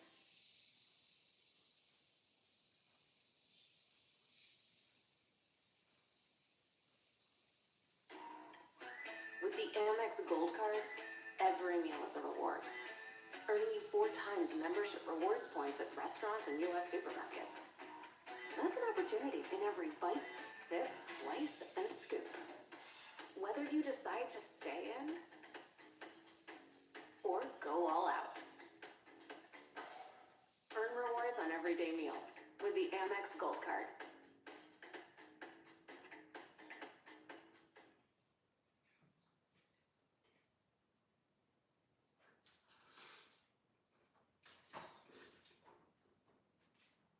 If you look at your local network at home and in your office, you'll notice there are a lot of devices connected to the network. Many of these devices are hardware devices that don't generally give us access to the operating system that's running inside. This might be a device used to control the air conditioning system. You might use this device to clock in or clock out of work, but in any case, it's a device that has an operating system running inside of it, but we don't generally have access to that operating system. Since these devices are connected to the network, they are therefore a potential security risk. So we need to make sure that we're always up to date with the firmware or software that might run inside of these hardware devices. If you look around at home, this could mean that your stove, your refrigerator, your garage door, the front doors to your house, and all of these embedded Internet of Things devices, or IoT devices, all could potentially be a security issue for your home and your office. Before IoT, our security concerns were basically focused on operating systems that we had control of, our Windows laptop or a tablet computer, or perhaps our mobile phone. But with the advent of IoT and these hundreds of different devices that you can connect to your network, we now have security concerns with every one of these devices. We often refer to this operating system that's running inside of this hardware as firmware. This is the operating system that makes everything work inside of this device, and very often we have no idea what this operating system even is. This means that the only people who can really update or manage this system is the manufacturer themselves. They're the ones that created this device, they're the ones that developed the software running in this operating system, and they're the only ones that can really tell us how to upgrade the firmware in all of these hardware devices. Unfortunately, manufacturers of hardware don't necessarily have the same focus on IT security that others of us might have. For example, we ran into exactly this problem with Train Comfort Link 2 thermostats. These are thermostats that are automated and you can control them from something like a mobile phone or a tablet. Train was notified of security vulnerabilities of these Comfort Link thermostats in April of 2014. The manufacturer did not release a patch for these thermostats until April of 2015, and another patch was released in January of 2016. In the world of Windows and Mac OS and Linux, we generally turn around these patches in a month or less. In this case, the manufacturer took at least a year to provide the very first patch for these security problems, and in some cases, almost another year to release the other one. This obviously created security concerns for people that were using these Trane Comfort Link 2 thermostats, because during this entire period, the vulnerability was known, but a patch was not available. Sometimes the manufacturer of these devices will inform you when a device is no longer able to be updated. The first notice of this might be with an EOL notice, or an end of life. This is a notice that the manufacturer is giving to everyone to let them know that in the future they will stop selling this particular product. It's important to keep these dates in mind because you can still get security patches and updates even though this product is not actively being sold. This may be the first notice that it might be time to replace this device. Although there is a time frame where there is still support available, eventually that time frame will go away. Once the device has already hit its end of life and the manufacturer has decided to no longer support the device, we now are at the end of service life, or EOSL.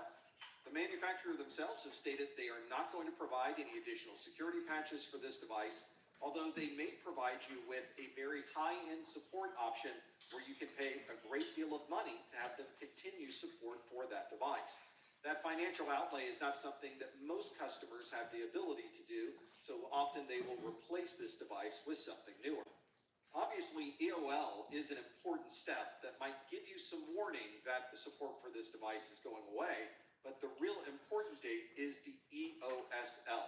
If you have equipment in your office or at home that has hit the end of service life, you may want to consider replacing that device as soon as possible so that you always have the latest security patches installed. If you work for an organization that has a large infrastructure, you've got data centers that are located around the world at many different remote sites, then you probably have equipment in one of these locations that have been installed for years and years. This is a legacy device, and it's one that might be running an older operating system. Maybe the application is very old and has not been updated in quite some time, or maybe the middleware that this application uses is very outdated. In each of these cases, the software that's running on these systems may be at their end of life or even their end of service life. And if that's the case, we may want to compare the risk of continuing to use this device or this application versus the security concerns or risks associated with keeping it on our network. The real challenge might be if this particular device or software has a very critical part of the overall goals of your organization. This means that it's not as easy as simply turning off the device or replacing it with another device that we can get elsewhere. This means we may need to keep this device running for a certain amount of time, but we might also want to create some type of mitigation that would prevent someone from taking advantage of any known security vulnerabilities. This means we may want to create additional firewall rules that would limit the people able to directly connect to this device, or you might add additional IPS signatures, especially signatures that are built for some of these older operating systems. So although this may not be something you can easily phase out of your network, you may be able to put together a path to replace this device while at the same time providing the security needed for these legacy platforms.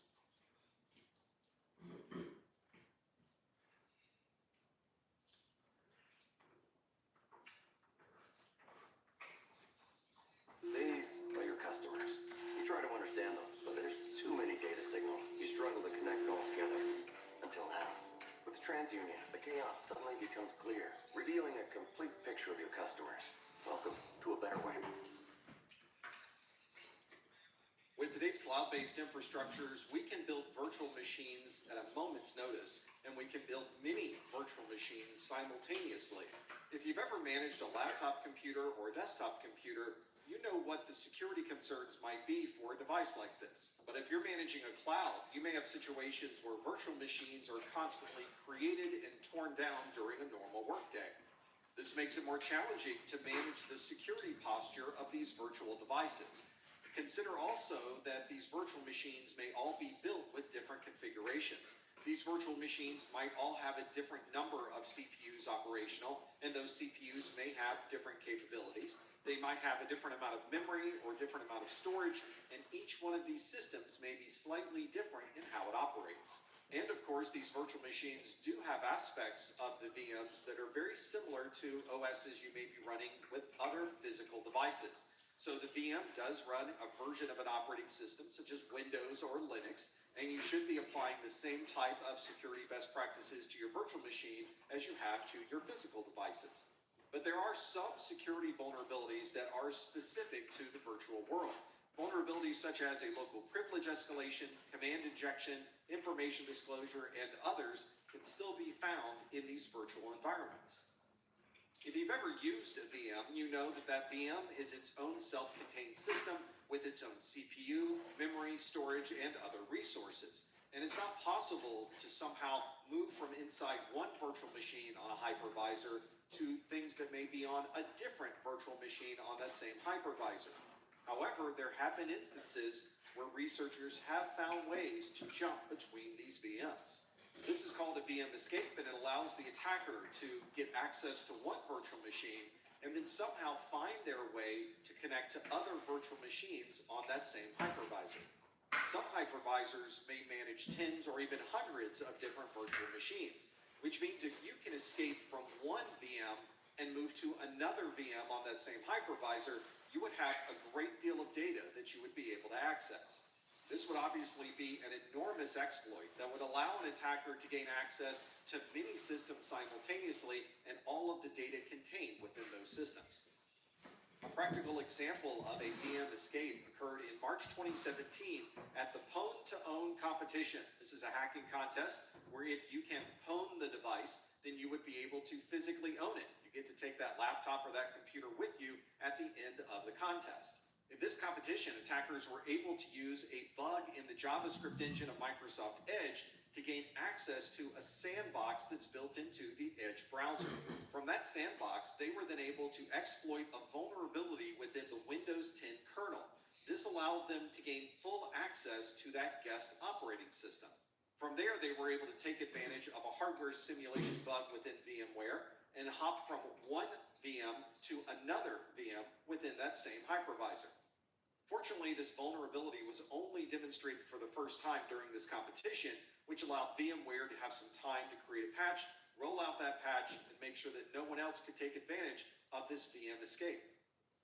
Another security concern for virtual machines is a resource reuse. Let's consider what a hypervisor is doing for all of the virtual machines connected to a particular piece of hardware.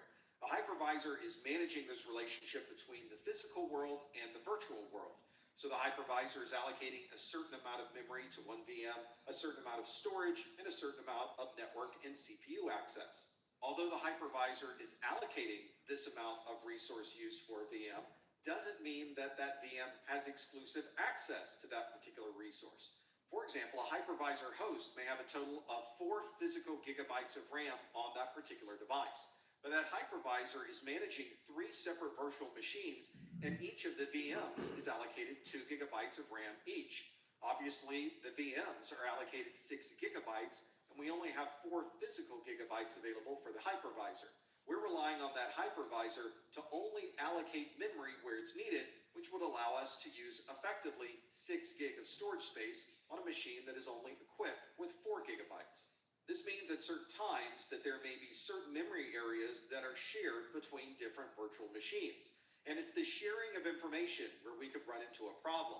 If the hypervisor has a bug that doesn't properly allow for the sharing of resources, it is possible that one VM could write to a memory area, and that memory area could be read by a different VM. Normally, the hypervisor would be the component restricting that sharing of information between VMs. In this example, we can see that the hypervisor does have some type of memory management issue. Once that code is updated, that particular sharing would no longer take place, and we can avoid any type of resource reuse.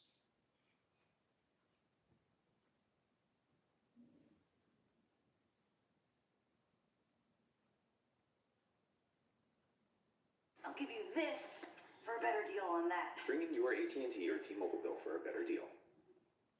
Introducing Grammarly like you've never seen before. Your all-in-one writing essential. Grammarly's plagiarism checker helps you stay original by catching borrowed lines before they slip through. Once your draft is finished, it checks the writing against a massive database and flags any copied phrases, complete with the percentage and direct links to sources. No recycled lines, no copy-paste scraps. Grammarly's plagiarism checker keeps your writing fresh.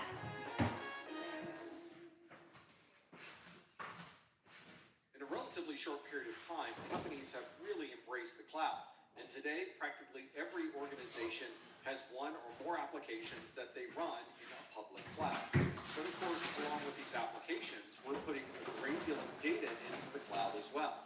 These applications are often accessing sensitive data, and it's important that we find ways to maintain security for all of these cloud-based applications and their data.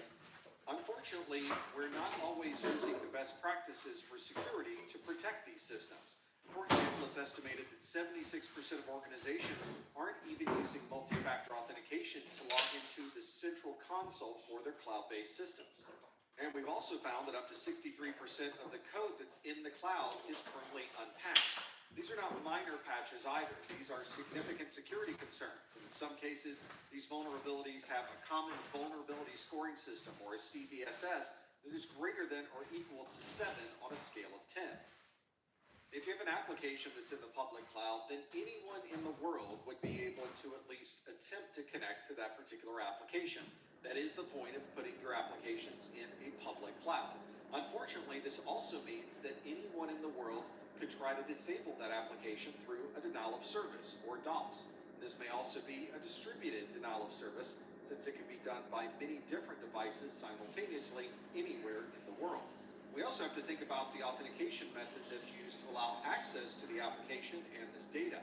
If we have a weak process for authentication, or we've misconfigured the authentication process to allow people in this application without the proper credentials, this could cause a significant breach of data. When you have anyone in the world that's able to connect to an application, you have to make sure that the configurations are set properly for the app and for the security surrounding that application. One common misconfiguration we often see with web servers is the ability for people to manually move around the structure of that web server into different folders or different subdirectories. We refer to this as directory traversal, and it's something that should not commonly be allowed. And of course, if a system is unpatched, an attacker may be able to take advantage of vulnerabilities existing for that application or operating system. And it may be very easy for them to run a remote code execution and effectively run any application they'd like on your cloud-based system. Not only do we have to make sure that our underlying operating systems and other components in the cloud are up to date, we also have to make sure that our applications have been properly patched. There have been cases where an attacker has taken advantage of an application vulnerability to then gain access to the system underneath and then other systems within that same cloud. A good example of this are the vulnerabilities we found in recent years with Log4j and the Spring Cloud function. These are very easy to exploit. You don't need a lot of knowledge in IT security to be able to take advantage of these vulnerabilities. And because you effectively have full control of the system afterwards, the rewards for running this exploit are very extensive. If the application developer has not properly provided input validation for the fields in this application, this could be a case where cross-site scripting is used by an attacker to gain access to this system. Attackers might also try to take advantage of an out-of-bounds write. This is when they're able to write information into memory, even though that section of memory is unauthorized to that user. This might allow the attacker to run a remote code execution or to simply crash the system and make it unavailable for others. And of course, if the application is in the cloud, then the data itself is also in the cloud. So the attacker may try to take advantage of code injection, such as SQL injection, to be able to gain access to the data that's in that database.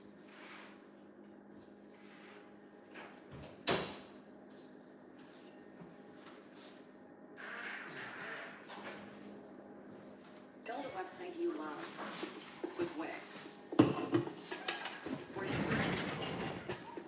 Create your brand, your opportunity, your breakthrough.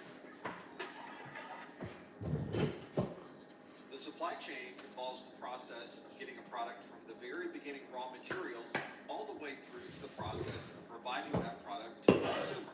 From a security perspective, we're concerned with every step along the way of the supply chain. This includes the processing of the raw materials, suppliers, manufacturers, distributors, customers, and consumers. We know that anywhere along this path, an attacker may be able to inject malicious code or find some way to gain access to this supply chain. This is something we often don't even consider when we are having new equipment delivered. We generally trust the suppliers of our equipment and therefore trust the equipment that we're plugging in. But we know that any exploit that's put into any step along the supply chain could be a concern. And if an attacker is able to take advantage of any of these steps of the supply chain, it can put you and your data at risk. When you're managing all of your own systems, you know exactly what software is being updated and what the security posture of these systems might be. But what if you're outsourcing that process to a third-party service provider? And that Welcome back from lunch, everybody. Don't forget to glide back in. for all of the security. You don't want to look at that time on the table. This could be All of it especially counts. important if the service provider Hope you enjoyed your lunch. access Welcome to back to systems the that they can world-class access IT the Twitch data. show. If there is It's an the attacker James with Show, access to the service provider, where we you therefore are have the access contestant. to our sensitive data. And of course, So what we'll be doing this afternoon is just continuing self-study third parties helping us with our up until around about 1600, and then we'll do those breakout rooms. Mr. T and Mr. C relatively common for will organizations take care of the that A have plus, ongoing and we'll jump security into a audits net with plus their room. service providers. This is usually something But that's until then, built into if you have any the questions, contract just go ahead and with the drop it in the service chat. provider that guarantees that you'll have access And, to be able to audit we'll and reply. find out more information about the security processes for any of your service providers. One of the most significant credit card breaches in history occurred with the Target Corporation in November of 2013, where over 40 million credit cards were stolen. This entire process began with a breach from a service provider. Specifically, it was an air conditioning and heating firm in Pennsylvania that was infected with an email that was sent and malware attached to that email. Someone at the heating, ventilation, and air conditioning firm clicked on that malicious software, and the attackers now had access to the heating and AC firm.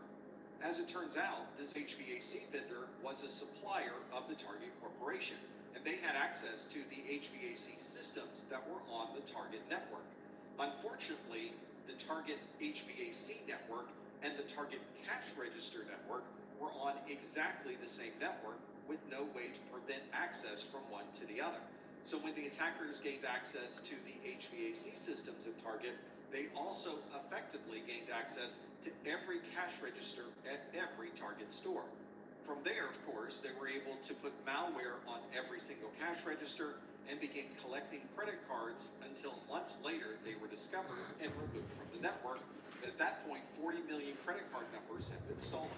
We often think of service providers as being only IT individuals, but it's certainly possible that other service providers in your organization may provide unintended access to your network.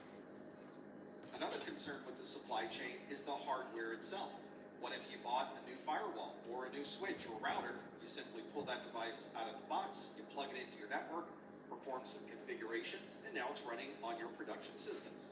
The real question, of course, is should we trust that system? And how can we verify that that system is running legitimate software?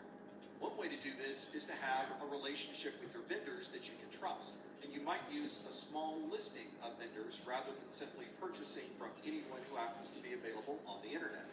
There should also be policies and procedures for the acquisition of this hardware and the implementation for this hardware. You need to make sure that all of your best practices for security are in place, and you can treat this new hardware as if it is untrusted out of the box. 402 million terabytes of data are created each day, and every organization's data and storage needs continue to grow exponentially.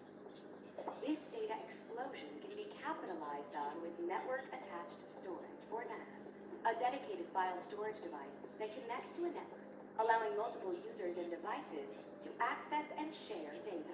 Seamlessly integrate your standalone NAS device into your network environment and enjoy centralized data storage and streamlined data management that's ideal for organizations of all sizes.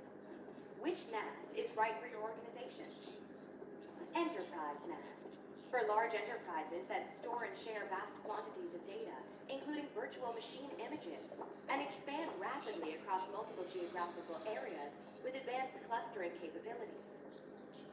Mid-market NAS, for SMBs that need efficient data management, easy access for all users, streamlined backup operations, and help with preventing data silos. Consumer NAS, for professional and personal file sharing over a private network with backup, synchronization, and remote file editing capabilities. Check out our network-attached storage buying guide to learn more. I'm Chris Pratt. I'm Rebecca Ferguson. You're going to freak out when you see the trailer for our new movie, Mercy.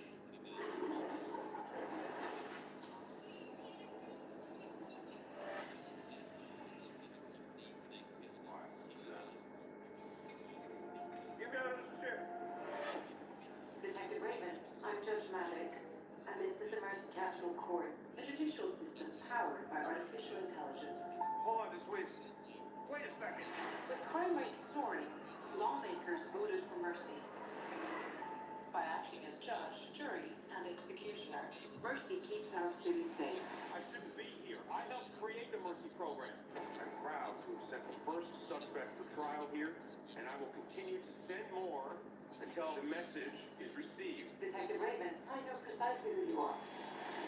You're before this court today charged with the murder of your wife. Oh my God. Your guilt must fall below the 92% threshold where you will be executed in precisely 90 minutes.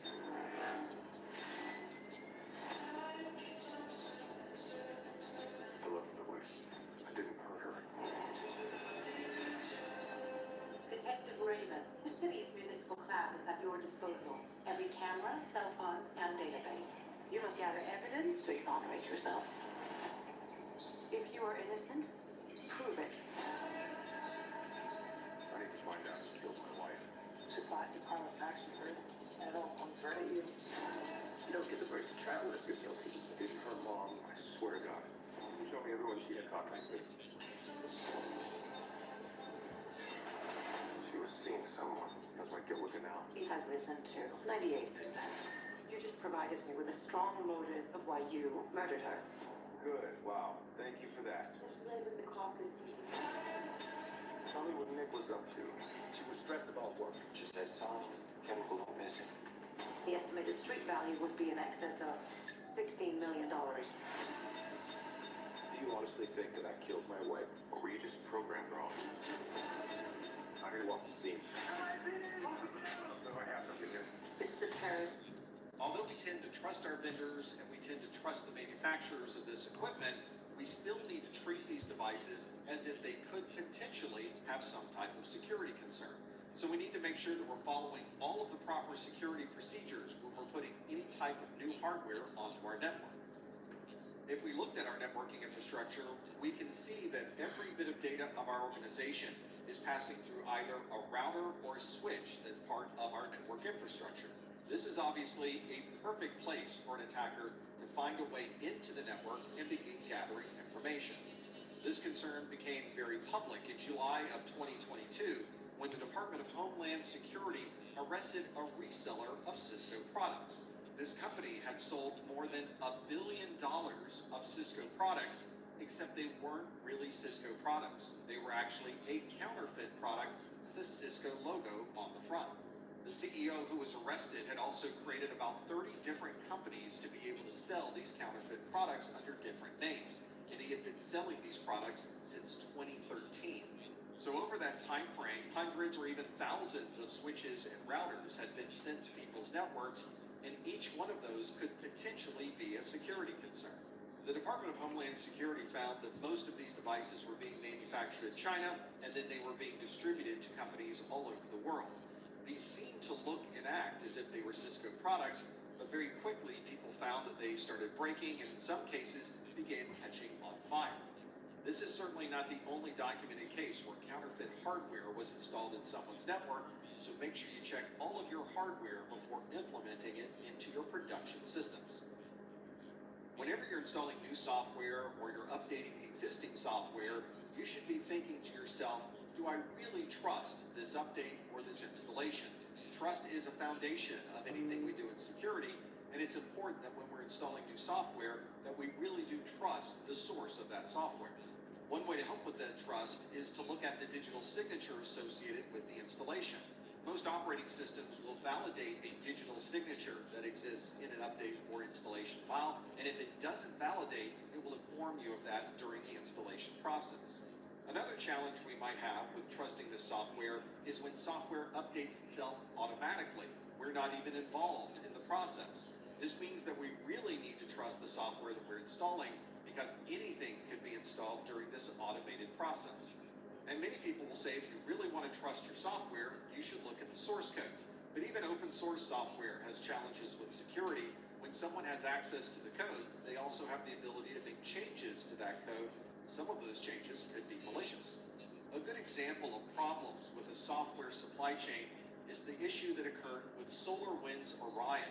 This is software that was used by 18,000 customers, and many of them are Fortune 500 and US federal government. Attackers were able to gain access to the systems being used by SolarWinds, and they were able to put their own code into the SolarWinds software within the SolarWinds infrastructure. Whenever this software was bundled together with all of the other updates, it was digitally signed and sent out to all of their users in March and June of 2020. These updates were deployed as upgrades to existing installations, and in most cases, I'm sure that the folks running SolarWinds Orion in their infrastructure didn't even consider the software to be something that they wouldn't trust. What's also interesting about this particular attack is the compromise was made in March and June of 2020, but it wasn't detected until December of 2020. This delay in identifying a breach of this sort is not unusual, and it just speaks to how important it is to make sure that you trust every step of the supply chain process. Once this malicious code was distributed automatically as part of this update, the attackers were able to gain their way into many different companies and organizations, including the names that you see here on the screen. Obviously, these are very large organizations like Microsoft, Cisco, Intel, and state organizations such as the Pentagon, Homeland Security, and the Department of the Treasury. These are very large networks with huge infrastructures and very sensitive data, and the attackers were able to very easily gain access by taking advantage of this supply chain exploit.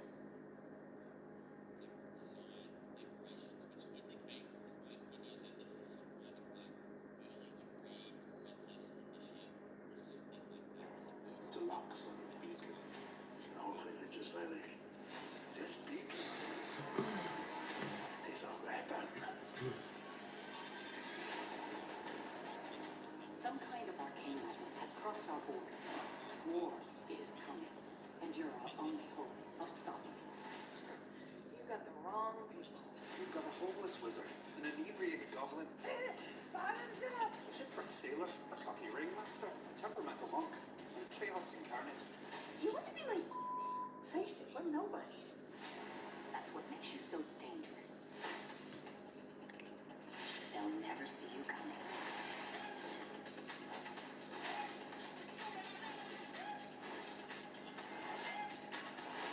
Time to put on a show! Did you actually think you could escape your path? Shared purpose, shared pain, but mostly shared strength. What do we do? What we do best, make terrible choices.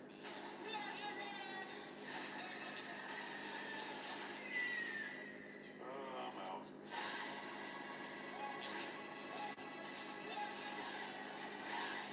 Strip is wild. We are the mighty nine. One very easy way to get your data into the hands of the attacker is to simply leave all of the information sitting in an open area of the internet. Surprisingly, this happens very often on the internet, so much that the attackers will use this as a method of reconnaissance to see if someone may have put some data on a cloud service and simply forgotten to secure it. They know that eventually they're going to run across some data that someone forgot to secure, and from there they can easily download it and disseminate it to others on the internet.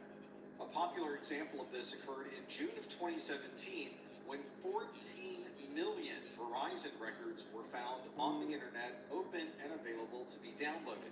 A third party had left an Amazon S3 data repository open without any type of passwords or security. Fortunately, this information was found by a researcher and not an attacker. So they were able to close this particular security loophole and confirm that no one else had downloaded any of this information. Although this story turned out to be rather insignificant for the 14 million records that were exposed, there are many other examples of information being made public on the internet without the intention of the data owner. Another security challenge is with unsecured admin accounts. This in the Linux world is the root account. In Windows, this is the administrator account, and sometimes we refer to both of these as the super user account.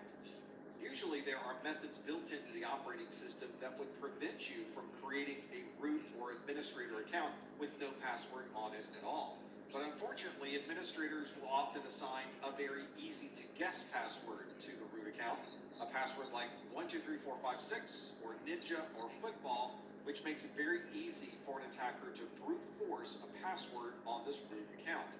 A good best practice is to completely disable the ability to log in with the administrator account.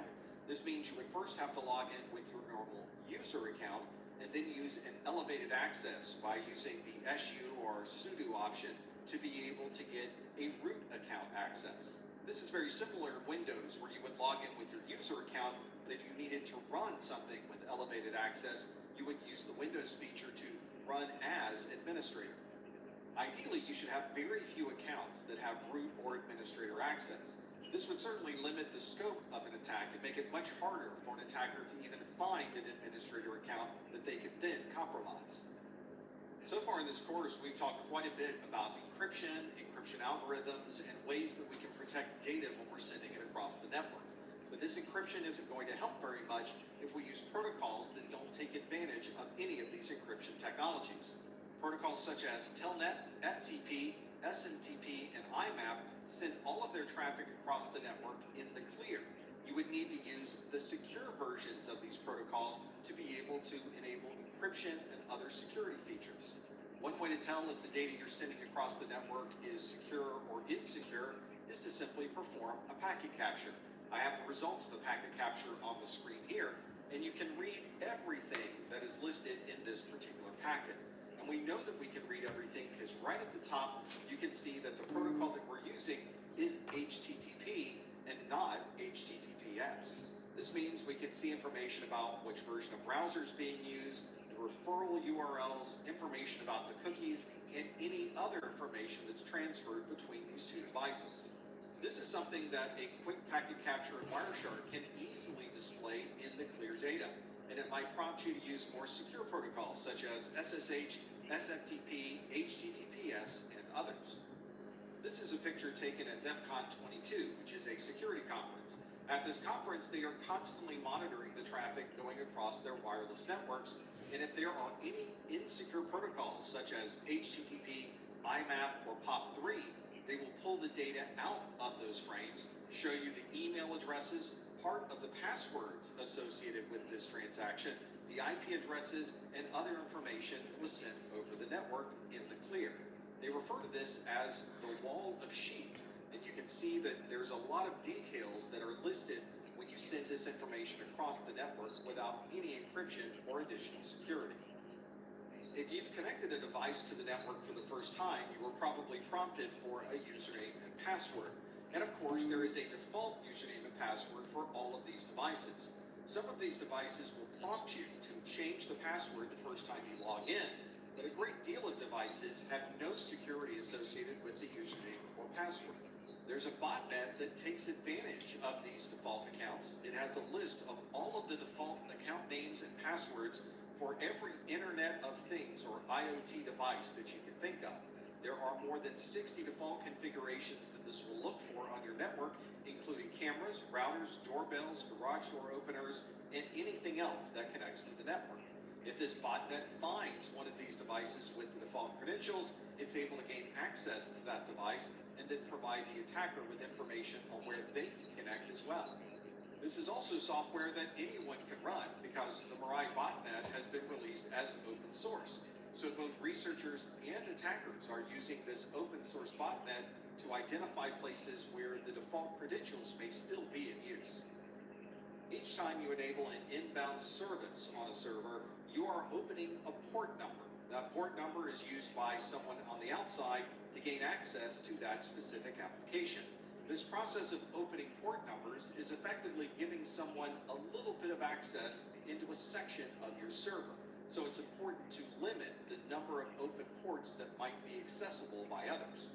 We will often manage this type of access to port numbers using something like a firewall. This gives us the option of allowing or disallowing access to a specific port number on a specific IP address. Unfortunately, this also adds a level of complexity that might cause a security issue. These firewall rule sets tend to be relatively large, and it's very easy to accidentally provide access to a specific IP address or port number. This means that the firewall administrator may have enabled access to a device that normally should not be accessible, and of course, if it's open, the attackers are bound to find it. This is why we should always schedule periodic audits to make sure that our firewall rule base is in good shape and we're limiting the number of open ports available on our network.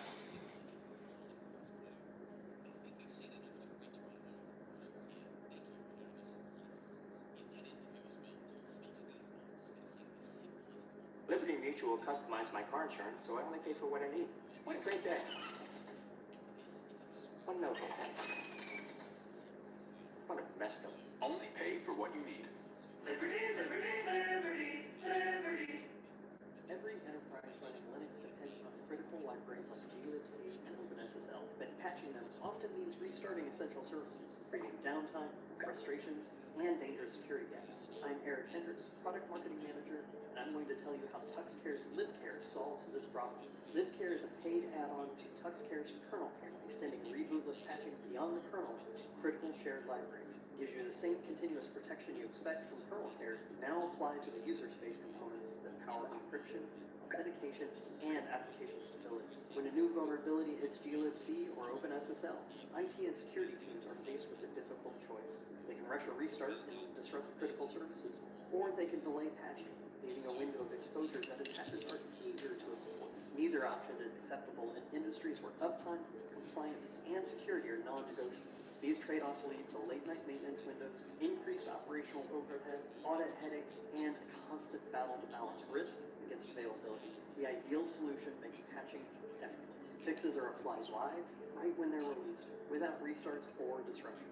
That way, vulnerabilities are closed the moment fixes are available, without downtime, without compliance gaps, and without piling more work on IT teams. That's exactly what we built LibCare to do. Instead of forcing restarts, LibCare applies fixes directly in memory while services keep running. Only a split-second pause as the code is updated, so protection feels seamless. Patches are scheduled and applied as soon as they're released, shrinking vulnerability windows from weeks to hours, without disrupting uptime or SLAs. Compliance becomes easier too, with audit-ready reporting and integration with TuxCare Radar to show exactly when systems are patched and secured. Another major benefit of LibCare is broad distribution coverage. LibCare works across more than 60 different Linux versions, including Alma Linux, Red Hat Enterprise Linux, CentOS Stream, Rocky Linux, Oracle Linux, Debian, Ubuntu, and Amazon Linux. That means one solution for your entire Linux estate, not just the portion tied to a single vendor's ecosystem.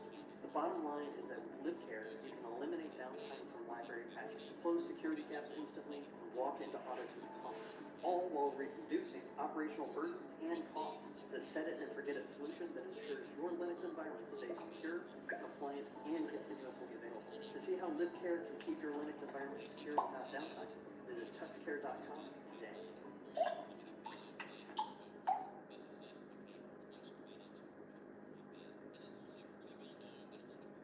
To say that our mobile devices are challenging to secure is probably an understatement. These are devices that often require additional policies and procedures along with different technologies just to be able to provide security. These are relatively small devices. You can hide them almost anywhere on a person. You also find that these are always moving. It can be difficult to manage something when you're not quite sure where it happens to be at any point in time. And these small, invisible, constantly moving devices devices have sensitive information on them, not only at a personal level, but for the organization as well. And because these are devices that are constantly connected to the internet, it's possible that anyone in the world might be able to access this device remotely. These mobile devices tend to have a lot of security built into the device itself. One way to circumvent this security is through the use of jailbreaking or rooting. Although we don't commonly have access to these devices at the OS level, there is certainly a complex operating system that's running under the surface. And some individuals have found that you can replace this operating system with one of your own to provide additional access or circumvent some of these security restrictions. If you're doing this to an Android device, it's referred to as rooting, and on Apple's iOS, we refer to this as jailbreaking.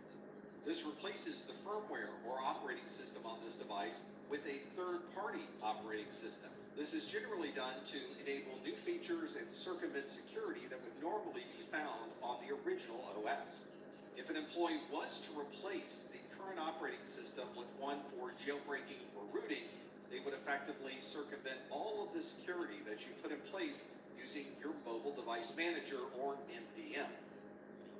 Another concern are users that may install any application they would like to this device, and some of those applications may consist of malicious code.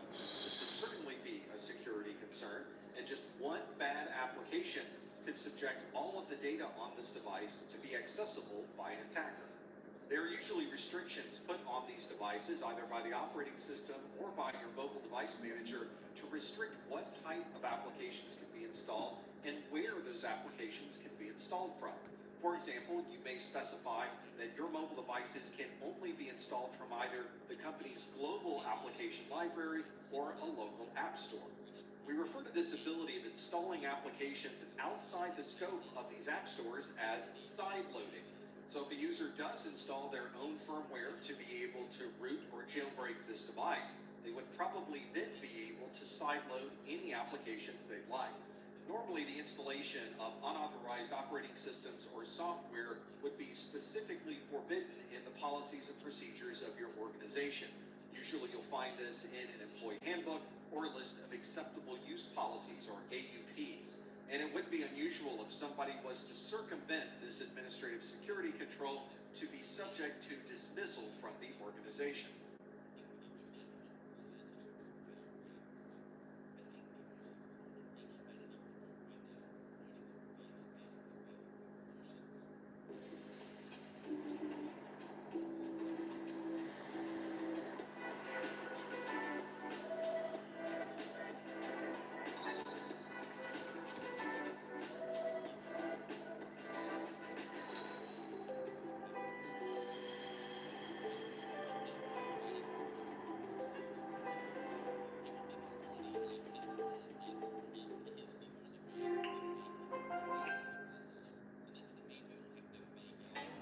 Organic and dairy-free?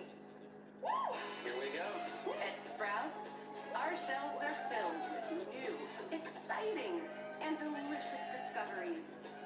This is that Sprouts feeling.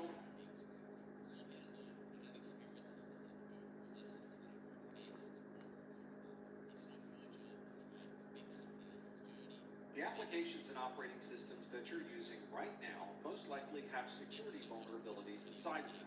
The problem is that we've not identified what those vulnerabilities are yet, but eventually someone will discover this vulnerability and will need to provide patches to be able to close those security holes in your operating systems or applications. People all over the world are working to identify vulnerabilities every day. These may be researchers who can share these vulnerabilities with developers, but this could also be found by attackers. They would like to be able to find these vulnerabilities first. That would allow them to take advantage of the vulnerability without having any patches available to stop them. So the attackers are working constantly to identify and document these vulnerabilities so that they can create attack code that goes after that very vulnerability. The attackers, of course, are not going to share this information with the vendor of the software, and the vendor of the software has no idea that this vulnerability even exists. This also means there's no patch for this vulnerability because from the vendor's perspective, the vulnerability has not yet been discovered. If the attackers then begin exploiting this vulnerability, and there's no patch available to mitigate this issue, we refer to that as a zero-day attack. If the security community suddenly realizes there's a new type of attack that no one's seen before, there will suddenly be a flurry of work to create a patch to mitigate that issue. This means until a patch is created, the attacker can continue to take advantage of this vulnerability. It's very difficult to protect a system if you have no idea that the problem even exists. If you'd like to keep track of any zero-day attacks that may arrive, or you'd like to know about vulnerabilities in general, you can visit the Common Vulnerabilities and Exposures website, or CVE, at cve.miter.org. Here's an example of zero-day attacks that you might find by visiting the CVE website. For example, in April of 2023, the Chrome browser announced a zero-day attack that involved memory corruption and a sandbox escape. In May of 2023, Microsoft introduced a zero-day patch. In this attack, self-signed code was able to run during the UE5 boot process, which should not be possible if you're using Secure Boot. And also in May of 2023, Apple's iOS and iPadOS had zero-day attacks. There were 3 separate patches made available. One was a sandbox escape, the other was a disclosure of sensitive information, and the other was an arbitrary code execution. Many of these exploits were being used in the wild, so it was important for Apple, Microsoft, and Google to create patches that can close these vulnerabilities and prevent these zero-day attacks from occurring.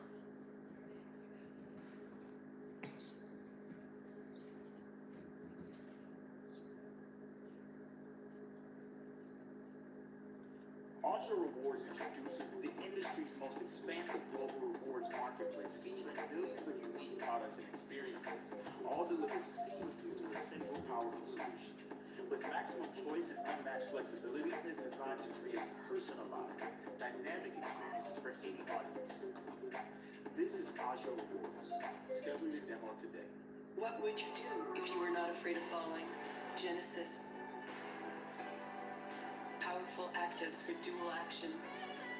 Minus 97% hair fall. Never be afraid of falling. Kerastase. Malware is a very broad term, but it effectively describes any type of software that is doing bad things to your system. This may be gathering keystrokes and sending those keystrokes back to the attackers. It could be showing you advertising on your screen, and the results of you viewing that advertising translates into dollars for the attacker. Or this could be viruses or worms that are infecting your systems, encrypting your data, and effectively turning your day into a very bad day. When we're talking about malware, we're talking about different types of malicious code. This could be viruses or worms that could infect your system. It may be the ransomware that's encrypting all of the data on your storage drives. Or this could be a Trojan horse, where you think you're installing software to perform a particular function, but in reality, that software is installing malware. There's also rootkits, keyloggers, spyware, bloatware, logic bomb, and other categories of malware as well.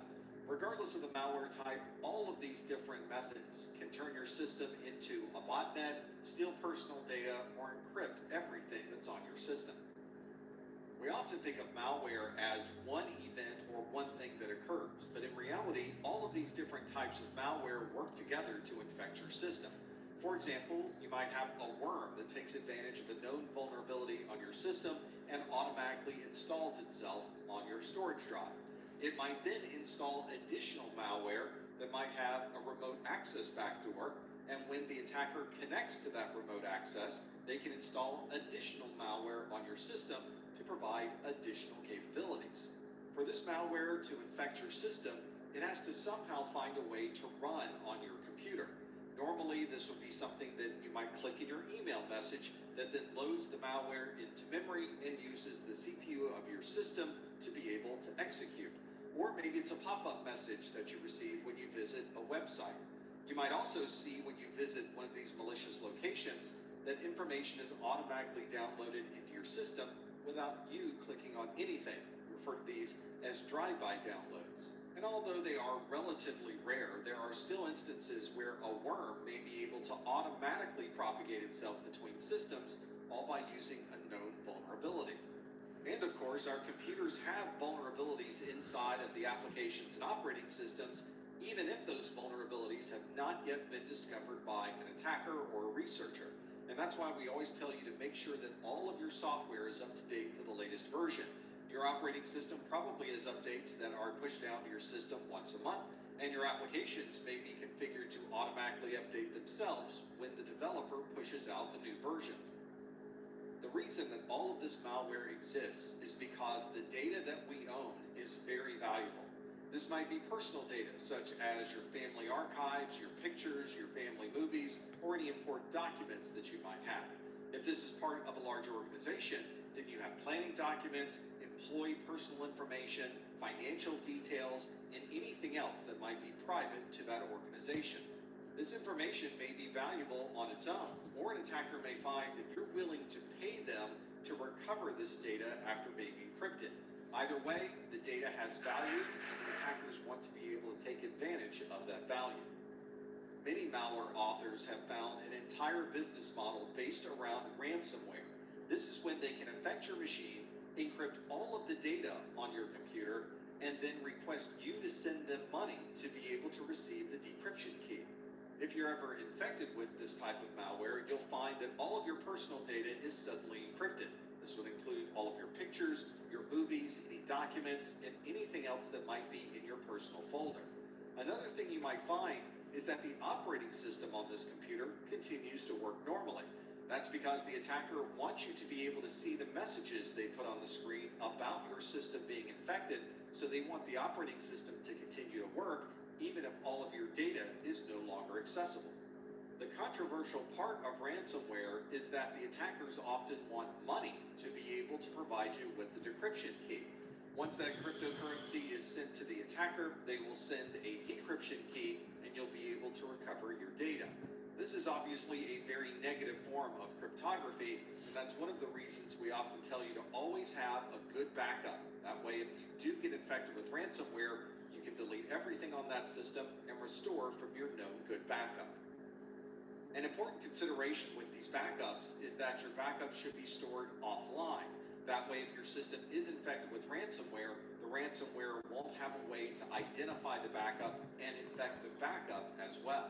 The ransomware may be using a vulnerability in your operating system to be able to install itself.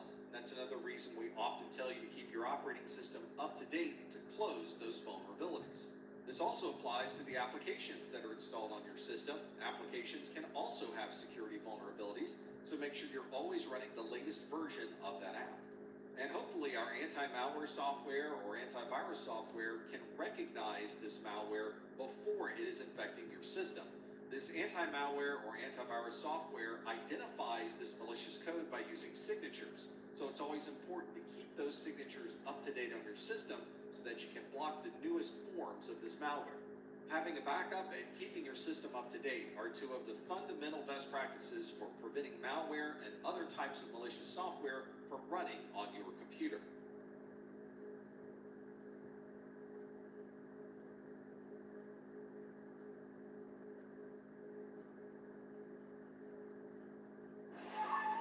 With Liberty Mutual, you can customize your car insurance to save hundreds. Could you look away? Only paying for what you need. Liberty, liberty, liberty, liberty. Just like a virus inside of the human body, a virus inside of a computer is one that's able to replicate itself from one computer to another. To get this virus to start, it requires some type of intervention, very commonly from a human, to be able to click a link or start an executable. Once the virus is running, it can move through the file system on a computer or try to access other file systems across the network. We commonly associate viruses with some type of outage or downtime, and for the vast majority of viruses, that's probably true. But there are some viruses that sit quietly in the background, and you might not even realize that you're infected. From a user's perspective, a virus is probably one of the most common types of security concerns. And that's why if you look at the operating systems we use today, many of them include or have the option to include an antivirus software. This software is always running on the computer, and it's watching for executables to see if it recognizes software that may have already been identified as malicious. It's one of the reasons we often tell you to always keep your signature file updated in your antivirus, as that's what the antivirus is using to be able to identify this malicious software. There are also different types of viruses. The one we commonly think about is when we click a link or an executable to run this as an application. But there are also viruses that will sit in the boot sector of your system, and when you boot up your computer, the virus automatically runs as the system is booting. Your browser, your operating system, and many applications are able to run scripts, and those scripts can contain malicious software as well. And if you're using an application like Microsoft Office that has the ability to run macros, there are viruses written in that macro language to take advantage of vulnerabilities in that software. There's also a type of virus that doesn't use any files that are stored on your storage systems. This type of virus is a fileless virus because it's never writing any software or any malicious code to your storage drives.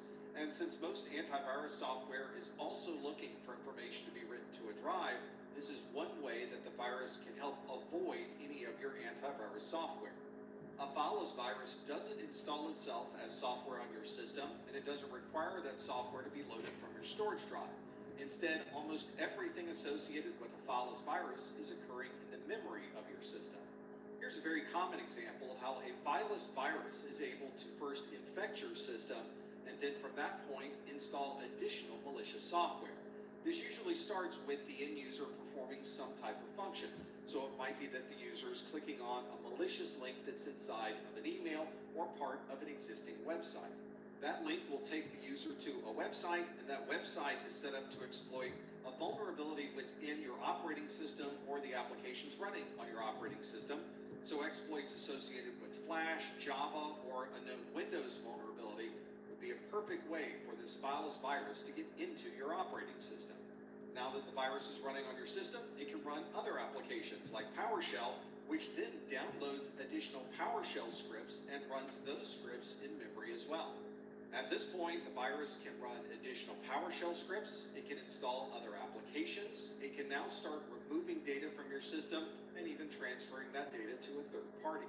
Since this virus is not saving any malicious software to the file system, it needs some way to restart if your system is rebooted. So normally, this type of virus may add an auto start to the registry of your Windows operating system so that the next time you start your system, this process occurs all over again.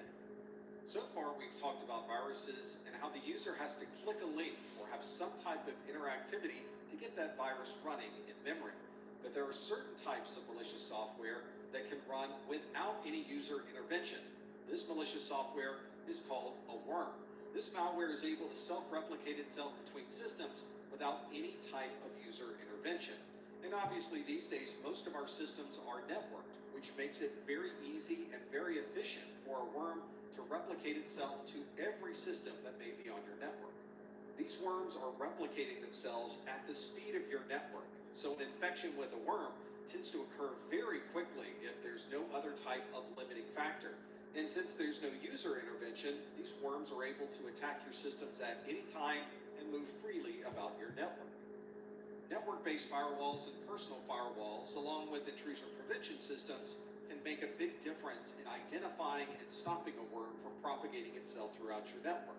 Obviously, these technologies would need to be aware of this type of worm and have signatures and a process in place to be able to stop that traffic from going from one machine to another.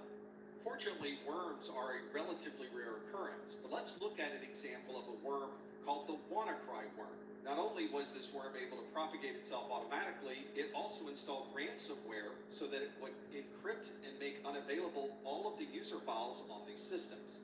This started with a computer that is infected. That computer then looked across the network to try to find another system that was vulnerable. Once a system is infected, Eternal Blue will install a backdoor, pull down the ransomware code, and infect the machine with that ransomware software.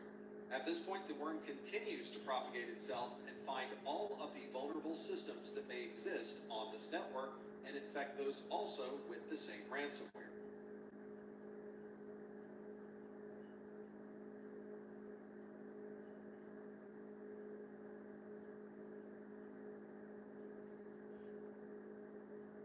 If you think your computer may be watching you, you might be right if you're infected with spyware. Spyware is malware that's watching everything that happens on your system, It may be putting advertising on your screen, stealing your personal information, or committing affiliate fraud to earn money from purchases that you make online. Very similar to a typical virus, spyware needs to be installed on your system, either through peer-to-peer software, fake security software, or malicious links that you might get in your email. Spyware is very good at watching everything happening on your systems. It can monitor your browsing habits and send that information back to the attacker's servers. The spyware might also install a keylogger, which is watching everything that you type. This means your usernames, passwords, and everything else you type on the system is collected into a file, and that file is sent to the attacker's server. Fortunately, most of us are running anti-malware or antivirus software that is looking for this type of spyware to be installed on your system, and if it recognizes that spyware is there, it will stop it from executing. It's also a good idea to research everything that you might be installing on your system. Each installation is an opportunity for malware to install itself on your system, so you should always make sure that you're using known, good, and trusted software. This malicious spyware code works very hard to embed itself within your operating system, and some versions of spyware make it very difficult to uninstall. This is why it's always a good idea to have a known good backup, so that if your system is infected with malware, you can easily recover from that backup.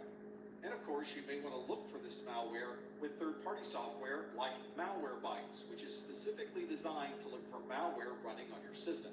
Not only can Malwarebytes and similar software identify the spyware, in many cases it can remove it from your system as well.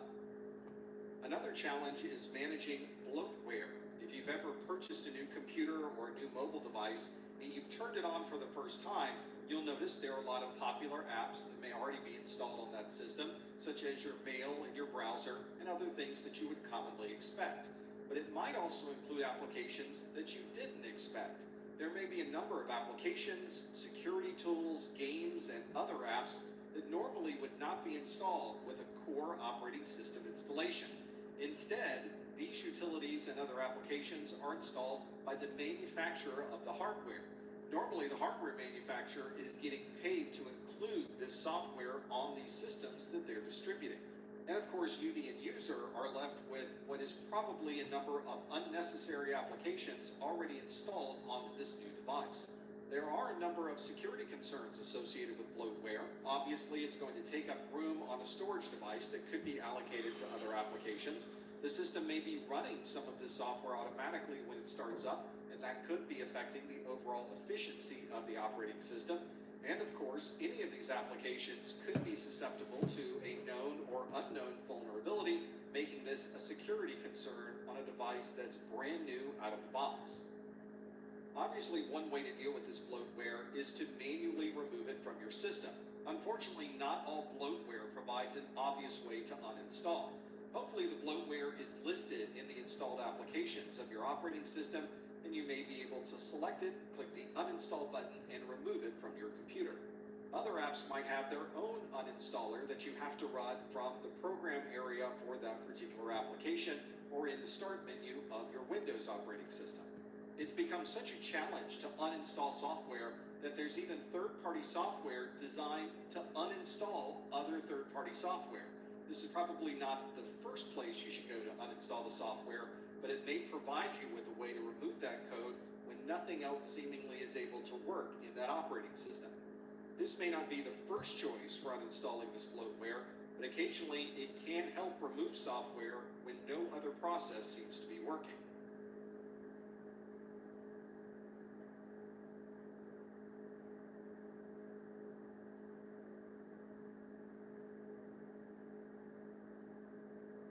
Attackers know that a great deal of sensitive information is put into your computer using the keyboard, so this would be a great place to perform keylogging and capture every keystroke that you make when you're typing something into your PC.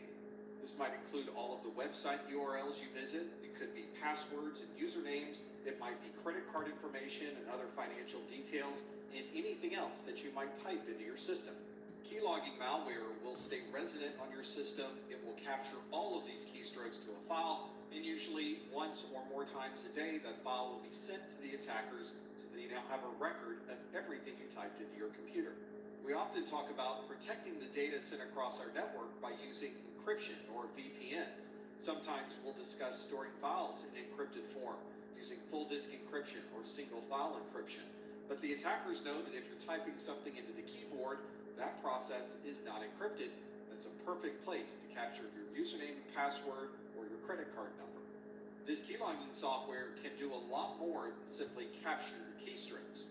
They can be used to capture the information that you store in a clipboard. Maybe they take screenshots of what you have on your screen at any particular time, store that information.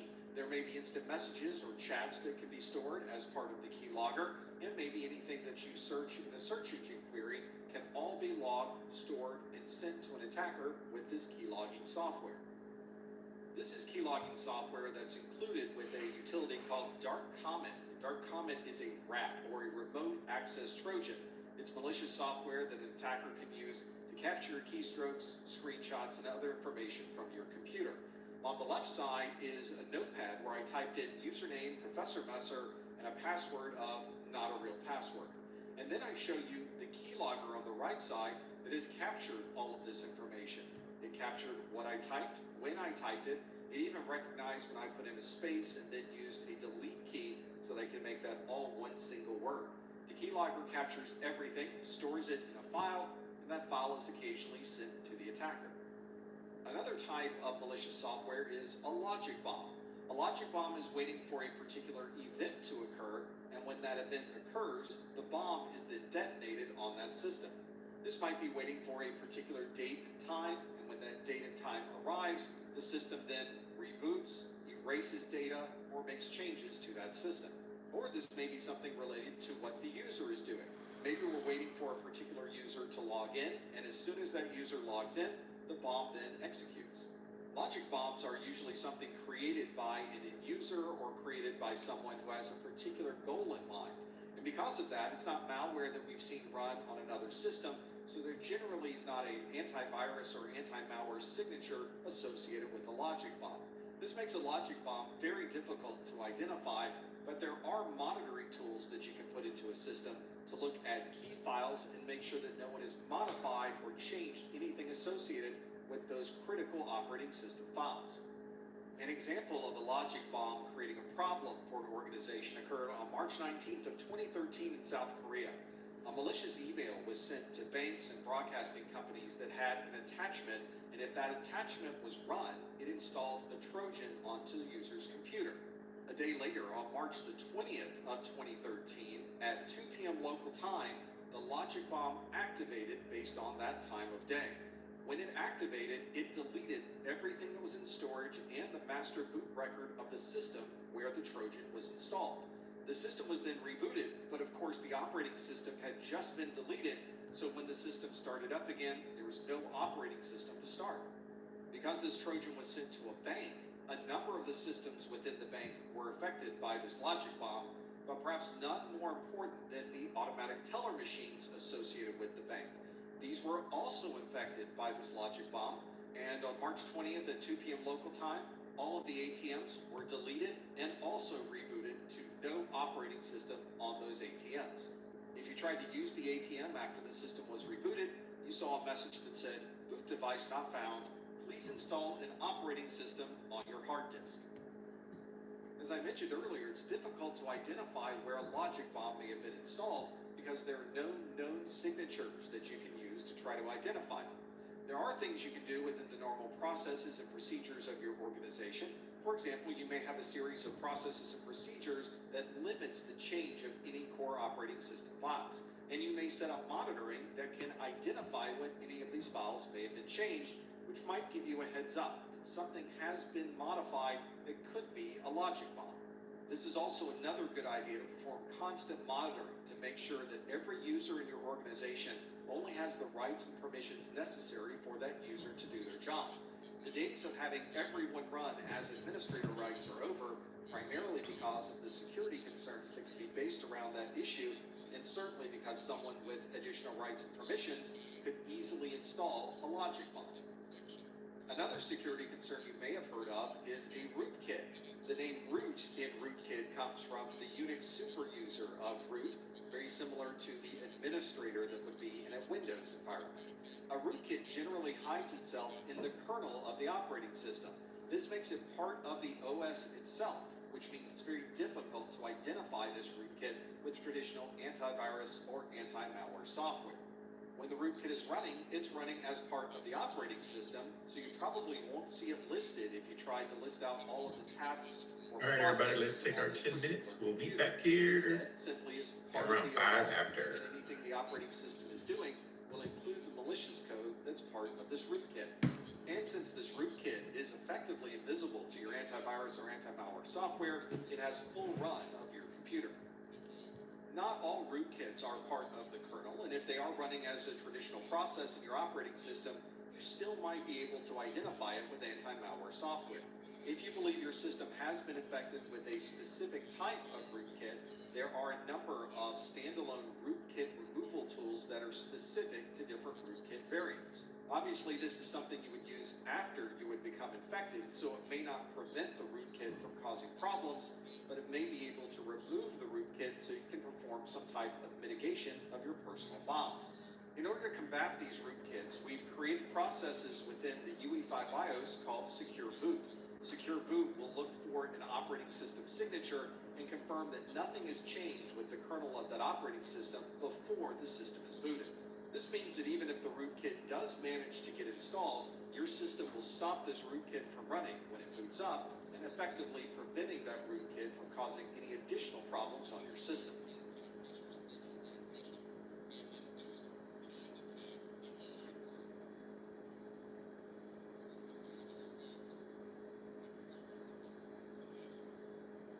In this course, we've talked a lot about technology and how attackers can circumvent different aspects of our operating systems and digital technologies. But of course, there is a type of security concern that has nothing to do with the technology that we use, and that would be a physical attack. With a physical attack, we're not interested in the version of operating system that we're running or concerned about a particular type of vulnerability. Instead, we're going to attack this problem at the physical level. Just as there are many ways to attack the digital security of a system, there are also many ways to attack the physical security of those same systems. Whenever we think about ways to protect a system, we always need to consider the physical aspect. This is because someone with physical access to a computer can also get full control to that system. If someone can physically touch that computer, then they can also circumvent the operating system that's running on that computer. It's often said that door locks only keep out the honest people, so we may have to include additional tools to be able to maintain the physical security of our devices. Brute force is a term that we often associate with password discovery, but brute force can also be a very useful physical attack. If there's a locked door or a locked window, we can use brute force to be able to force that door open or force access into that window. You might want to try evaluating this with your data center. How difficult would it be to use brute force to gain access through doors or windows that would ultimately provide an attacker with access to your entire infrastructure? Attackers will try anything to gain access to your data, and it wouldn't be unusual for an attacker to try to find a way through a locked door or locked window to gain access to those important resources. Another useful physical attack is RFID cloning. We use RFID very often for access through doors. So access badges and key fobs commonly have RFID as the underlying technology. If we were able to clone or duplicate someone's existing access badge, we would effectively have full control over exactly the same areas that they do. This is a lot easier than you might think. You can look on Amazon for RFID cloners, and the duplicators available can be purchased for less than $50 US. This is also a duplication process that happens very quickly. You can simply read one card and immediately copy it to another card in just a matter of seconds. And there have been documented cases where someone was able to use an RFID reader on something like a train on the way to work, brush up against someone with an access key, and you've now got a duplicate of their access card. This is another reason why multi-factor authentication is so useful. Even if someone has duplicated the card, they don't know your personal identification number, they don't have access to your biometrics, and therefore they would not gain access to those resources. If you can't attack the systems directly, perhaps you can attack the environment around the systems. And there are many ways to go about performing an environmental attack. One very common environmental attack is to simply turn off all of the power in a data center. An attacker may be able to do this from outside the building, which means they would not need any special access inside of the doors. Instead, they can take care of this particular attack from outside. We've also seen that HVAC systems tend to have a lower priority for security than other parts of your infrastructure. So if an attacker does gain access to an HVAC control system, they might decide to turn off the cooling, have all of the systems heat up, and then they would automatically shut down once they reached a certain temperature. And in some data centers, the fire suppression system sets off another series of events, and someone who gains access to the fire suppression system may also be able to cause a denial of service.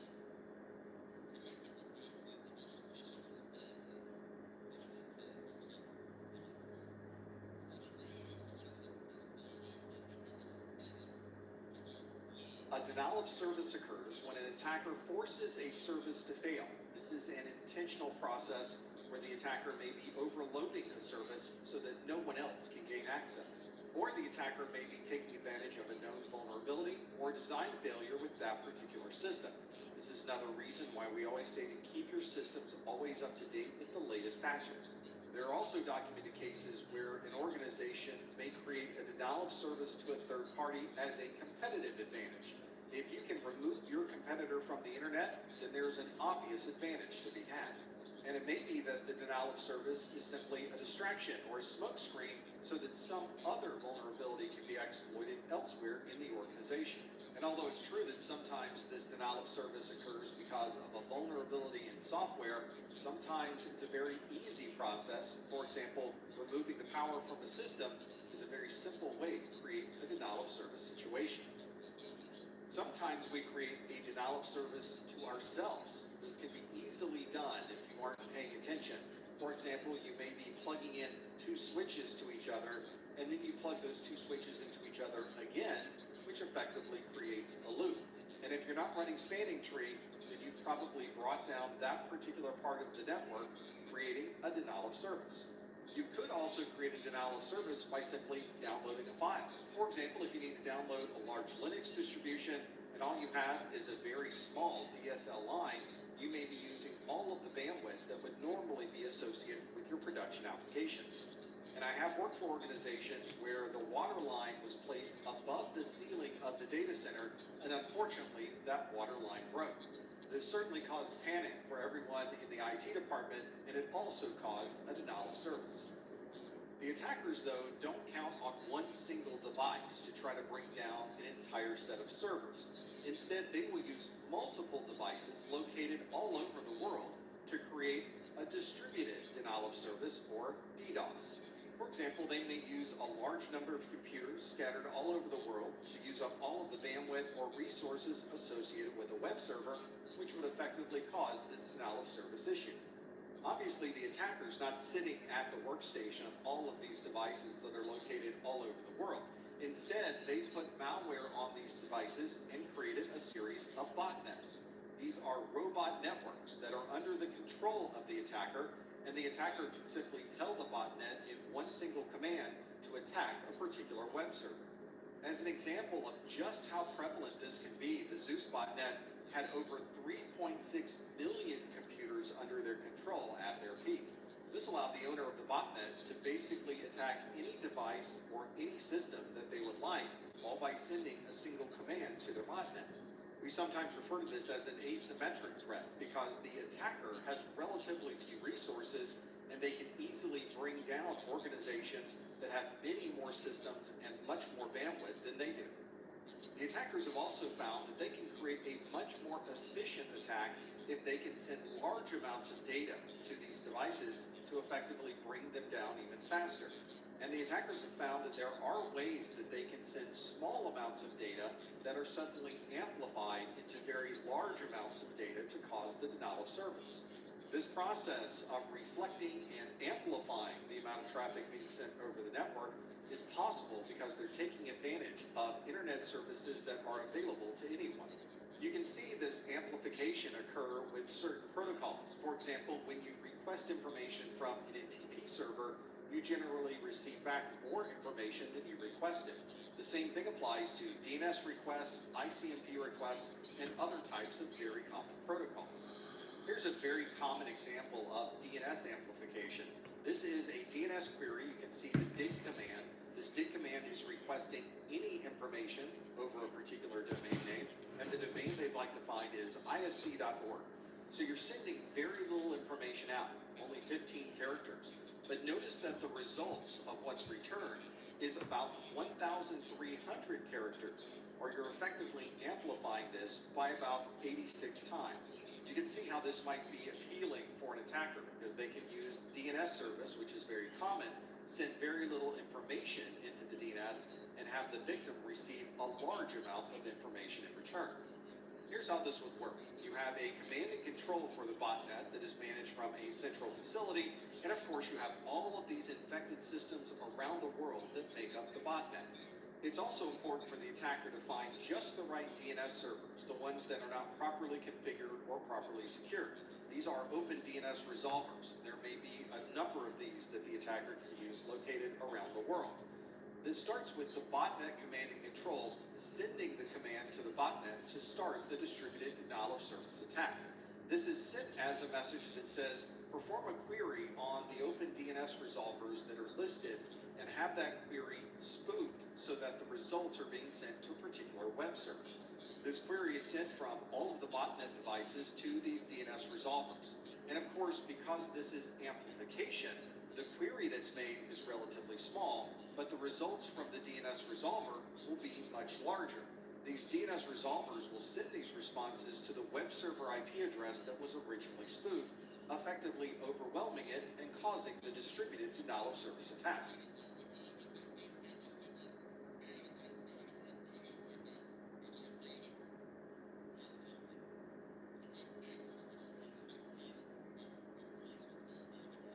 We rely on our domain name services or our DNS servers to provide us with a conversion between a fully qualified domain name and an IP address. An attacker taking advantage of a number of different DNS poisoning attacks could cause a user to visit an IP address that they did not originally intend. Some of these DNS poisoning attacks involve modifying the DNS server itself. The DNS servers themselves are very well protected, so this is not the kind of attack that is commonly used when you think of DNS poisoning. Something that might be a little more accessible to the attacker would be to modify the host files on the client computer. They would need to have access to this client computer, and in most cases they would need elevated rights to even have permission to change this file. This local host file contains a list of fully qualified domain names and IP addresses very similar to what you would find on a DNS server. But instead of your local machine querying the DNS server for this information, it simply looks through its local host file to see if the resolution happens to be in that file itself. And if it is in the file, it uses that resolution instead of making a query to the DNS server.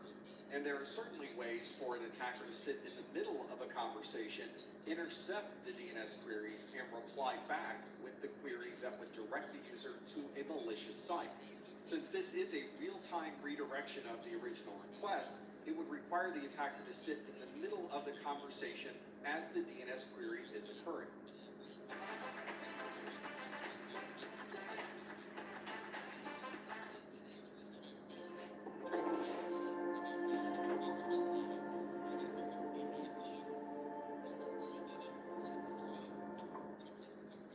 Let's look at an example of when an attacker can gain access to the DNS server to modify that DNS configuration. Here's how this DNS poisoning that's using IP spoofing is able to redirect this traffic. We have an attacker on this network. This is an attacker that has an IP address of 100.100.100.100. We also have a DNS server. Its IP address is listed here as 162.159.246.164. And then there are two users on the network that need to query for ProfessorMesser.com. A normal DNS query without any type of attacker sitting in the middle of the conversation would occur from user 1, who talks directly to the DNS server and queries for ProfessorMesser.com. That DNS server has a record in that server that indicates that ProfessorMesser.com is the IP address you see here that ends at 164. So the DNS server will send an answer back to the first user with the IP address of ProfessorMesser.com, and that user fills in that information in their cache and they can continue connecting to ProfessorMesser.com using the IP address they discovered during the resolution process with the legitimate DNS server. Now let's say that there is an attacker on the network who has somehow gained access to this device that contains the DNS server. Maybe they've been able to identify a known vulnerability, gain access to the operating system, or maybe they've been able to obtain administrative credentials for this DNS server. In either case, the attacker can connect directly to the DNS server, modify the DNS server configuration, so instead of it pointing to the .164 address for ProfessorMesser.com, the new IP address for ProfessorMesser.com is now the same as the attacker, or 100.100.100.100. This means that any subsequent requests made to the DNS server, for example from user 2, will result with a response from the DNS server that doesn't contain the correct IP address. Instead, user 2 will receive the IP address that has been changed by the attacker, or 100.100.100.100. This means that any subsequent request to ProfessorMesser.com from user 2 will go to 100.100.100.100, or the attacker's computer, instead of going to the legitimate IP address for the Professor Messer website.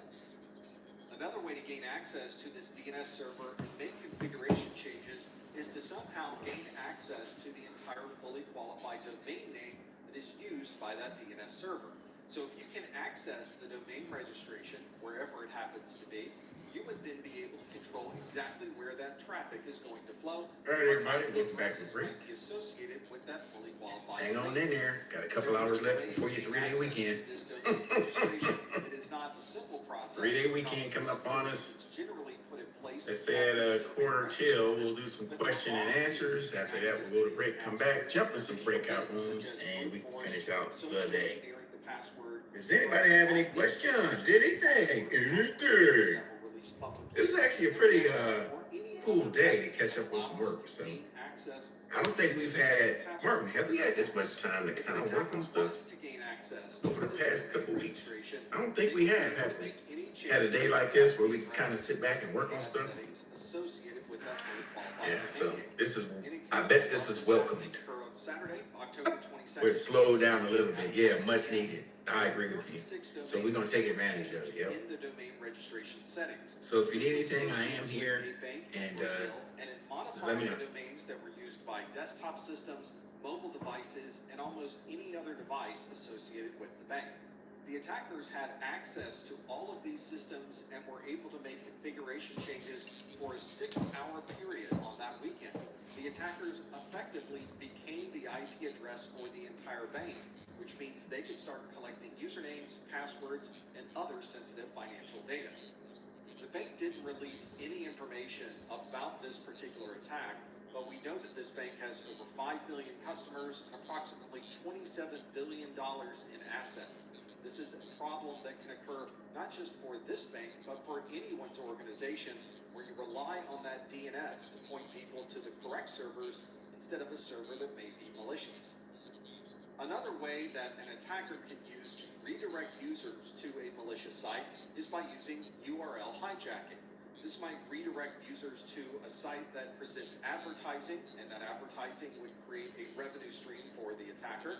Or maybe the attacker has the name of a domain that is very close to the actual domain name, and the attacker may be able to sell this misspelled domain name to the legitimate domain name owner.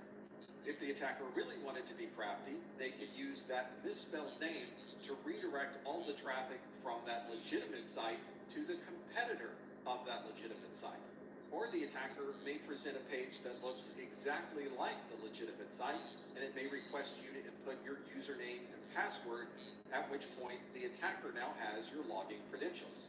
Or the attacker wants you to download software that will either create a ransomware for your machine, or it will turn your device into part of a much larger botnet. Sometimes you'll hear this URL hijacking referred to as typo squatting or brandjacking, because it's taking advantage of misspellings that are made on the keyboard of users that are trying to get to the legitimate domain name. Sometimes this is just a misspelling of the original domain name, and you may not even notice that the domain name is different.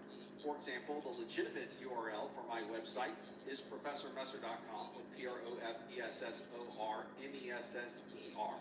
But a misspelled domain name will look very similar to this, which at first glance looks like it could be the correct domain name, except Messer is spelled with M-E-S-S-O-R in the spoofed or hijacked URL. Or perhaps the attacker has registered a domain name that is simply a misspelling of the original domain name. For example, a user trying to visit ProfessorMesser.com could type in the domain name but accidentally leave off the last S. This means the user would be directed to a domain name that is owned by the attacker rather than the legitimate ProfessorMesser.com.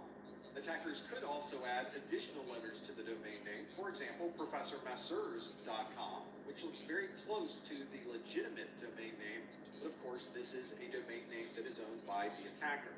Or they might use the same name in the first part of the domain, such as Professor Messer, but instead of using .com, they'll register that same domain with a different top-level domain, such as .org. This is another reason why we often tell you not to click links inside of your email and to look very closely at the domain that you're visiting to ensure that you're really on the correct website.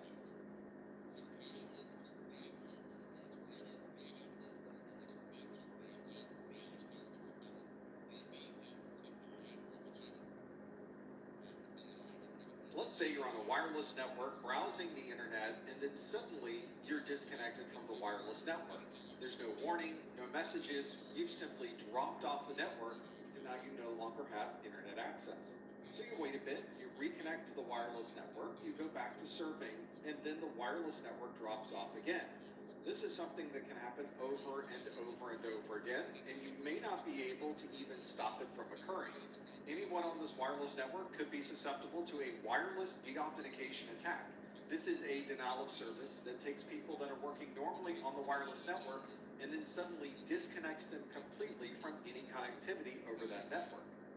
The main vulnerability associated with this deauthentication attack relates to the management frames that are sent and received by the access point. These are frames that normally we don't see happening. They're all going back and forth between your device and the access point behind the scenes. But they're used to connect your device to the network, manage its connection, and then disconnect it when you're done using the network. Each time you bring up a list of the access points you want to connect to, or you authenticate or deauthenticate from an access point, it's using these management frames to provide that functionality. Unfortunately, earlier versions of the 802.11 specification did not provide any security for these management frames. They're sent across the network in the clear, there's no encryption of these frames, and therefore an attacker could manipulate these frames in order to cause problems for people on that network. I took a packet capture of traffic that's on my 802.11 network, and I pulled up one of many different types of management frames. One thing you'll notice immediately is that everything on this page is all in the clear. Nothing is encrypted. So anyone who's close to this access point can view all of this information. This happens to be an 802.11 radio information frame. You can see the receiver address, the destination address, the transmitter address, and other details relating to the device itself. Then you can see the parameters for that device.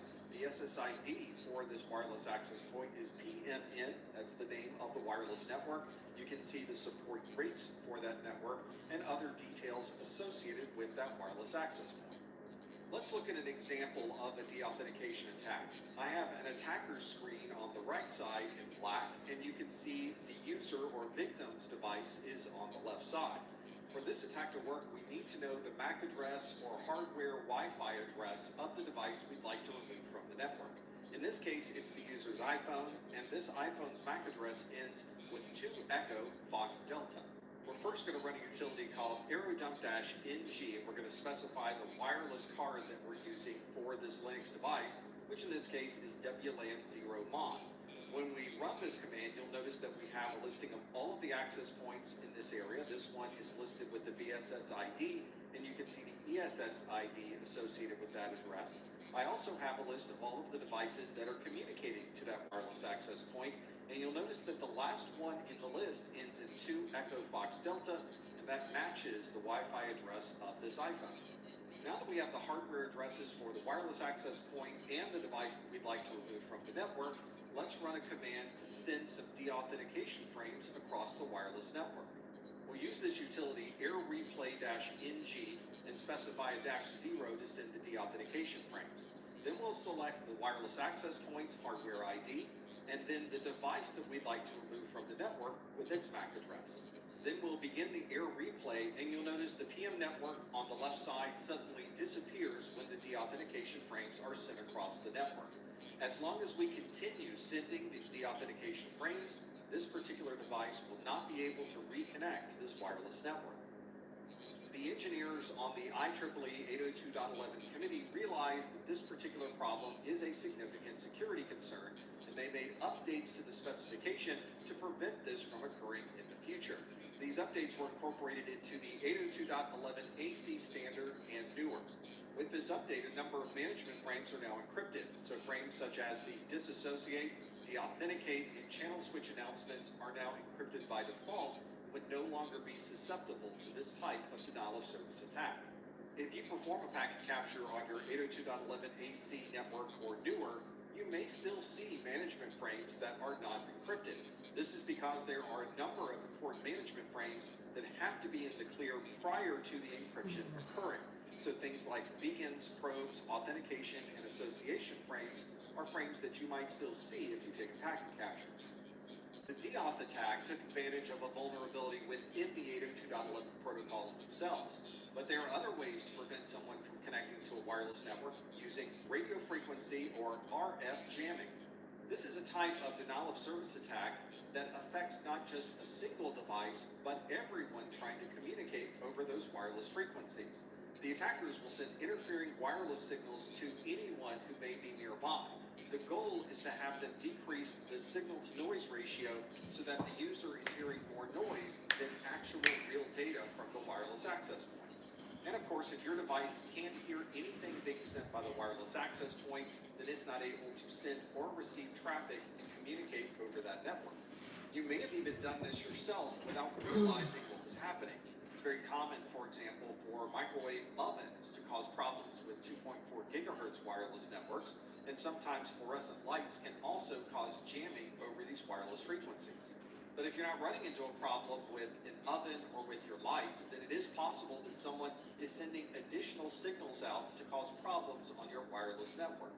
There are many different ways for an attacker to cause this type of jamming. They can send a constant amount of information, they can send random data across the network, or they might send a large number of legitimate frames over this wireless network. All of this would cause noise and problems for people that were trying to communicate to this access point. The attacker might also send data at random times to make the troubleshooting of this problem a little more difficult. And this might be more of a reactive jamming. Normally, when the network is quiet, there's no jam signal to see, but as soon as someone tries to communicate with the access point, the attacker turns up the volume and makes it impossible for anyone to communicate on this wireless network. Just like the deauthentication attack, someone performing wireless jamming needs to be local to that access point. So somewhere nearby is the user that's causing these wireless jamming problems. You just need to hunt them down and turn off the jam signal. Amateur radio operators often refer to this as a fox hunt. The fox hunter will often use a directional antenna that can be used to move around to locate exactly where a signal may be coming from. As you get closer to the signal, it becomes much louder. It's difficult to know exactly what direction it's coming from, so a good fox hunter may also have an attenuator that will lower the signal strength and make it easier to tell what direction any signal might be coming from. Using these techniques, you can eventually narrow down and triangulate exactly where a signal may be coming from, and hopefully locate where a signal jam may be occurring on your network.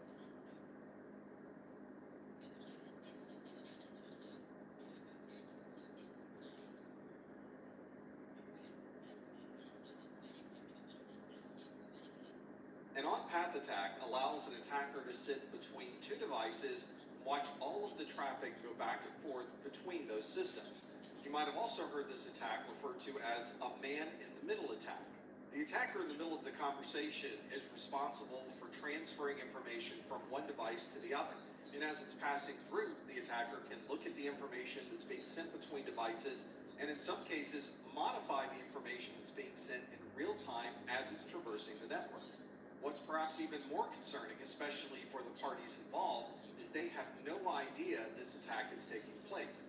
The on-path attack is effectively invisible for the victim devices. One type of an on-path attack is ARP poisoning. ARP poisoning occurs on a local IP subnet, so the attacker would need to be on the same subnet as the victim devices. Because ARP doesn't have any type of security or encryption associated with it, this is a relatively easy attack to implement. Let's see how an attacker might use ARP poisoning or ARP spoofing to be able to monitor traffic between two devices. The two devices the attacker would like to monitor is this laptop and this router. The laptop has an IP address of 192.168.1.9 and a MAC address that ends in 38 Delta 5. The router has an IP address of 192.168.1.1 and its MAC address ends in Bravo Bravo Fox Echo. When the laptop first connects to the network, it doesn't know the hardware address of the router. All it has is the IP address of the router, but of course our devices communicate by MAC address.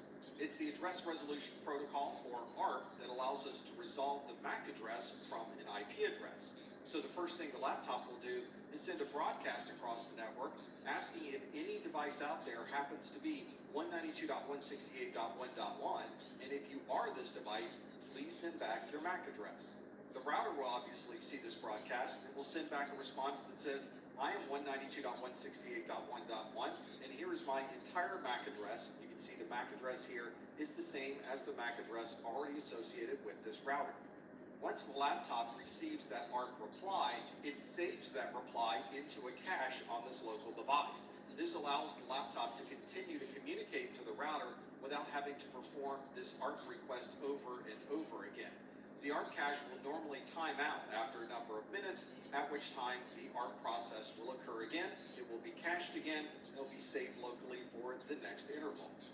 Now we have our attacker. Our attacker is an IP address of 192.168.1.14, and you can see that the MAC address of the attacker ends in Echo Echo Fox Fox. This laptop already has the MAC address of the router saved in the cache, and there's not been a subsequent request to update that ARP information, but the attacker sends an ARP response anyway that says that I am 192.168.1.1, and my MAC address ends with Echo Echo Fox Fox.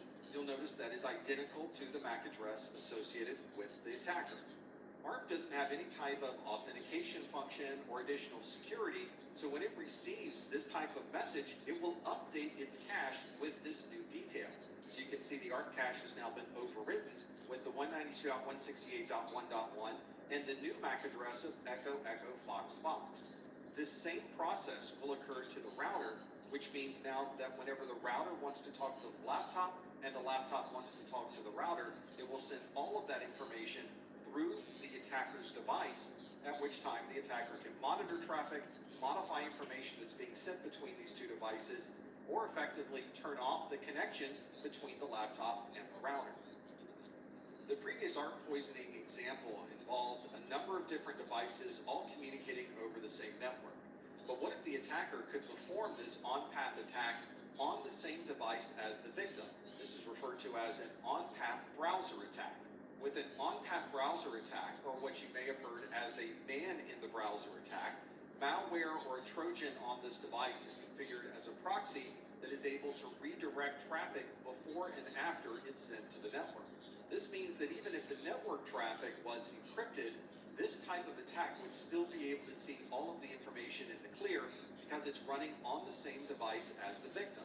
And of course, because it's an on-path attack, everything looks normal to the victim device. Now the malware waits for you to log into something important, like your bank account, and captures all of the information that you sent to the bank, including your username, your password, and other credentials. Once you open up your browser and connect to your bank with the username and password, the attacker now has all of the information they need on your device to start other sessions behind the scenes that you as the victim would never see. These sessions may be transferring data from one account to another, spending your money at an online shopping site, or any other location that requires a username and password that has now been captured by the on-path browser attack.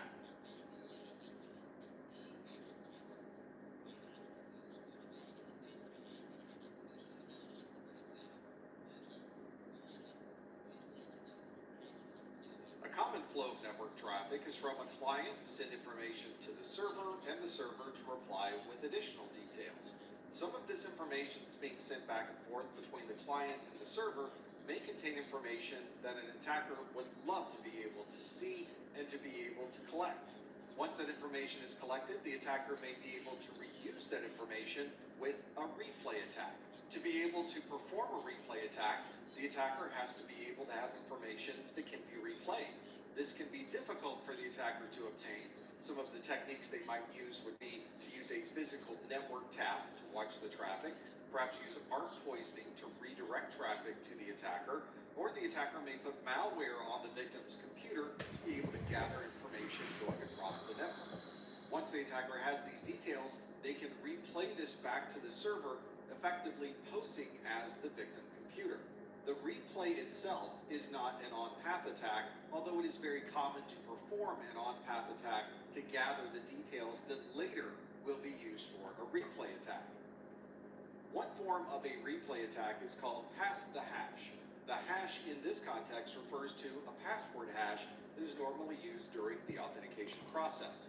This starts with the client or the victim computer sending a normal authentication request to a server. During that process, the attacker has put in place a way to redirect or get a copy of that traffic also sent to the attacker's computer. So effectively, they're capturing a username and a hashed password, which is identical to the username and hash password being sent to the server. Once the attacker has this information, they can replay the username and hashed password back to the server, posing as the original client.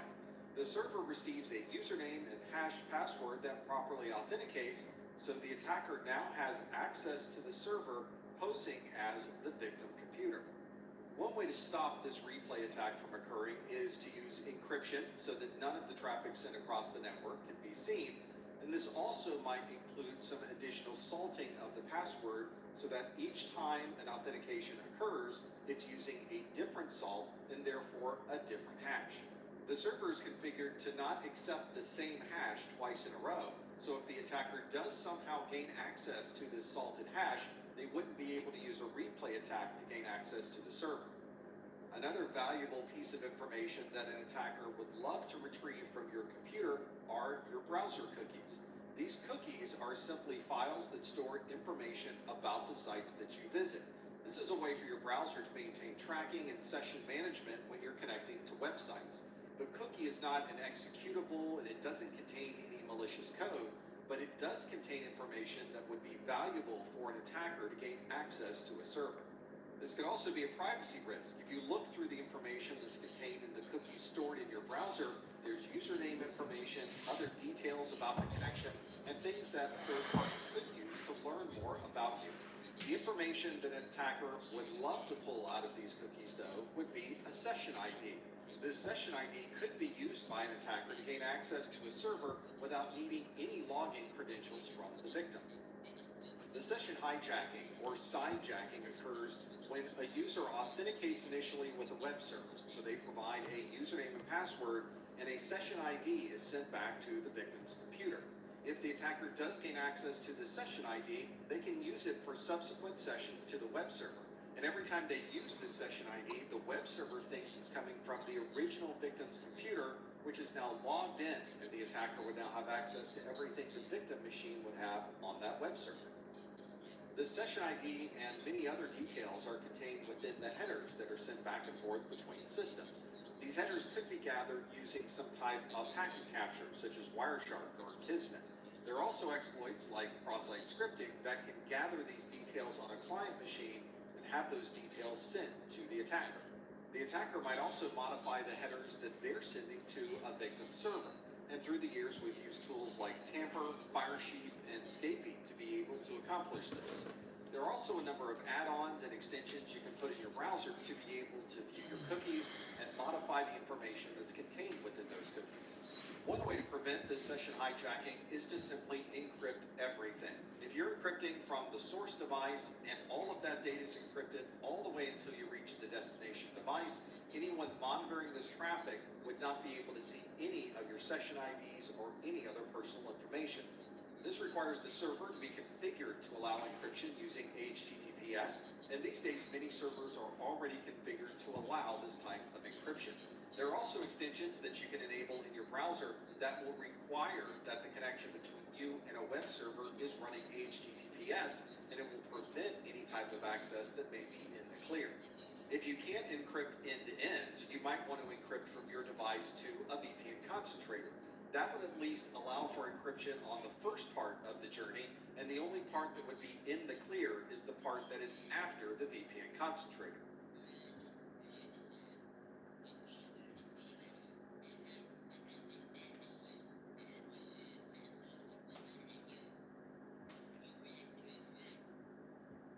As we've already discussed in this course, attackers have many things they can do to try to gain access to your systems. They might use social engineering to trick you into giving up access to an area or a username and password.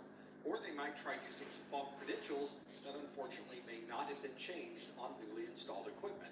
And of course, misconfigurations can easily leave a door open for an attacker to walk right into your network.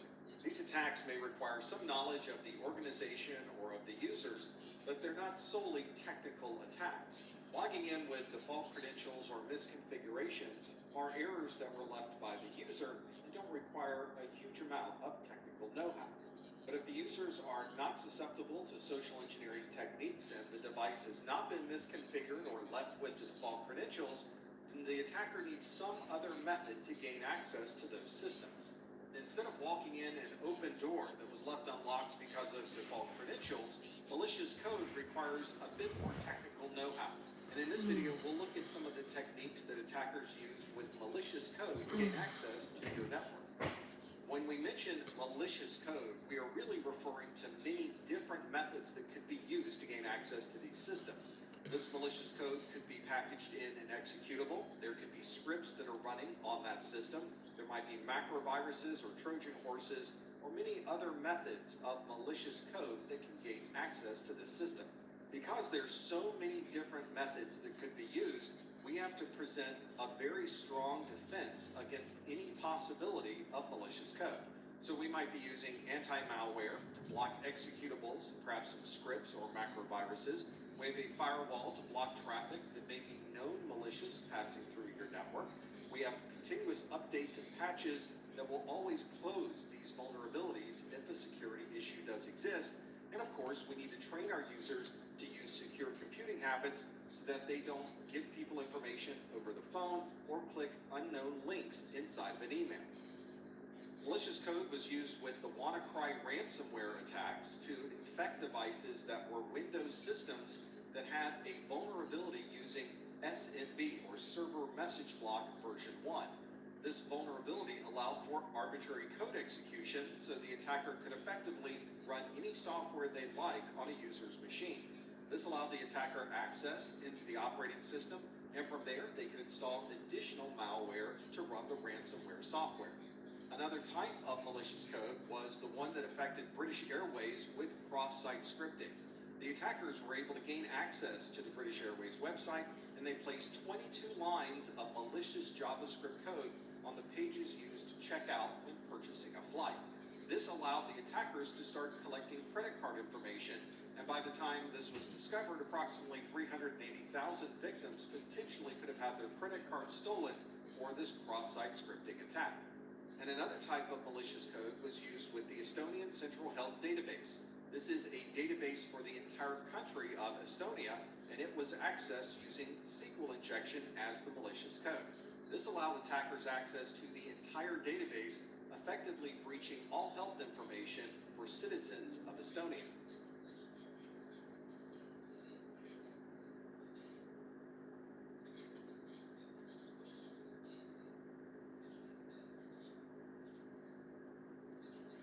An injection attack is a very common way to attack an application because an attacker can easily add additional malicious code to input that is going to a server or a client device. Normally, this injection attack would be stopped by the application, but occasionally you'll find an application that does not provide the proper checks of any input going into the application, and this is a perfect place for an attacker to put their own malicious code. A very common type of injection attack is a SQL injection, but there are other types that can include HTML, XML, LDAP, and other data types. A similar application attack is one called a buffer overflow. With a buffer overflow, you're adding information into a particular area of memory reserved for a variable, but you're putting more information than that variable can hold. And the extra data overflows into the buffer of memory that is next to this variable. This is another attack that is enabled because the application itself is not doing any type of checks for input into the app. This means the attacker can add much more information to the input, and the application will improperly allow that information to be written into memory. Fortunately, this is a relatively difficult exploit for an attacker to discover. There are many different variables, memory works in different ways depending on the application in use, and very often this simply crashes the application instead of providing any functional use for the attacker. But if the attacker does find a buffer overflow that they can repeatedly use and has consistent results, then they may have a very powerful attack against this application. Some applications will allow an attacker to gather information from the network directly or from the victim's computer and replay that information to the server to gain additional access to the application. This is referred to as a replay attack. With a replay attack, the biggest challenge for the attacker is finding the information that they can use to replay back to the server. Sometimes this can be captured directly from the network using the network tap or ARP poisoning, or simply putting malware on the victim's computer. Once the attacker has a username and password hash, or they have a session ID, they can use that to replay against the server to gain access. In some situations, this is two different attack types that are being used together. You might use an on-path attack to gather information from the network, and then use the replay attack to send that information to the server. When a user logs into an application, they're often provided permissions that are appropriate for their role. A user would not commonly be granted administrator rights or higher level permissions by simply logging into the application. But of course, an attacker is looking for these elevated rights and permissions. And if there is a known vulnerability in this application or a bug that they can take advantage of, they may be able to get privilege escalation. We obviously want to limit the individuals that would have this level of access. So this is something we would All right, everybody, as promised, let's go ahead and do some questions. We certainly don't want to have an attacker with this elevated level of access. This is a relatively common attack type, and obviously you would want to quickly patch any vulnerabilities that would allow an attacker to perform a privilege escalation. Although the best case from an attacker's perspective for a privilege escalation is to get administrator access. But it's possible that the attacker could perform a horizontal privilege escalation. With this type of privilege escalation, the attacker isn't moving to... All right, so here we go. Let's test some knowledge. Let's see what we got here. We'll do about 5 of them. So what you'll see on the screen is the term. So if you want to go ahead and type the... by patching the application. Well, it's the definition. If you type the term that coincides, that's the way we can run these. So here we go. First one, an organization or individual's willingness to deal with uncertainty in pursuit of their goals, maximum amount of risk they are willing to accept. What is the maximum amount of risk that they are willing to accept? Specifically allocated for the application. Love your The answers. ones who pay attention to every little detail. The ones who fuss, tinker, and sweat the small stuff. Because you know the tiniest thing can make the biggest difference when it comes to keeping business moving. We get it. We're the same way. Offering access to product experts to help you. All right, we have Kevin that chimes in first with threat threshold. Threat threshold. Can that be right? Get it done.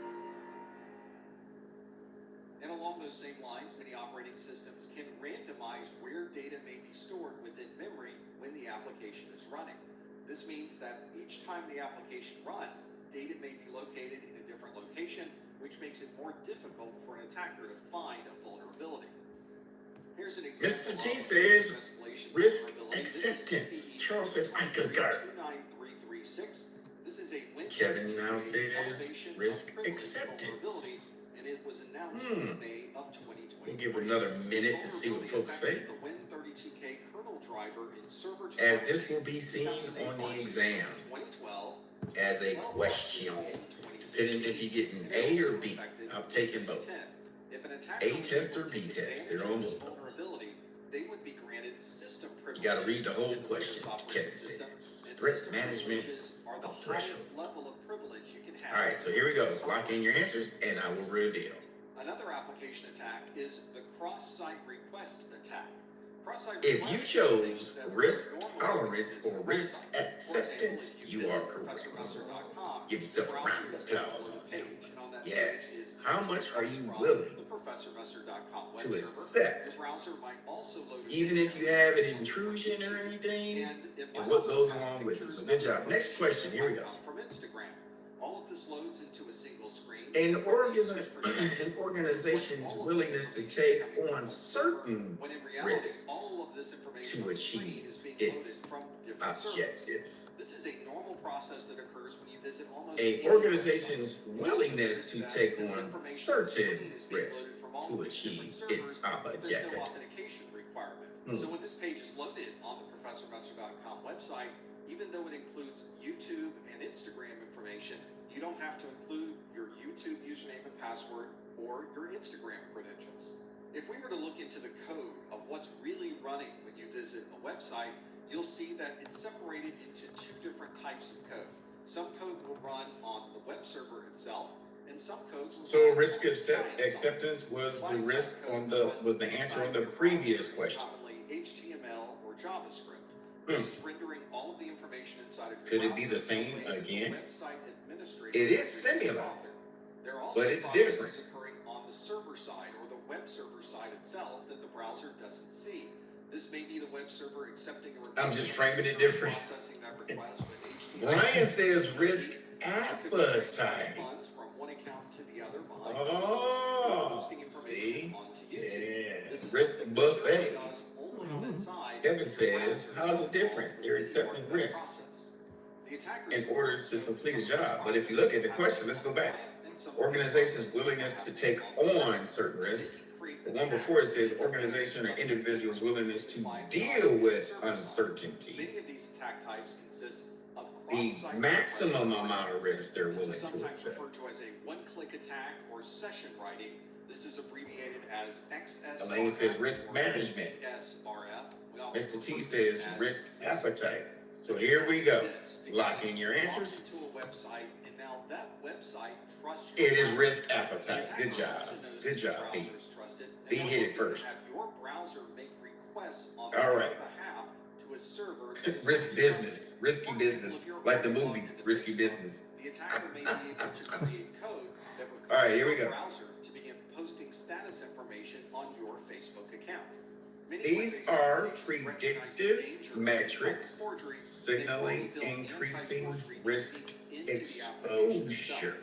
One way to provide this type of anti-forgery Risk management questions in this exam are there. is used whenever a request is made by the client. Can't This run way the from web it. server knows that not only have you authenticated Charles properly, says CVSS, predictive metrics, transactions. signaling Here's the way that an attacker might take increasing advantage risk of the cross-site exposure. forgery. We have in this example an attacker, a website visitor, and this website visitor has already authenticated to the bank's web server.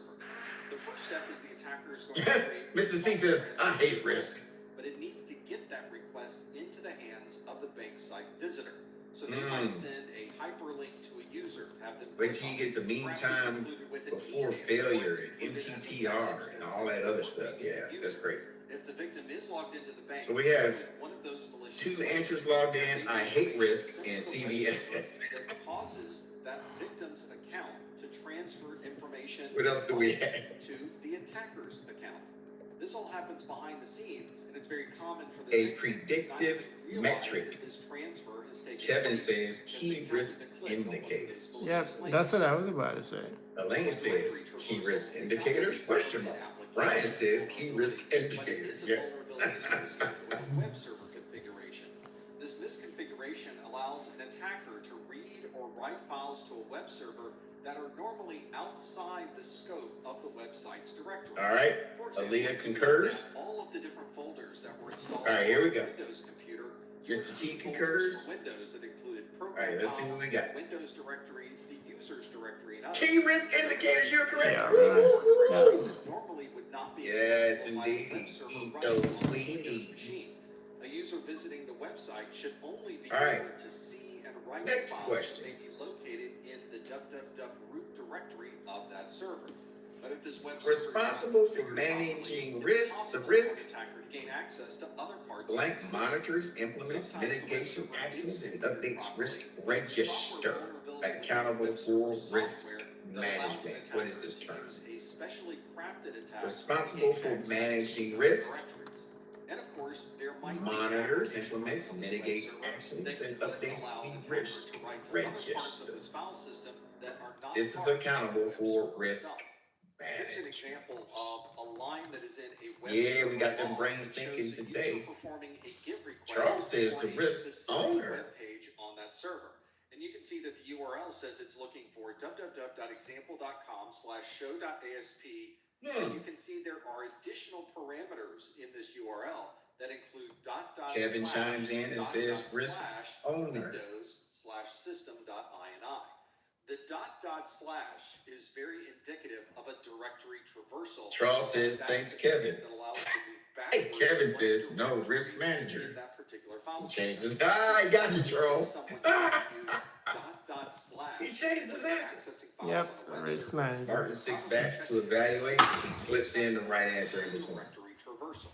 Elaine, risk manager. Charles got me with the okie dokie. Okay, Brian comes in, risk owner.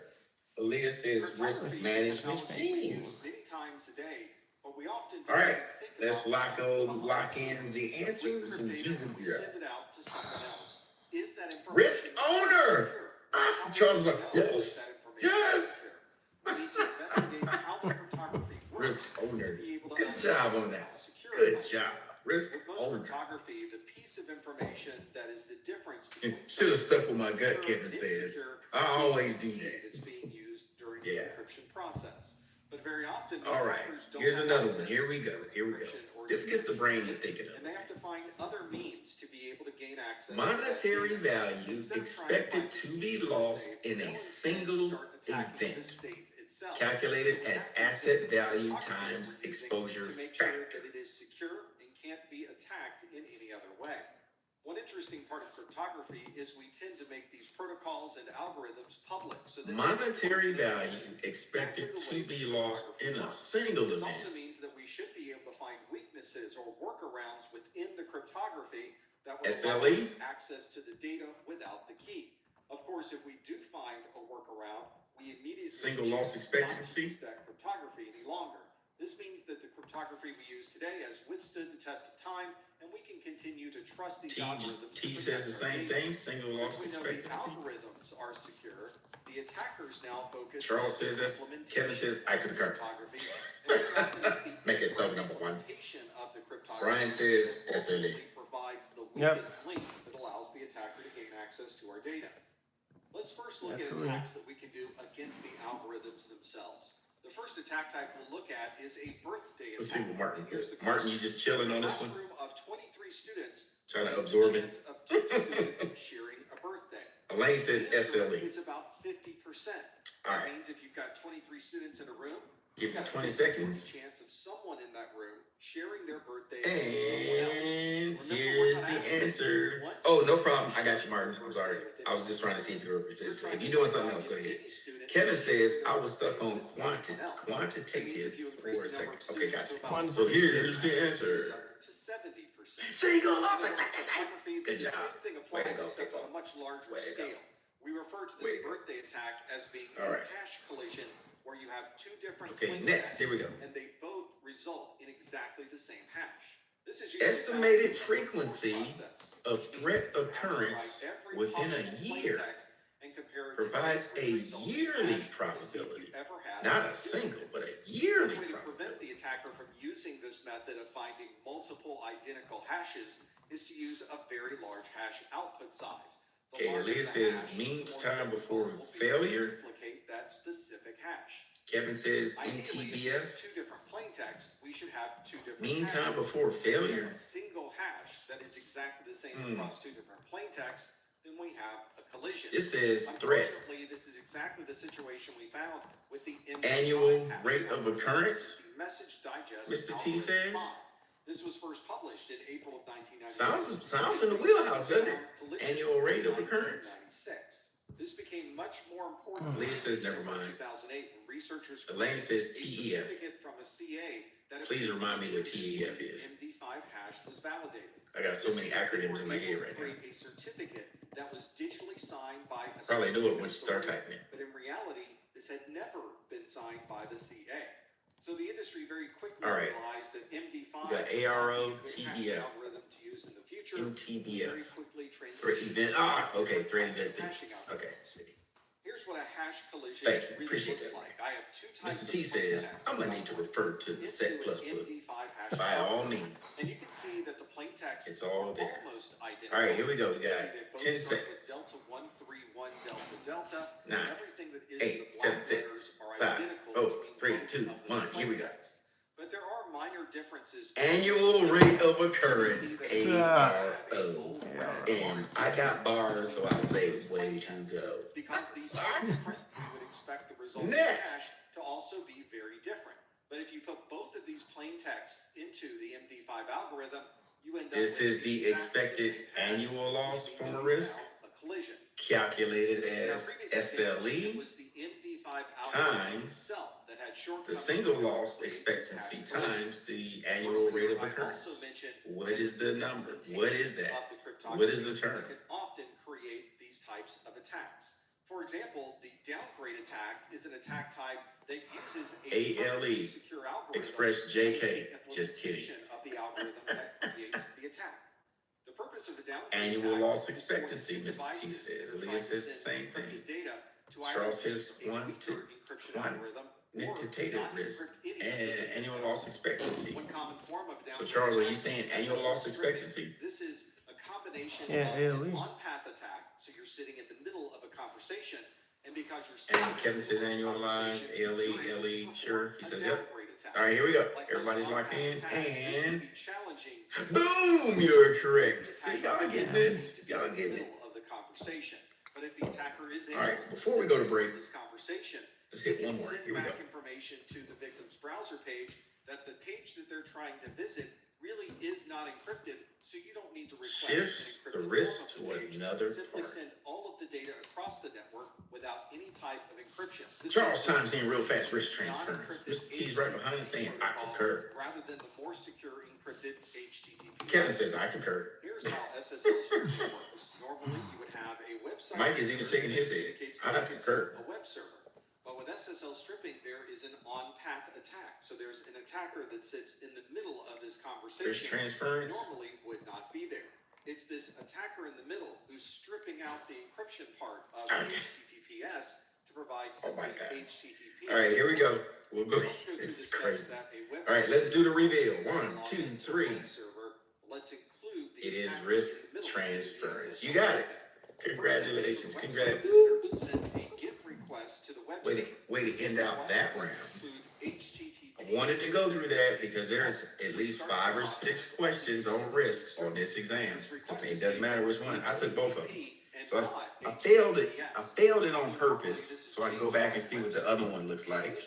And doing that too, yeah, risk was on that too. Means that the attacker can All right. take advantage of SSL. So what we'll do, let's go ahead and take 10. When we get back, we'll jump into some breakout rooms if you want. Feel free to bounce in and out. Charles and Mr. T, they'll be taking A+. I'll be taking net. See you when you get back. In the clear, there's no encryption because the user is using HTTP. So it will send a message back to the user saying, let's use a different web page that includes HTTPS. Obviously, the attacker doesn't want that information to get to the user, so it simply doesn't send that answer back to the user's workstation. Instead, the attacker sends a second request to the web server, but this one has the HTTPS included as part of the conversation. Since the attacker is the one initiating this conversation, it has complete access to all of the data that would go back and forth over that encrypted connection. So the web server sees the proper request is being made to the HTTPS page, and it sends back an OK message saying, everything looks great. The attacker then sends the OK message to the website visitor. That's the response to the initial get that occurred. And notice that is sent over HTTP and not the original HTTPS. The second step would be for the user to log in. So they'll send their username and password information, but again, they're sending it over HTTP because they were never redirected to HTTPS. The attacker sees this information being sent, can read everything in the request, including the username and password, and simply uses that username and password to log into the web server with the appropriate HTTPS. The web server responds with an acknowledgement that the login was successful, and the attacker simply passes that acknowledgement back down to the visitor. From this point on, all subsequent communication will take place in the clear between the website visitor and the attacker, and of course all of the information between the attacker and the web server will continue to run over the encrypted HTTPS. This means that anything that is sent back and forth between the visitor and the web server will always be captured, viewed, and in some cases modified by the attacker sitting in the middle of this SSL stripping.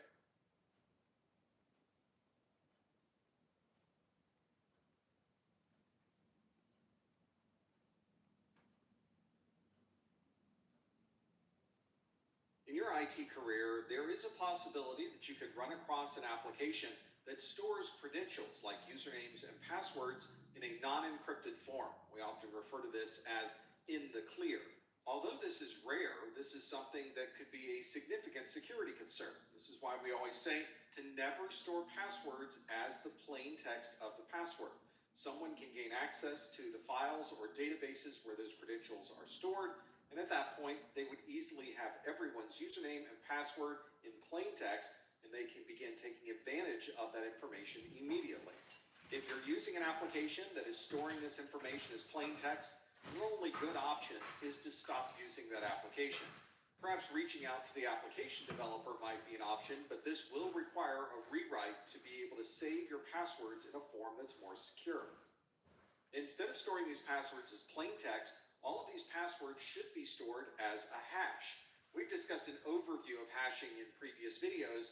In this video, I want to drill down into how hashes and passwords are so closely related. When we're storing information as a hash, we're taking a variable length input and representing it as a fixed length string of text. You'll often hear this referred to as a message digest or a fingerprint. Another interesting characteristic of hashing is if you have a different input into the hashing algorithm, you will have a very different output. This means that everyone with a different password will have a very different hash that is stored in the database. And perhaps from a password perspective, the most important characteristic is there's no way to reverse engineer the password once it's stored as a hash. Just as the fingerprints on your hand can't be used to reconstruct an entire person, you can't somehow reconstruct a password when you only have the hash of that password. Here's an example of what these passwords would look like if we stored them with a hash instead of storing them with the plain text. On the left side of this list are the passwords, and on the right side is a hash that's been created with the SHA-256 hashing algorithm. You can see that the password of 123456 is stored as this hash, and the password of 12345667 appears to be a very different hash. Notice that although the password itself is only one character difference between the two different hashes are very different from each other. If we were to look at the section of an operating system or the file where these credentials are saved, you may be able to see the usernames associated with these accounts, but notice that the hash that is stored for each one of these accounts is very different from each other, and none of it contains the original plain text. You may have run into a scenario where you've forgotten your password and you try a number of different options for logging in, but after the fourth or fifth try of an incorrect password, your account is locked out, sometimes for a certain amount of time, or sometimes you would need to call to have this account re-enabled. The attackers would love to try guessing at what your password might be, but they don't want to guess so many times that they also might cause a lockout. So instead, they might try the most common passwords. This is a list of the top 5 most common passwords as found on Wikipedia, and they're passwords you might expect. Passwords like 123456, 1234567889, QWERTY, password, and 12345667.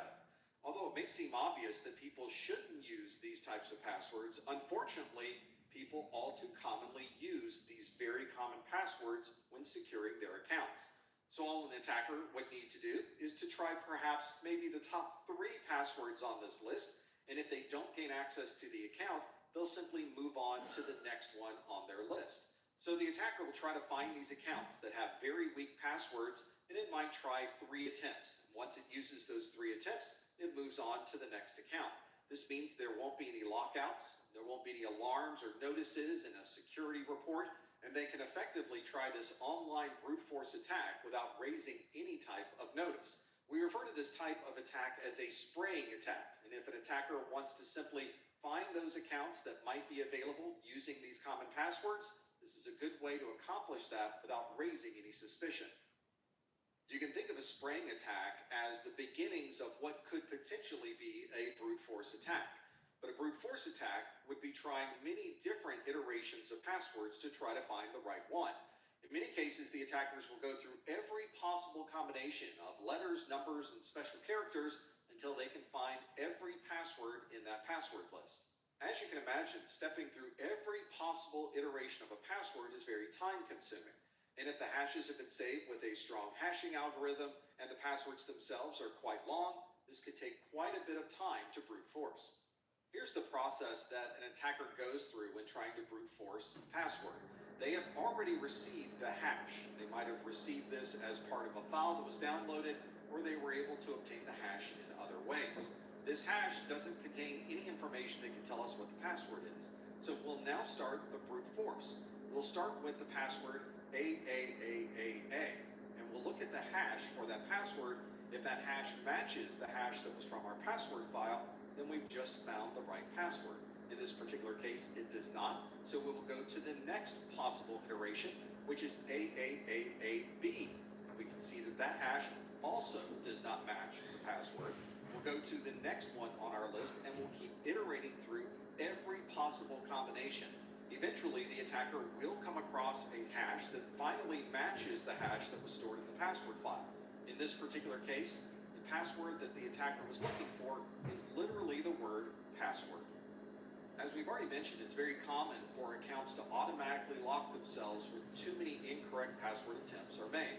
And that's why a brute force attack online is going to be very slow, because you'll only be able to make a request to this perhaps once or twice a day. And of course, you do have the concern that eventually this account will be locked out. Instead, the way that most attackers handle a brute force is to download the file that contains all of that password information. Very often it looks something like this, where there would be a list of usernames, perhaps a name ID or group ID, and then the hashed password itself. Once the attacker is offline, there's no concern that an account might be locked out. They can perform as many brute force attacks as they would like over whatever time frame that they would like. As long as the attacker has enough time and enough computational resources, they can try every possible hash until they come across one that matches information that's stored in the password file itself.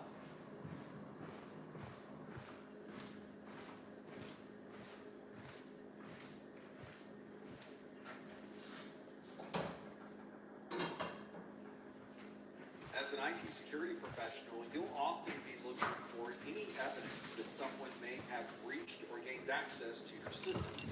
We refer to this evidence as an indicator of compromise, or IOC. This describes a situation where you are highly confident that there has been some type of compromise to your systems. For example, you may find that there is an unusually large amount of traffic being transferred over a particular network. Or perhaps the hash values associated with files that have been stored in your system have now changed, indicating that something has been modified with those files. Perhaps most of your traffic is within your own country, but you're noticing an uptick of traffic that's coming from international sites.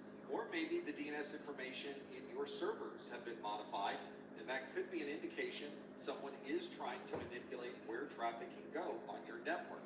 There might also be unusual patterns when people are authenticating or logging into the network, and there may be certain files that are suddenly being read a lot more often than they might normally be.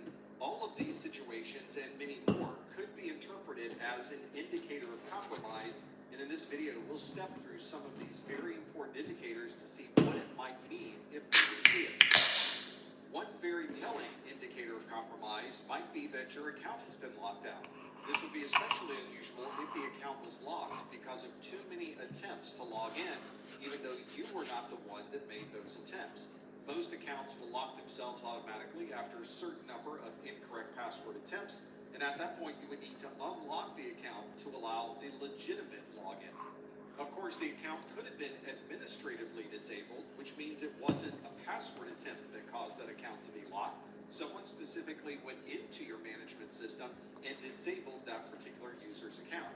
That would certainly be an indicator of compromise, especially if no one at your organization was tasked with the process of disabling that account. And this indicator might be part of a much larger plan by the attacker. They might be trying to intentionally have this account locked. All right, breakout rooms are open if you want to jump in. Intending to the user and have the help desk reset the password. Mr. T and Charles will be in A, and I'll be in A. This is another good reason why there should be very strong processes and procedures for a password reset to avoid this type of impersonation. Traditional physics tells us that if we are in one location, it's not possible for us to also be in another location at the same time. This is something we can also apply to logins and session usage on our systems. If one person is logged in from one facility, and we notice that person is also logged in from a different location, that may indeed be an indicator of compromise. Of course, this may not always be the case, and this may be very difficult to track down as well. Many of us have accounts that are running on different devices simultaneously. You might have an account that's logged in on a desktop, a laptop, and a mobile device, and sometimes those devices can exist in different locations. Or this may be an automated process, perhaps a service login, and the service login is obviously not the same as an interactive login. Here's a report that I ran from my Google Mail account. It lists out all of the different types of access, the location with the IP addresses, and when this particular activity occurred. This can show me if I was the person logged in and using my Google Mail account, or if there may be an account running elsewhere that may have access to my mailbox. Once an attacker has done all of the hard work of gaining access to a system, they want to be sure that they remain in that system as long as possible. And they also know that if you're able to patch this system, you would effectively close the vulnerability and perhaps lock them out of this system that they previously had access to. This is why you'll notice that viruses and malware will tend to disable any type of updates from the antivirus software once it has infected that machine. This means the user would not be able to download any security patches or update any signatures for antivirus, which of course means that the attacker can remain on that system for as long as they need. If you're finding that you're not able to connect to certain security websites or download security patches, that could certainly be an indicator of compromise. Normally, you would think logging in, all you would need is a username, password, and any other type of authentication mechanism to gain access to a system. And indeed, most of the time that's true. But what if these logins occur in very different parts of the world? We should be able to look at all of the logons and logoffs for a particular account to see exactly where the users might be located. For example, there may be someone logging in from your corporate office in Omaha, Nebraska, right in the middle of the United States. You notice that a few minutes later, you have another login from the same user located in Australia. This should immediately create some type of alert or alarm indicating that these two logins should not be occurring so quickly together at such a very far distance. These types of impossible logins should be something that you can easily identify by looking at the authentication logs. This would tell you when a person logs in and where they're logging in from, and then that could be compared to any of the other logins occurring for that user during a particular time frame. When an attacker gets inside of your network and gains access to your systems, there's always something the attacker is doing that should allow you to track any of their progress. This is called resource consumption. For example, the attacker may be transferring files from one system to another, or transferring data out of your network and onto the attacker's servers. This would certainly show a spike in traffic, and if you happen to notice that your network is suddenly busier than it normally might be at 3 in the morning, that could be an indicator of compromise. Your firewall logs would certainly show a transfer of information associated with a flow of traffic, and you might even have IP addresses and timeframes associated with that as well. This can often be your first notification that someone may be inside of your network and transferring data from one place to the other. And there have been breaches where the indication that something was a little unusual was one small file transfer occurring at a time when nothing else should be happening. Sometimes not being able to access a resource on your network is relatively innocuous and not something that is an IT security concern. But there are times when a resource being unavailable could be an indicator of compromise. For example, a server may suddenly be inaccessible across the network because an attacker was trying to find a vulnerability and in that process caused the server to crash. Or it may be that there's network that's being disrupted in one part of the network.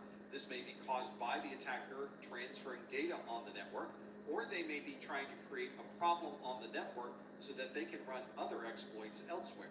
This attempt to exploit a vulnerability can certainly cause a server to fail, and there have been more than one case in my career where we found a system that had failed because someone tried to find a known vulnerability in that system.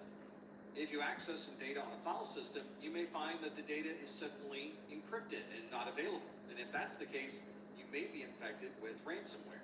And as we've already mentioned, if you try to log into a server, it tells you that your account is locked. That resource will certainly be inaccessible, and it's probably locked because an attacker tried to brute force your password.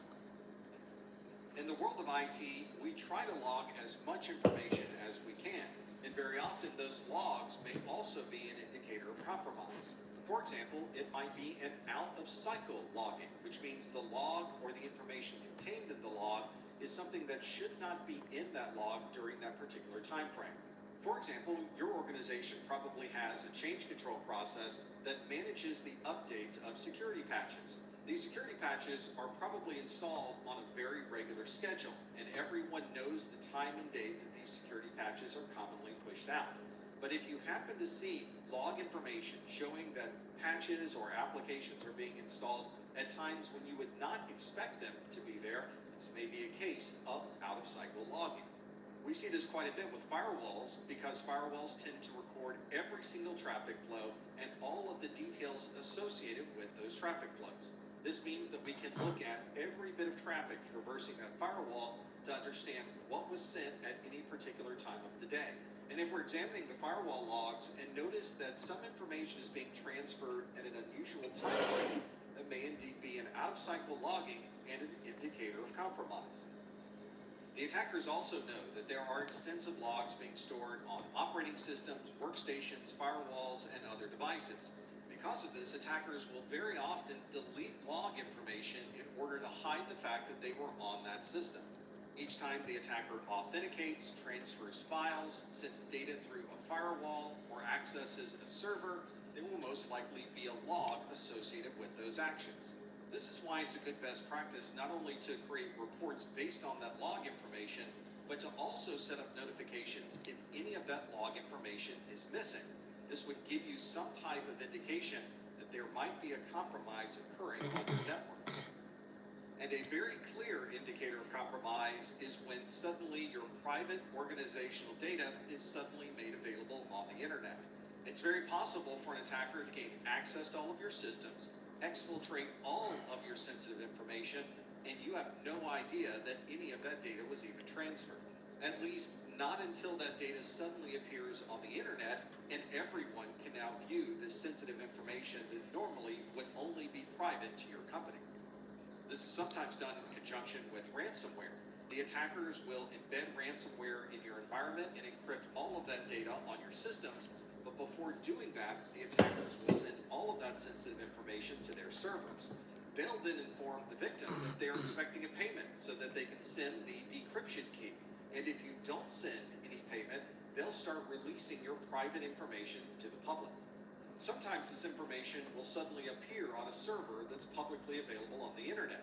Researchers will then need to go through the data to see if they can discover where this information was stolen from and contact the original owner.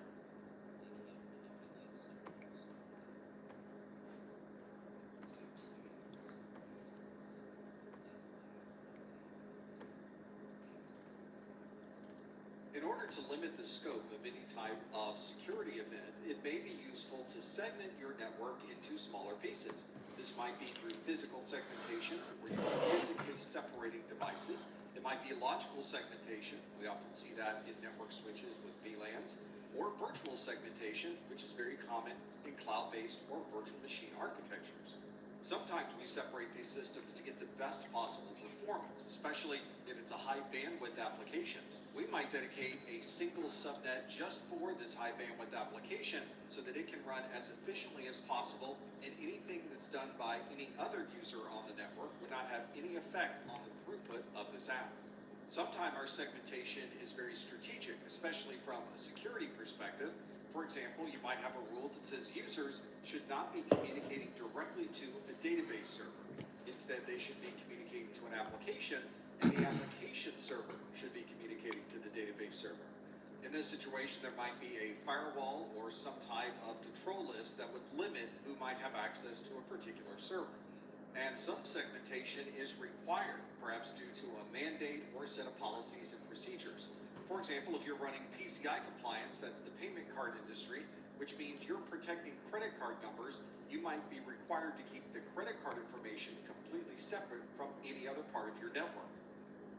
It can be easy to implement this separation using an ACL, or access control list. This provides a way to allow or disallow traffic through your network, operating systems, or other technologies. So you might have a grouping of different categories like source IP address, destination IP address, port numbers, time of day, or any other detail that you can use to control traffic through a device. This access may be all based on IP address, where certain IP addresses can access other IP addresses, and there may be blocks installed for other ranges of addresses. Or maybe it's based on the user. If it's a regular user, they might not have access, but if you are an administrator or a super user, you may have the proper access to that service. It's also important when configuring these ACLs that you take all different connections into account. You don't want to create an ACL that would effectively lock you out from building other ACLs in that system. Here's an example of permissions that you might want to allow or disallow using an access control list. For example, you might have a rule that says that Bob can read files on a particular resource, Fred can access the network, and then James can access the network 192.168.1.0/24 using only the TCP ports 80, 443, and 8088. You can see this last control is relatively specific, which allows the administrator to create very granular controls for access. ACLs are also found in our operating systems. If you've ever configured permissions to a particular folder or file that's in an operating system, or you've created groups and added users to those groups, then you configure an access control list. Another form of segmentation is based on the applications you use themselves. And many operating systems allow you to create an application allow list and deny list.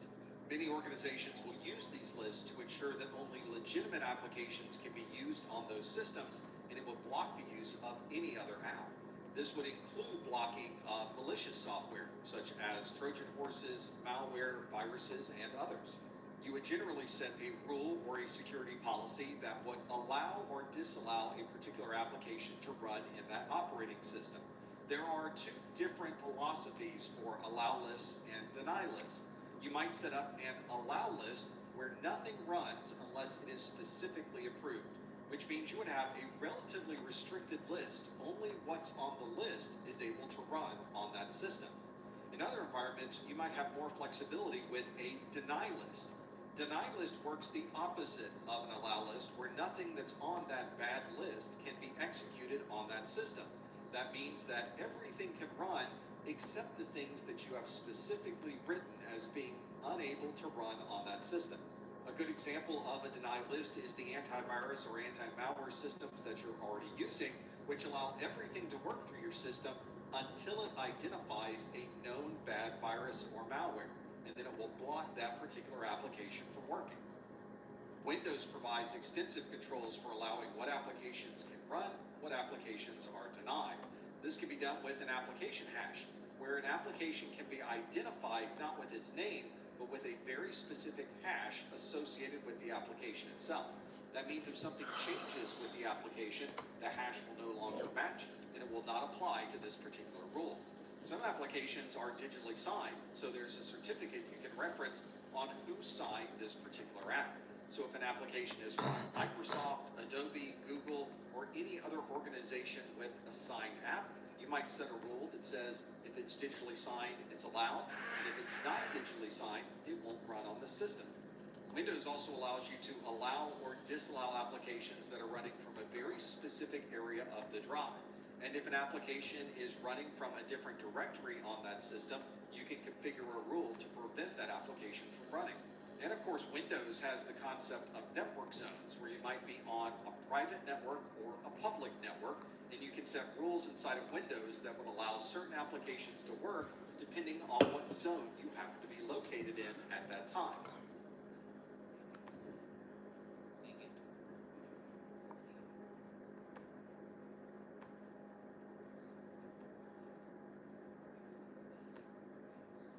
Mitigation is the process of reducing the impact of a security event or a potential security event, and in this video we'll look at some of these mitigation techniques. One great way to stop an attack is well before the attack even happens, and the best way to do this is by patching any known vulnerabilities. This will not only keep your system more secure, but occasionally will also keep your system more stable. Organizations like Microsoft create a series of patches every month that you can then push out to keep all of your systems up to date with the latest security patches. You might also get security patches from application developers or device manufacturers to make sure that those devices are also secure. And you may find that your operating systems at home patch themselves automatically.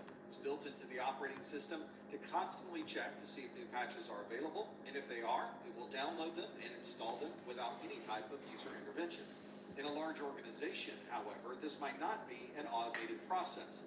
Instead, the information technology department may test the patches first, and only once they know that they're working properly do they push them out to everybody else's system.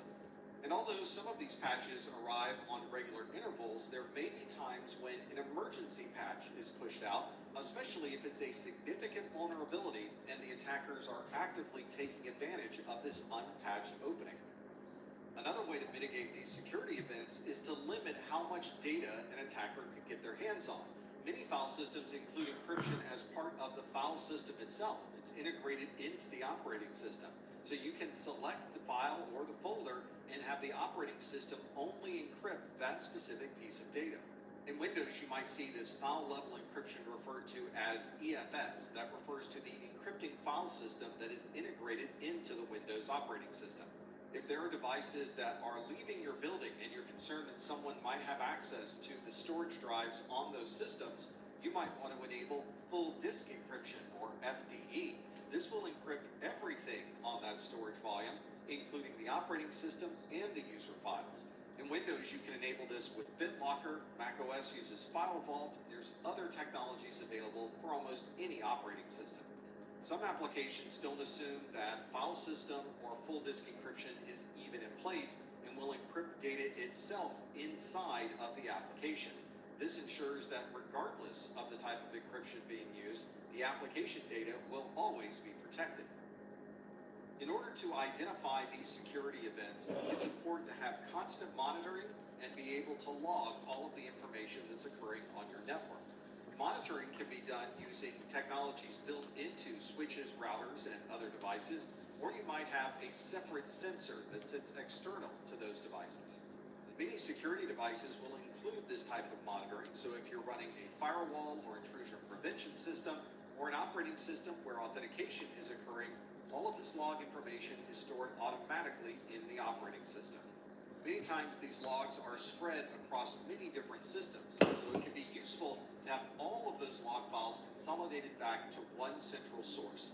Very often we use a SIEM, or Security Information and Event Manager, to consolidate all of those logs and provide a central source for creating reports and monitoring data.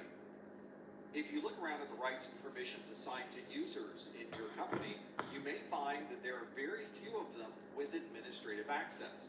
That's because most organizations use the best practice of least privilege.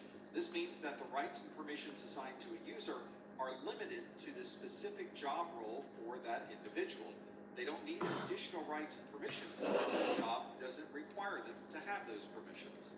The best case scenario would be that no user runs with administrative permissions. If you need additional rights, you can elevate permissions temporarily and then bring those rights back down to normal permissions when you're done. If malicious software or an attack occurred on that particular user's account, the access would be limited to only what that user can see.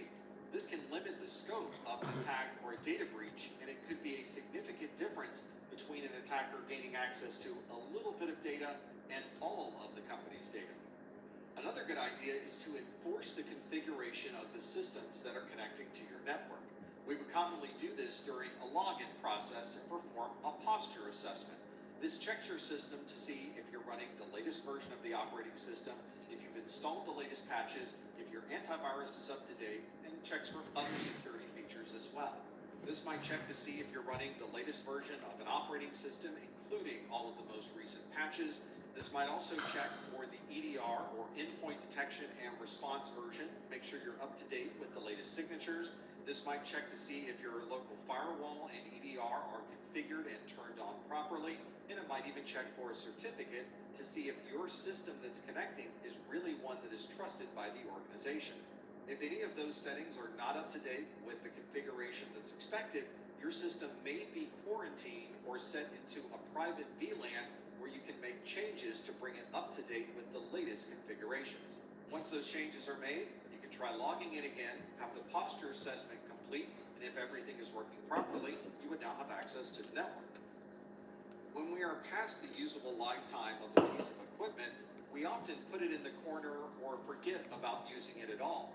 But there may be sensitive information on that device that we need to remove before completing the decommissioning process. This is often associated with a storage drive. So if you have an SSD, a hard drive, a USB drive, or any other storage device, you may want to remove that or delete all information from that storage drive before decommissioning this equipment. If this decommissioned device has an SSD and you want to use that SSD for another system within your own organization, you can simply move that from one system to another. You may need to format that drive before moving it into another system, but at least you can recycle some of those storage drives. If that storage drive is no longer needed and you feel there might be sensitive information still on that drive, it might be a better idea to simply destroy the drive itself, which would certainly prevent anyone from gaining access to that data.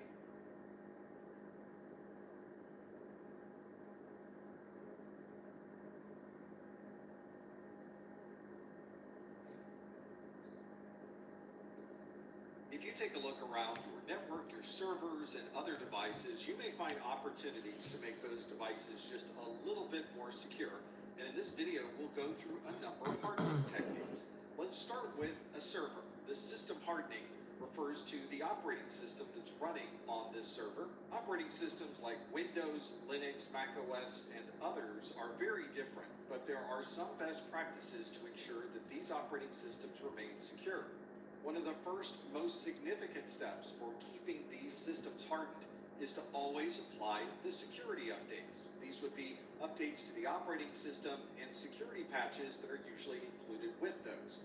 Manufacturers like Microsoft will release these patches every month, and other manufacturers follow a similar schedule. You should also make sure that the user accounts on these systems are well secured. One of the ways to do that is with a password policy. You can set a rule that says that there should be a certain minimum password length and there should be a certain complexity associated with those passwords. For example, your password should be at least 8 characters long, and the password itself should include uppercase characters, lowercase characters, numbers, and special characters. Another good idea is to have limited access for these accounts. Not every account on the system should be an administrator, and each individual user account should only have the rights and permissions necessary for that user to do their job. If you're accessing this device across the network, it's also a good best practice to limit who may have access to this particular system. You might include an IP address range that's permitted to access this server. If someone tries to access this server from a different IP address, they would be denied access. And of course, it's always good to monitor and secure the system with antivirus, anti-malware, or some other type of endpoint detection. Another good hardening technique is to encrypt any data that you would like to protect on these systems. One way to do this is with the file system itself. You can select individual files or folders and tell the operating system to only encrypt that specific data. This is easily done using things like the Windows Encrypting File System, or EFS. If you would like to secure the entire drive with operating system, user documents, and anything else that's stored on this system, you might want to use FDE, or full disk encryption. This does encrypt everything that is stored on a particular volume, and you can do this with built-in tools like Windows BitLocker or the FileVault utility in macOS. And if you're communicating between devices across the network, you might also encrypt all of your network traffic. This can be done using a virtual private networking option, or VPN, and the applications that you're using may have encryption built into those applications already.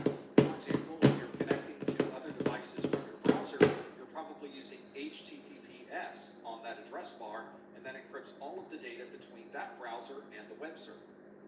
It's common these days for people to have 2, 3, or even more devices that they might use throughout the day. And we also need to think about how to harden each of these individual user endpoints. We're of course concerned about attacks that may be inbound to any of these devices. There could be someone on the internet trying to access those devices directly. If a device does become infected with malware, it's possible that that malware may try to attack other systems using the user workstation as the starting point.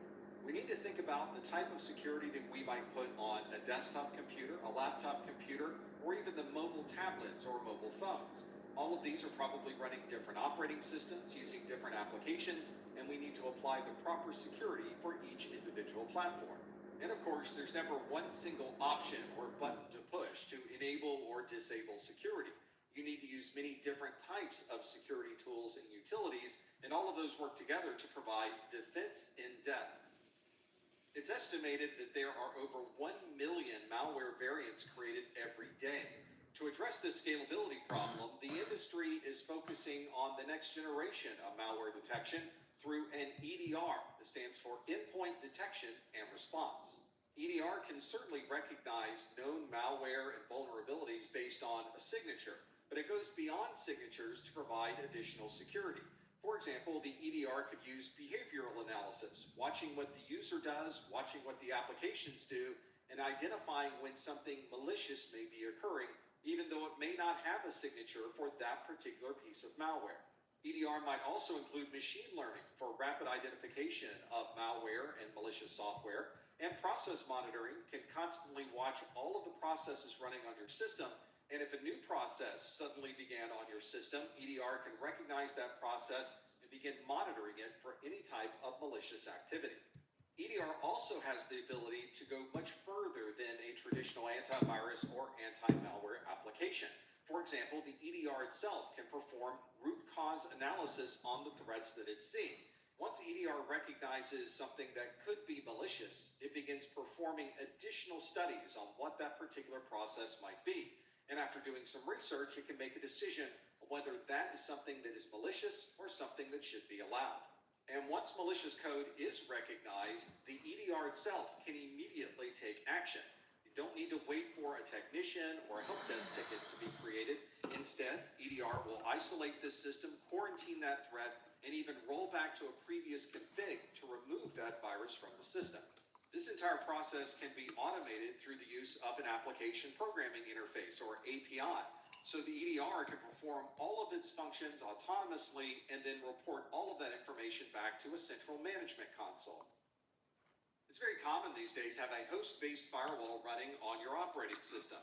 This is a software-based firewall that runs behind the scenes and provides a way to allow or disallow certain traffic flows both inbound and outbound from your system. Since this software-based firewall is sitting on your operating system itself, it gets to see all of the data before or after encryption has occurred. So it has complete visibility to what might be going on, and it can decide which processes should be allowed to communicate on the network and which processes should be blocked. This is also a great place to monitor for unknown processes that may have been launched because of malware or some type of security vulnerability. And if the host-based firewall sees something unusual, it can be configured to automatically block that traffic until administratively approved by the user. This software-based firewall is running on each individual system, but it can be managed from one central console. It's very common to look for known attack types on the network by running an intrusion prevention system. But there are also host-based intrusion prevention systems that can provide this type of security on each individual device. This is often built into your EDR or your anti-malware software, and it watches all of the traffic that is inbound to your system to look for anything that might be a known vulnerability. The host-based IPS or HIPS can also secure application configurations and operating system configs, and it can look for and verify any inbound updates for securing that system. We commonly associate intrusion prevention with looking for some type of malicious action. So this might be something based on signatures that are stored in the IPS. It might be based on heuristics or behavioral changes. Since the IPS is on the operating system itself, it can extend this visibility into the way the operating system is working. For example, if the host-based IPS recognizes a buffer overflow or registry change, or perhaps some files were modified in the core Windows operating system folder, it can send an alert and block that particular process from continuing.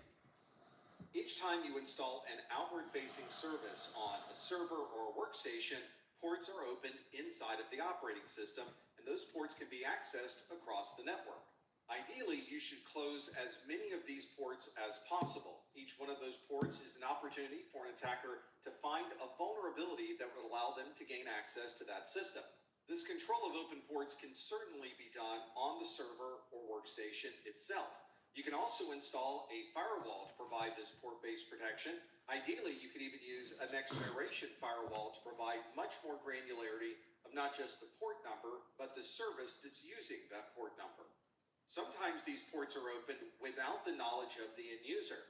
When you initially install an operating system or you install additional applications onto that operating system, you could be unknowingly opening ports in that system. And there are cases that I've documented that show an application manufacturer saying that you can install this application, but once this application is installed, you need to open port 0 through 65,535. This would effectively open every port on that particular server, which would certainly not be the best practice for a secure system. If you see an example like this for software that you're installing, it's not because the software needs to have all of these ports open, but they'd rather not be called if there happens to be an issue communicating across the network to the port number used by the application. And if you're not sure which ports are open and which ports are closed on your system, you can run a scan. Nmap is a great tool for scanning available port numbers on a system, and after a few minutes, it can give you a great deal of information about exactly what ports might be open on an individual system. If you install a router, a switch, a firewall, an access point, or almost any other device, there will be a default configuration screen that allows you to set the settings in that device. These management interfaces might also be found in applications that you've installed on a system, and all of these might contain very sensitive data and certainly information that would be interesting to an attacker. Normally, when you would first log in to one of these management consoles, it will prompt you to change the password. But not all systems provide that prompt. So it's important that you manually go into these devices and change the default configuration. The attackers can very easily find what the default settings are for a username and password. You want to be sure that all of your systems are secured against that type of attack. And in some cases, you can configure multi-factor authentication or perhaps centralized authentication that synchronizes with all the accounts in your network. Every piece of software that you use on a system has some type of bug inside of it. This may not be a bug that you found yet, but eventually you may find something that is a security vulnerability built into this software. And of course, you may have installed tens or hundreds of different applications on your system, and each one of those applications probably has a different process for performing security updates. This makes it very challenging to keep these applications up to date and secure because you would have to go into every single application with their unique update process to ensure that everything is always running the latest version. Instead, the best practice might be to delete any applications that you're no longer using.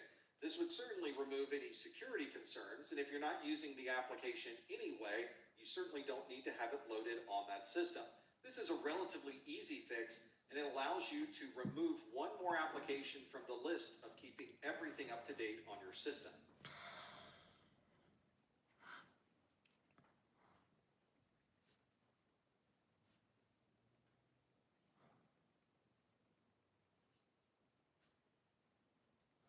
At this point in the evolution of cloud technologies, it's very likely that you or your organization has one or many applications running in the cloud. These could be running as infrastructure as a service, platform as a service, software as a service, or one of the many other types of services available in cloud-based infrastructures. But in all of these cases, the question still remains, who is responsible for the security for all of these different cloud-based systems?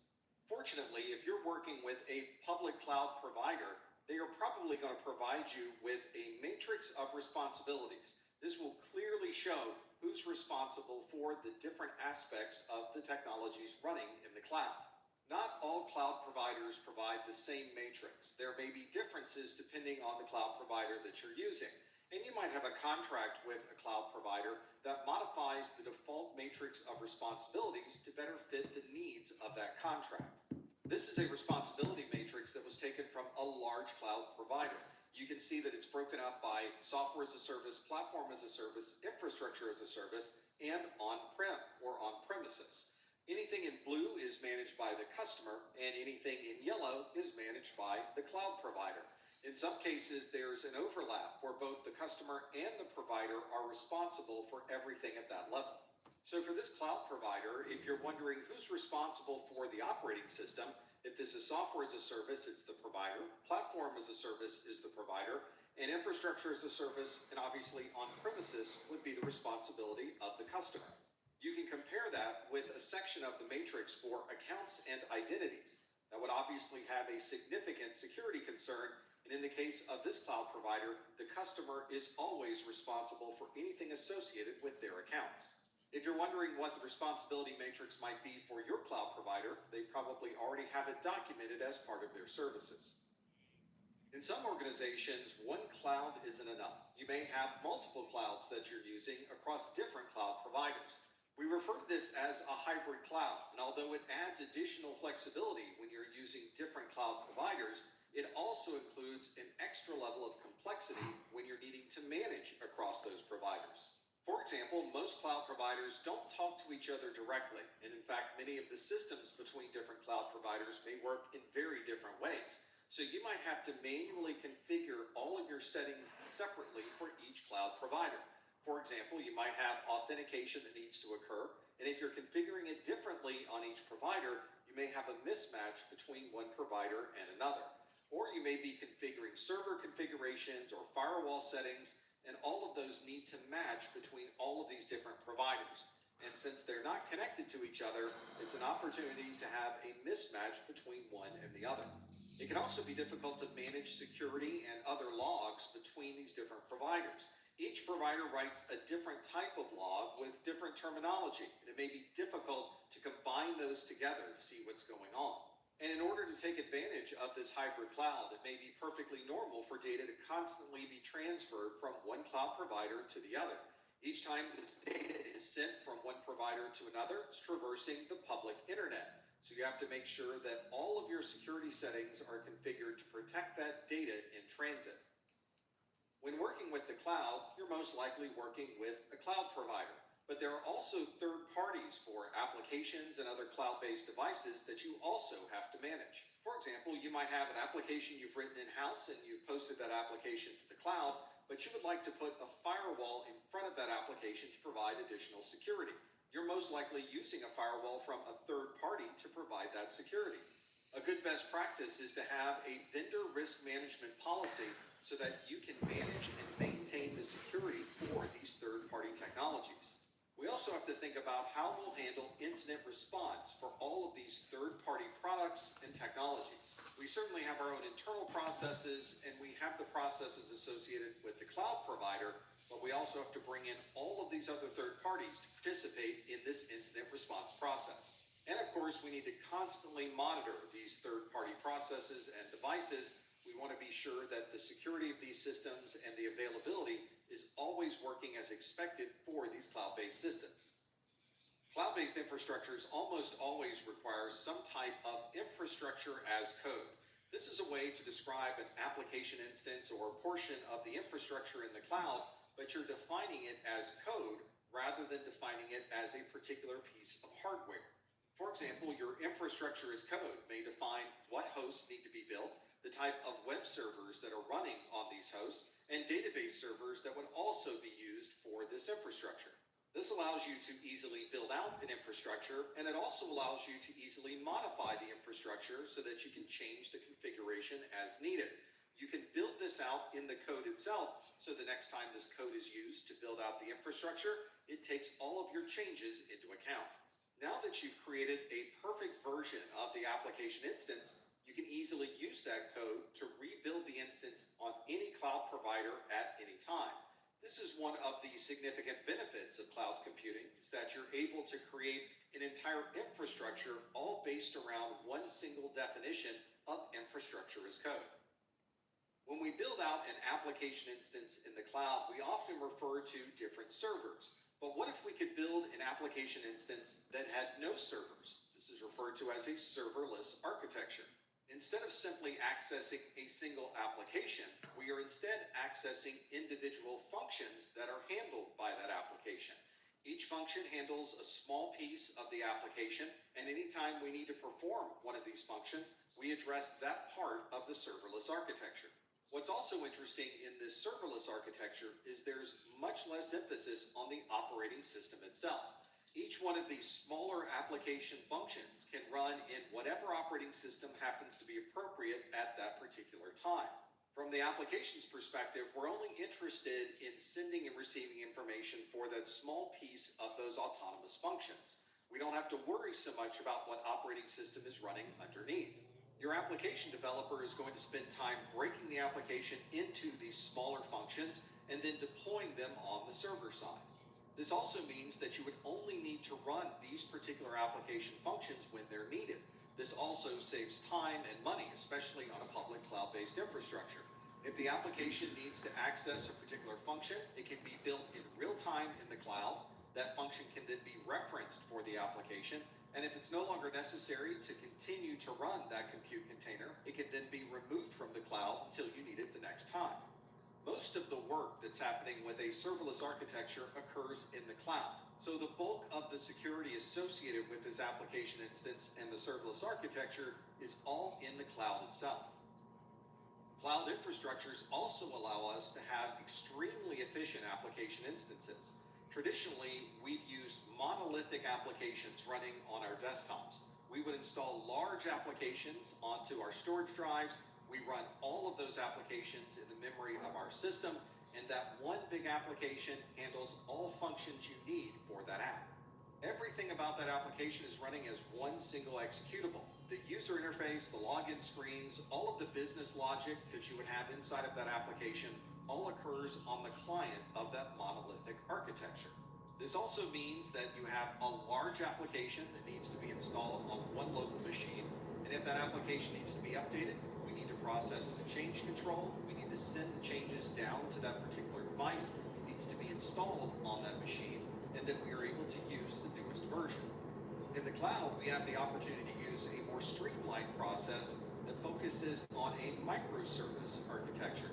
We're able to take advantage of microservices by using APIs. These are application programming interfaces, and it allows us to programmatically control the way that an application is working.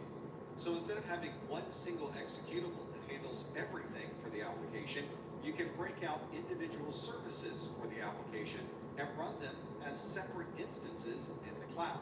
All you would need to do as the client is talk to the API gateway, which would then send the request to the appropriate microservice. This greatly extends the scalability of the application. If there's a certain portion of the application that is being used more than others, you can roll out additional microservices to handle that load. This also makes it more resilient. If you happen to lose a particular microservice, the rest of the application will continue to work.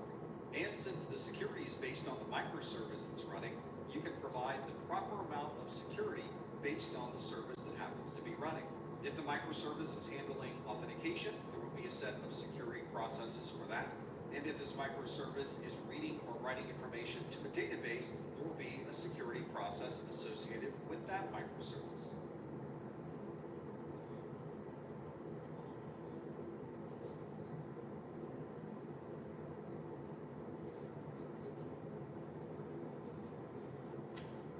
One concern in networking is that it might be possible for an attacker to move from one device to another using some type of connection that previously exists.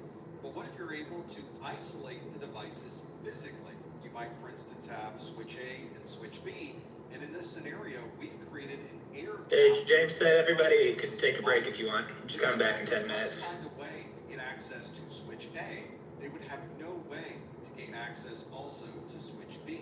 If there is a requirement for devices on switch A to talk to devices on switch B, then there would obviously need to be some type of connectivity. This might be a direct connection, or you might be passing the data through another switch or router. This air gap can be configured for a number of different scenarios. For example, you might have all web servers in one rack and all database servers in another rack. And if you have an air gap in place, this physical isolation prevents either of those from communicating with the other. You might also see this in a managed service provider, where there are many customers being managed by that single company. And for highly secure environments, the managed service provider might use this physical isolation to put one customer on one switch and another customer on a completely separate, physically isolated switch. Here's what this might look like. We have customer A on one switch and customer B on the other switch.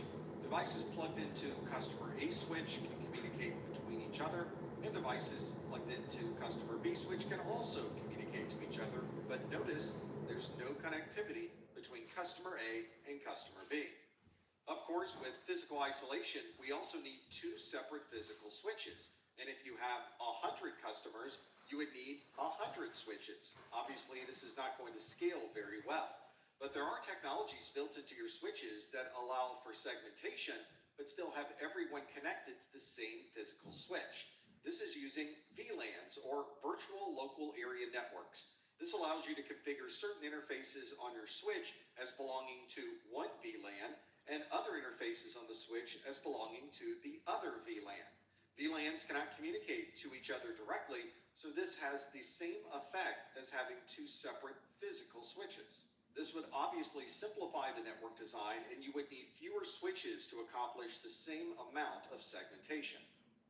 When we think about switching and routing, we often consider the physical aspects of those devices. There's interfaces we would connect to, there's a power connection, and we would send information through those devices to be able to forward traffic from one device to another. But inside those devices, there are different operations that are occurring all at the same time. We refer to these as planes of operation, and from the perspective of SDN, or software-defined networking, there are three separate planes that we'll focus on.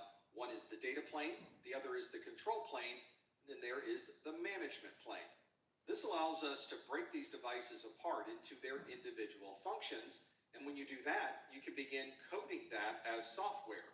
This is a way to take the physical world, turn it into software that can then be used in our cloud-based world. The infrastructure layer, or the data plane, is the part of the device doing the hard work. Whenever we think about switching and routing, we're talking about the process of forwarding traffic from one device to another, and that forwarding process is what's happening in the data plane. This is also where network address translation occurs, any type of encryption, trunking, or anything else relating to the networking part of forwarding data. All of this data that's being transferred from one device to another is being managed by the control plane. For example, if you're using a router to forward traffic between IP subnets, there needs to be some type of routing table inside of the router so that we know where this traffic should go. And in that scenario, the control plane is responsible for managing the routing tables and then taking action on where this data should go. This also includes any type of dynamic routing updates, network address tables, or anything else that can tell the data plane how to get data from point A to point B. And of course, at some point, you'll need to make configuration changes to this device. When you're connecting to a switch at the command line through SSH and you're making configuration changes, all of those changes are occurring in the management plane. Those changes would then dictate how the control plane manages its session tables and routing tables, and ultimately that determines how the data plane is going to forward traffic. If we look at a physical switch, we can almost pull apart where the different planes of operation exist. For example, on the front of the switch, we have a number of interfaces that we're connecting our devices to. This would be the data plane, because this is what's sending information from one device to another. The control plane handles the lookup tables and address translations that are necessary for the data plane to operate, and obviously we'll need to connect to this device over a console or management interface, and that all occurs at the management plane. Now we can take these three planes of operation and turn them into more of a block diagram. Here's exactly the same switch, but now we're only dealing with the data plane, control plane, and management plane in more of a block diagram. We know that our network traffic flows on the data plane of this device. We have a control of that traffic occurring in the control plane, so things like dynamic routing protocols and static routes. And the configuration of this device occurs at the management plane using SSH, SNMP, or application programming interfaces. This has allowed us to create software versions of these physical devices that we traditionally have used so that we can now use these devices in the cloud. Here's a common cloud-based configuration. We have an internet connection that's connecting to a load balancer, and that load balancer is connecting to web server A, web server B, and the database server for this application. With cloud technologies using SDN, we can now immediately build out infrastructure devices we might need. For example, in this scenario, we might want to add some firewalls. So we can add a firewall that would separate the internet from the load balancer. We might want another firewall to separate and control traffic between the web servers and the database server. We're able to click a button and dynamically create this technology in the cloud thanks to our software-defined networking.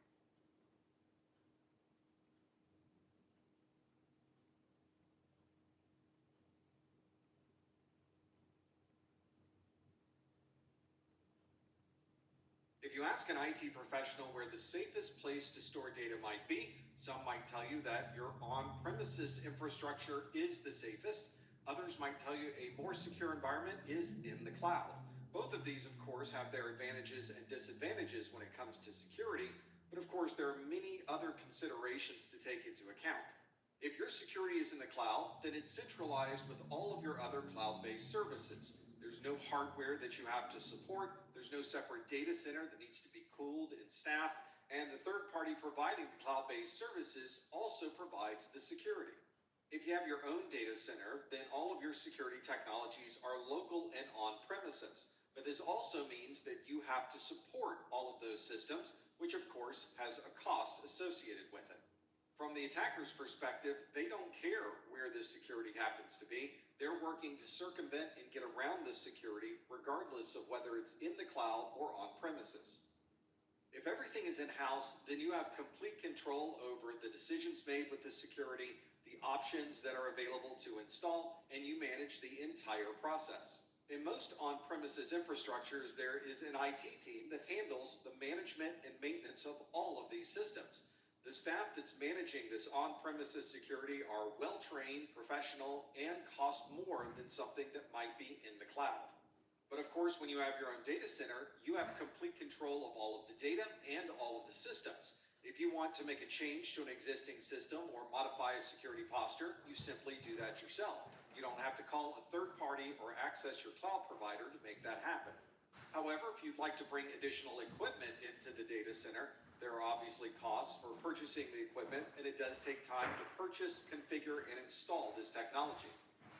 In most organizations, the technology is decentralized. You might have multiple locations for your organization. You might be using multiple cloud providers, and of course, there's more than one operating system that's running on all of these systems in your environment. From the security perspective, this becomes challenging to manage. Having all of these different systems in so many different places create a challenge for IT professionals to maintain the security of their data and applications. To address these challenges, many security professionals will create a consolidated management view of all of their systems from one single console. This allows ongoing monitoring of every user, every device, every application, and anything else that's important to monitor from a security perspective. You might get consolidated alerts brought to a single console. There might be a consolidated log file analysis so you can easily search for information regardless of where it might be in the organization. And there might be a global process for maintaining systems and keeping everything up to date. Having this centralized point where you can view the entire organization does provide additional visibility, but it does create a single point of failure. If you lose the console, you effectively lost your visibility to what's going on with your security.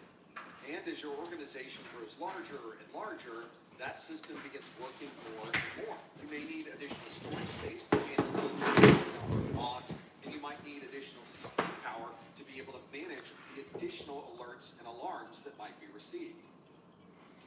Virtualization is also a significant technology that's running in practically anyone's data center. This allows us to run Windows, Linux, and other operating systems and be able to build these systems instantly and tear them down when needed.